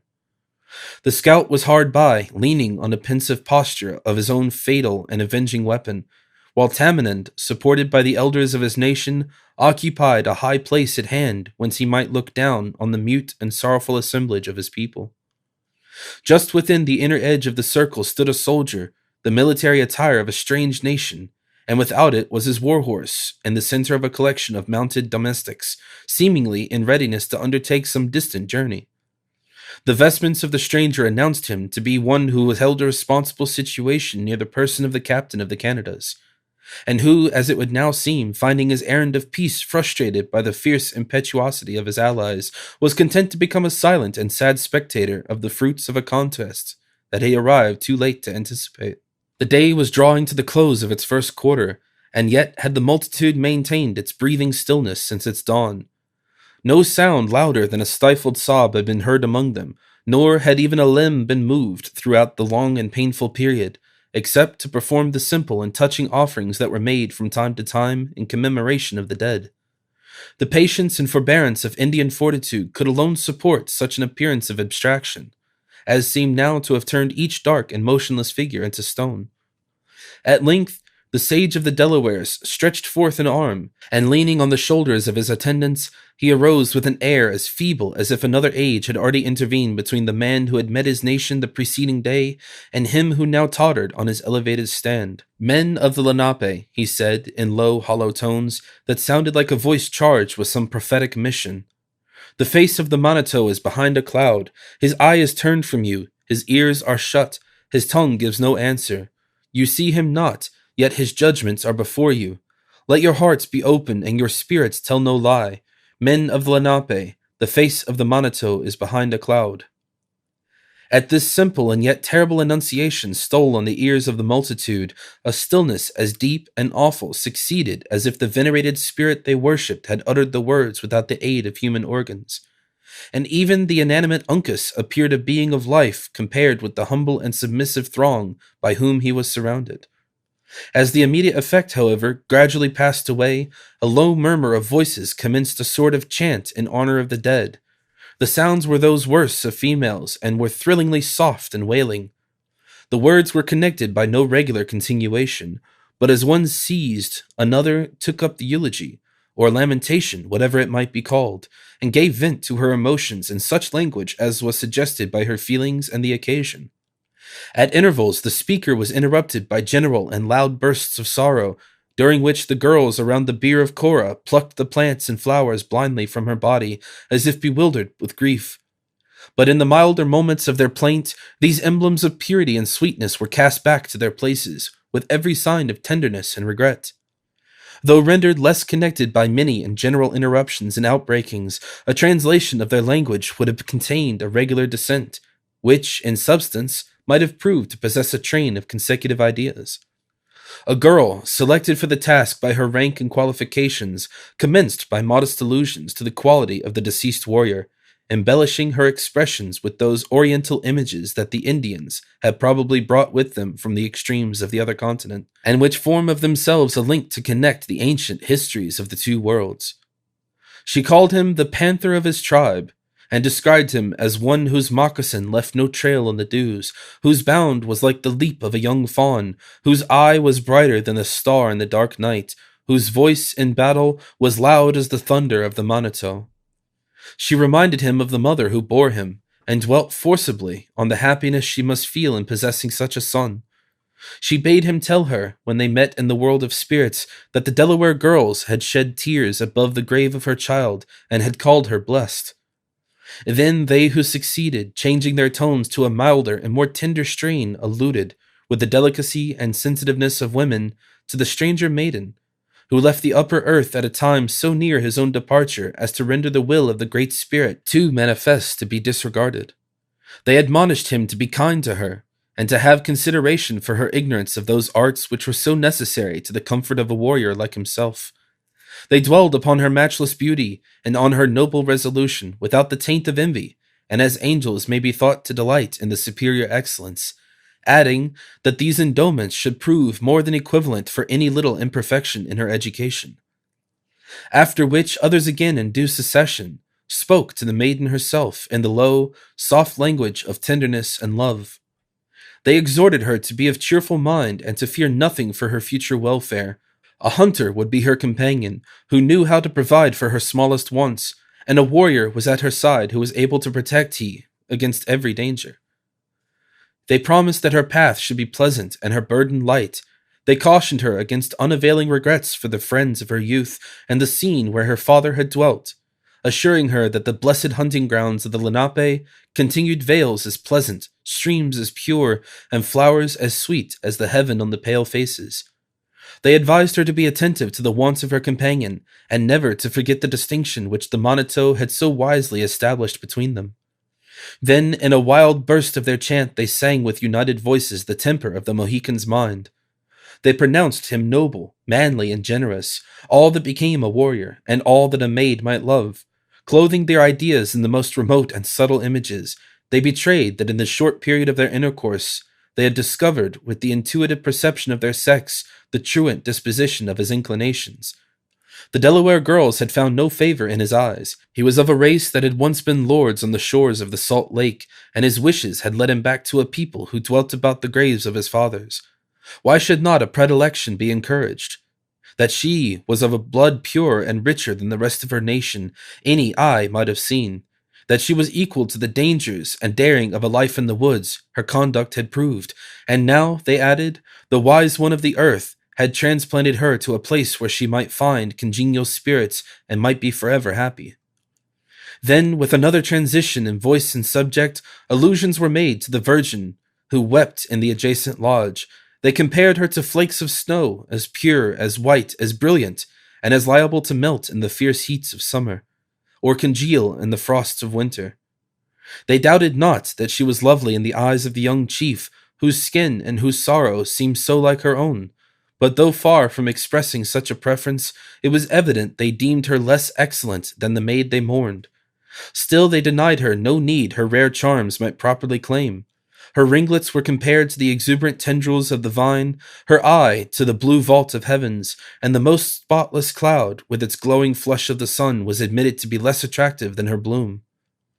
During these and similar songs, nothing was audible but the murmurs of the music, relieved as it was, or rather rendered terrible by those occasional bursts of grief which might be called its choruses. The Delawares themselves listened like charmed men, and it was very apparent, by the variations of their speaking countenances, how deep and true was their symphony. Even David was not reluctant to lend his ears to the tones of voices so sweet, and long ere the chant was ended, his gaze announced that his soul was enthralled. The scout, to whom alone of all the white men the words were intelligible, suffered himself to be a little aroused from his meditative posture, and bent his face aside to catch their meaning as the girls proceeded. But when they spoke of the future prospects of Cora and Uncas, he shook his head, like one who knew the error of their simple creed, and resuming his reclining attitude, he maintained it until the ceremony, if that might be called a ceremony, in which feeling was so deeply imbued, was finished. Happily for the self-command of both Hayward and Monroe, they knew not the meaning of the wild sounds they heard. Chingachgook was the solitary exception to the interest manifested by the native part of the audience. His look never changed throughout the whole of the scene, nor did a muscle move in his rigid countenance, even at the wildest or the most pathetic parts of the lamentation. The cold and senseless remains of his son was all to him, and every other sense but that of sight seemed frozen, in order that his eyes might take their final gaze at those lineaments he had long loved, and which were now about to be closed forever from his view. In this stage of the obsequies, a warrior, much renowned for deeds in arms, and more especially for services in recent combat, a man of stern and grave demeanor, advanced slowly from the crowd, and placed himself nigh the person of the dead. "Why hast thou left us, pride of the Wapanachki?" he said, addressing himself to the dull ears of Uncas, as if the empty clay retained the faculties of the animated man. "Thy time has been like that of the sun when in the trees, thy glory brighter than this light at noonday. Thou art gone, youthful warrior, but 100 Wyandots are clearing the briars from thy path to the world of the spirits. Who that saw thee in battle would believe that thou couldst die? Who before thee has ever shown Utawa the way into the fight? Thy feet were like the wings of eagles, thy arm heavier than the falling branches from the pine, and thy voice like the Manitou when he speaks in the clouds. The tongue of Utawa is weak, he added, looking about him with a melancholy gaze, and his heart exceeding heavy. Pride of the Wapanachki, why hast thou left us? He was succeeded by others in due order until most of the high and gifted men of the nation had sung or spoken their tribute of praise over the manes of the deceased chief. When each had ended, another deep and breathing silence reigned in all the place. When a low, deep sound was heard like the suppressed accompaniment of distant music, rising just high enough on the air to be audible, and yet so distinctly as to leave its character, and the place whence it proceeded, alike matters of conjecture. It was however succeeded by another and another strain, each in a higher key until they grew on the ear, first in long-drawn and often repeated interjections, and then finally in words. The lips of Chingakuk had so far parted as to announce that it was the monody of the father. Though not an eye was turned toward him, nor the smallest sign of impatience exhibited, it was apparent, by the manner in which the multitude elevated their heads to listen, that they drank in the sounds with intenseness of attention, that none but Tamenund himself had ever before commanded. But they listened in vain. The strains rose just so loud as to become intelligible, and then grew fainter and more trembling, until they finally sank on the ear as if borne away by a passing breath of wind. The lips of the Sagamore closed, and he remained silent in his seat, looking with his riveted eye and motionless form like some creature that had been turned from the almighty hand with the form, but without the spirit of a man. The Delawares, who knew by these symptoms that the mind of their friend was not prepared for so mighty an effort of fortitude, relaxed in their attention, and with an innate delicacy seemed to bestow all their thoughts on the obsequies of the stranger maiden. A signal was given by one of the elder chiefs to women who crowded the part of the circle near which the body of Cora lay. Obedient to the sign, the girls raised the biers to the elevation of their heads and advanced with slow and regulated steps, chanting, as they proceeded, another wailing song in praise of the deceased. Gamut, who had been a close observer of rites he deemed so heathenish, now bent his head over the shoulder of the unconscious father, whispering, "They move with the remains of thy child. Shall we not follow and see them interred with Christian burial?" Monroe started as if the last trumpet had sounded in his ear, and bestowing one anxious and hurried glance around him, he arose and followed in the simple train with the mien of a soldier, but bearing the full burden of a parent's suffering. His friends pressed around him with a sorrow that was too strong to be termed sympathy, even the young Frenchman joining in the procession with the air of a man who was sensibly touched at the early and melancholy fate of one so lovely. But when the last and humblest female of the tribe had joined in the wild and yet ordered array, the men of the Lenape contracted their circle, and formed again around the person of Uncas, as silent, as grave, and as motionless as before. The place which had been chosen for the grave of Cora was a little knoll, where a cluster of young and healthful pines had taken root, forming of themselves a melancholy and appropriate shade over the spot. On reaching it, the girls deposited their burden, and continued for many minutes waiting, with characteristic patience and native timidity, for some evidence that they whose feelings were most concerned were content with the arrangement. At length, the scout who alone understood their habits said in their own language, "My daughters have done well, the white man thank them." Satisfied with this testimony in their favor, the girls proceeded to deposit the body in a shell ingeniously and not inelegantly, fabricated in the bark of a birch, after which they lowered it into its dark and final abode. The ceremony of covering the remains and concealing the marks of the fresh earth by leaves and other natural and customary objects was conducted with the same simple and silent forms. But when the labors of the kind beings who had performed these sad and friendly offices were so far completed, they hesitated, in a way to show that they knew not how much further they might proceed. It was in this stage of the rites that the scout again addressed them. "My young women have done enough," he said. "The spirit of the paleface has no need of food or raiment, their gifts being according to the heaven of their color.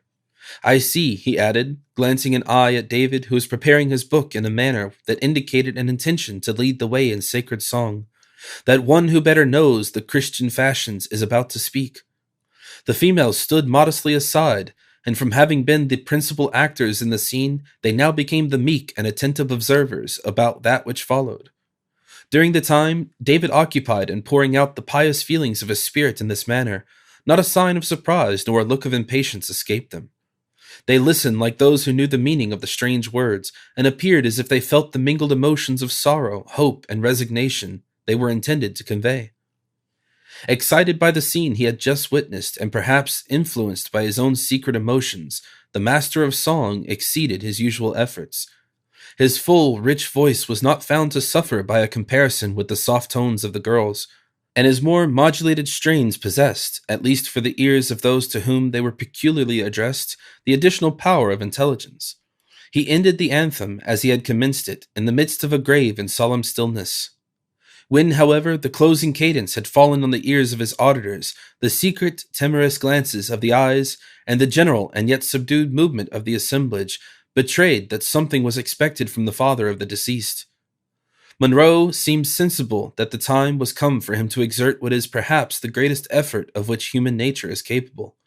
He bared his grey locks, and looked around the timid and quiet throng by which he was encircled with a firm and collected countenance. Then, motioning with his hand for the scout to listen, he said, "Say to these kind and gentle females that a heart-broken and failing man returns them his thanks. Tell them that the being we all worship under different names will be mindful of their charity, and that the time shall not be distant when we may assemble around his throne without distinction of sex or rank or color." The scout listened to the tremulous voice in which the veteran delivered these words, and shook his head slowly when they were ended, as one who doubted their efficacy. "To tell them this," he said, "would be to tell them that the snows come not in the winter, or that the sun shines fiercest when the trees are stripped of their leaves." Then, turning to the women, he made such a communication of the other's gratitude as he deemed most suited to the capacities of his listeners. The head of Monroe had already sunk upon his chest, and he was again fast relapsing into melancholy, when the young Frenchman before named ventured to touch him lightly on the elbow. As soon as he had gained the attention of the mourning old man, he pointed toward a group of young Indians who approached with a light but closely covered litter, and then pointed up toward the sun. "I understand you, sir," returned Monroe with a voice of forced firmness. "I understand you. It is the will of heaven, and I submit. Cora, my child, if the prayers of a heart-broken father could avail thee now, how blessed should thou be! Come, gentlemen," he added, looking about him with an air of lofty composure, though the anguish that quivered in his faded countenance was far too powerful to be concealed. "Our duty here is ended. Let us depart." Hayward gladly obeyed a summons that took them from a spot where each instant he felt his self-control was about to desert him. While his companions were mounting, however, he found time to press the hand of the scout, and to repeat the terms of an engagement that he had made to meet again within the posts of the British army. Then, gladly throwing himself into the saddle, he spurred his charger to the side of the litter, whence low and stifled sobs alone announced the presence of Alice. In this manner, the head of Monroe again dropping on his bosom, with Hayward and David following in sorrowing silence, and attended the aid of Montcalm with his guard, all the white men, with the exception of Hawkeye, passed from before the eyes of the Delawares, and were buried in the vast forests of that region. But the tie which, through their common calamity, had untied the feelings of these simple dwellers in the woods with the strangers who had thus transiently visited them, was not so easily broken. Years passed away before the traditionary tale of the white maiden and the young warrior of the Mohicans ceased to beguile the long nights and tedious marches, or to animate their youthful and brave with a desire for vengeance. Neither were the secondary actors in these momentous incidents forgotten. Through the medium of the scout, who served for years afterward as a link between them and civilized life, they learned, in answer to their inquiries, that the gray head was speedily gathered to his fathers, borne down, as was erroneously believed, by his military misfortunes, and that the open hand had conveyed his surviving daughter far into the settlements of the palefaces, where her tears had at last ceased to flow, and had been succeeded by the bright smiles which were better suited to her joyous nature. But these were events of a time later than that which concerns our tale.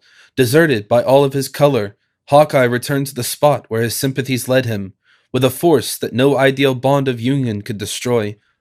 He was just in time to catch a parting look of the features of Uncas, whom the Delawares were already enclosing in his last vestments of skin.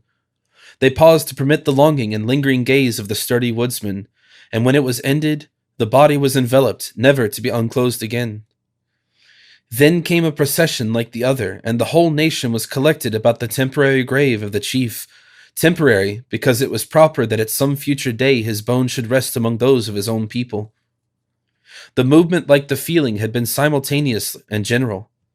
The same grave expression of relief, the same rigid silence, and the same deference to the principal mourner were observed around the place of interment, as have already been described. The body was deposited in an attitude of repose, facing the rising sun, with the implements of war and of the chase at hand, in readiness for the final journey.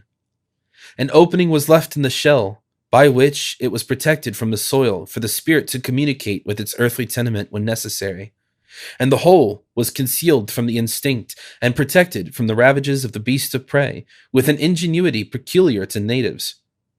The manual rites then ceased, and all present reverted to the more spiritual part of the ceremonies. Chingachgook became once more the object of common attention. He had not yet spoken, and something consolatory and instructive was expected from so renowned a chief on an occasion of such interest. Conscious of the wishes of the people, the stern and self-restrained warrior raised his face, which had latter been buried in his robe, and looked about him with a steady eye. His firmly compressed and expressive lips then severed, and for the first time during the long ceremonies, his voice was distinctly audible. "Why do my brothers mourn?" he said, regarding the dark race of dejected warriors by whom he was environed.